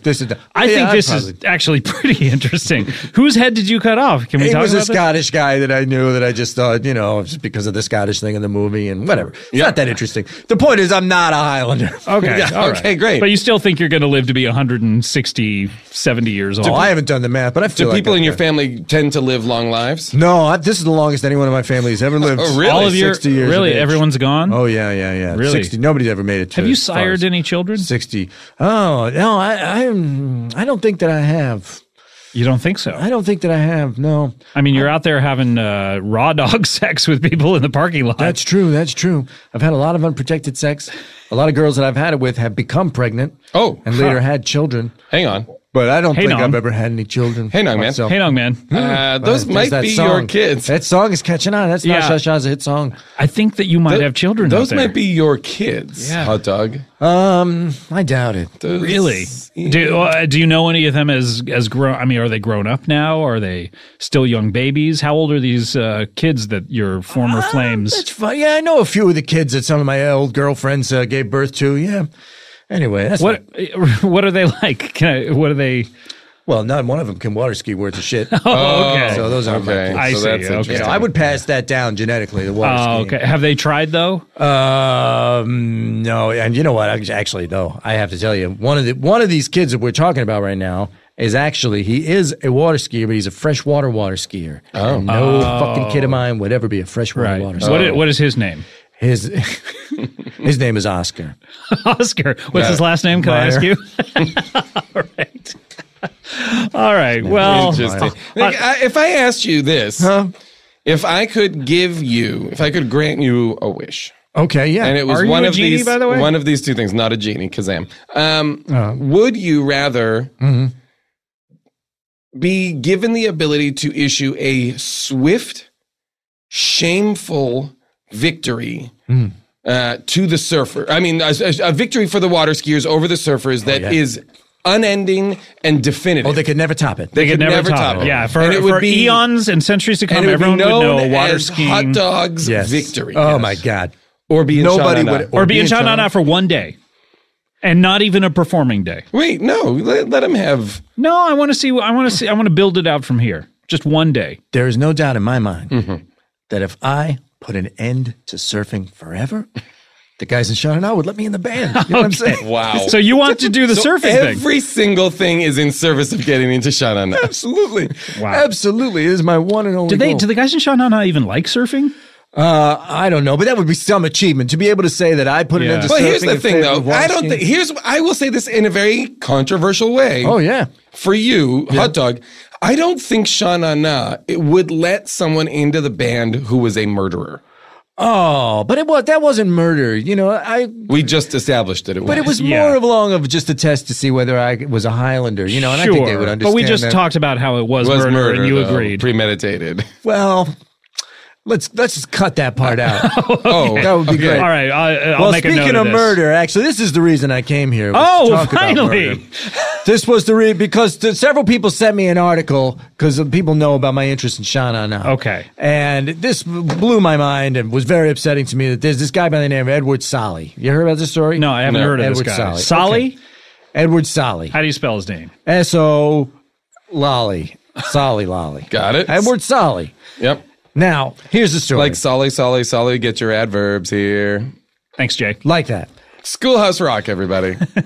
Right about the time of the Highlander incident. Mm-hmm. Going back to the 82 or something in there. I wanted to get out of town. I wanted to see a different part of the country. Oh, sure. Right around that time? Right around that time. Yeah. Mm-hmm. And I heard, just through the grapevine, through the Sha-Na-Na grapevine, that Vinnie Taylor... Now, did you hear it through the grapevine, or did you... Heard it through the grapevine.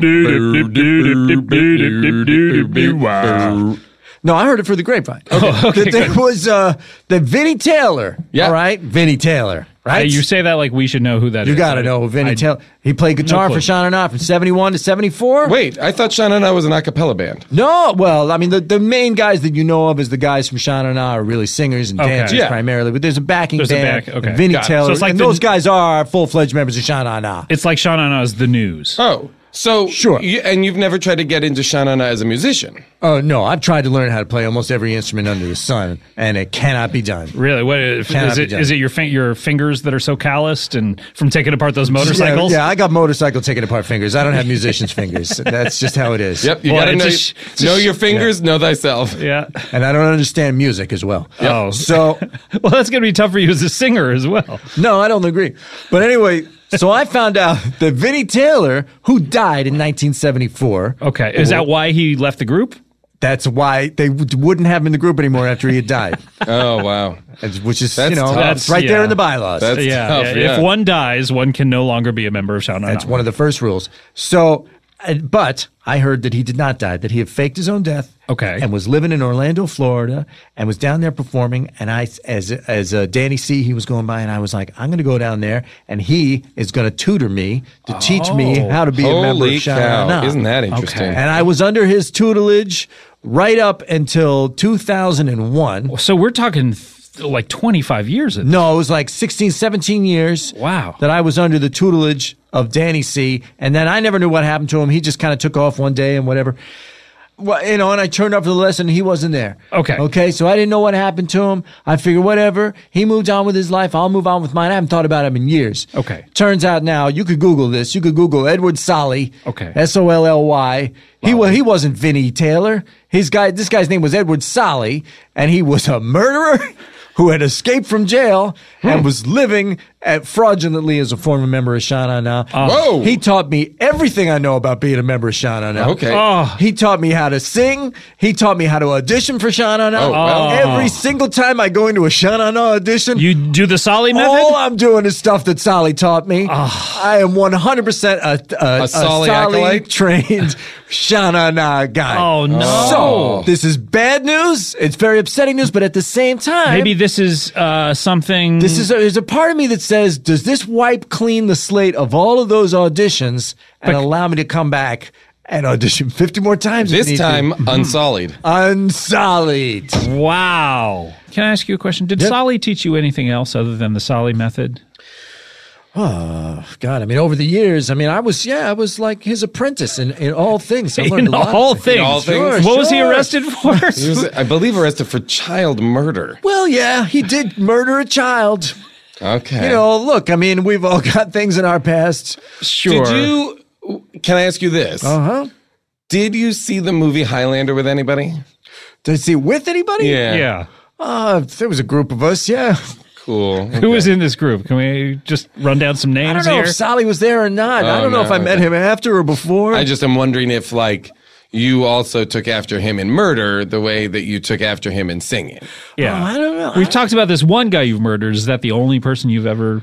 Oh, I see what you're saying. Yeah, During do the you? time that I was with Solly, because he was a murderer, that I then sort of Were take you- after him. We're just trying to get a and fuller also picture of what the murder Solly other people. method is. Were you a roving, rampaging band? No. And at that time, I would only have killed somebody if Solly told me to or whatever.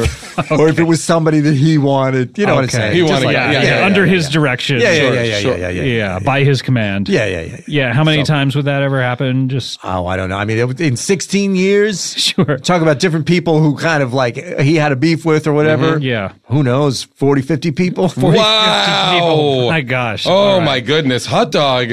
Hot Yeah. dog, no. What? Oh, I feel like you buried the lead on all of this. You're saving this till the end of the show. We don't have time. We don't have time for any follow up. Nope, on this. we don't. But that is a really juicy reveal. Oh, Yeah. I don't agree. Juicy? He's got beef with him? Oh, you're making me hungry, hot dog. For hot dogs. Yeah, wow. Oh, yeah.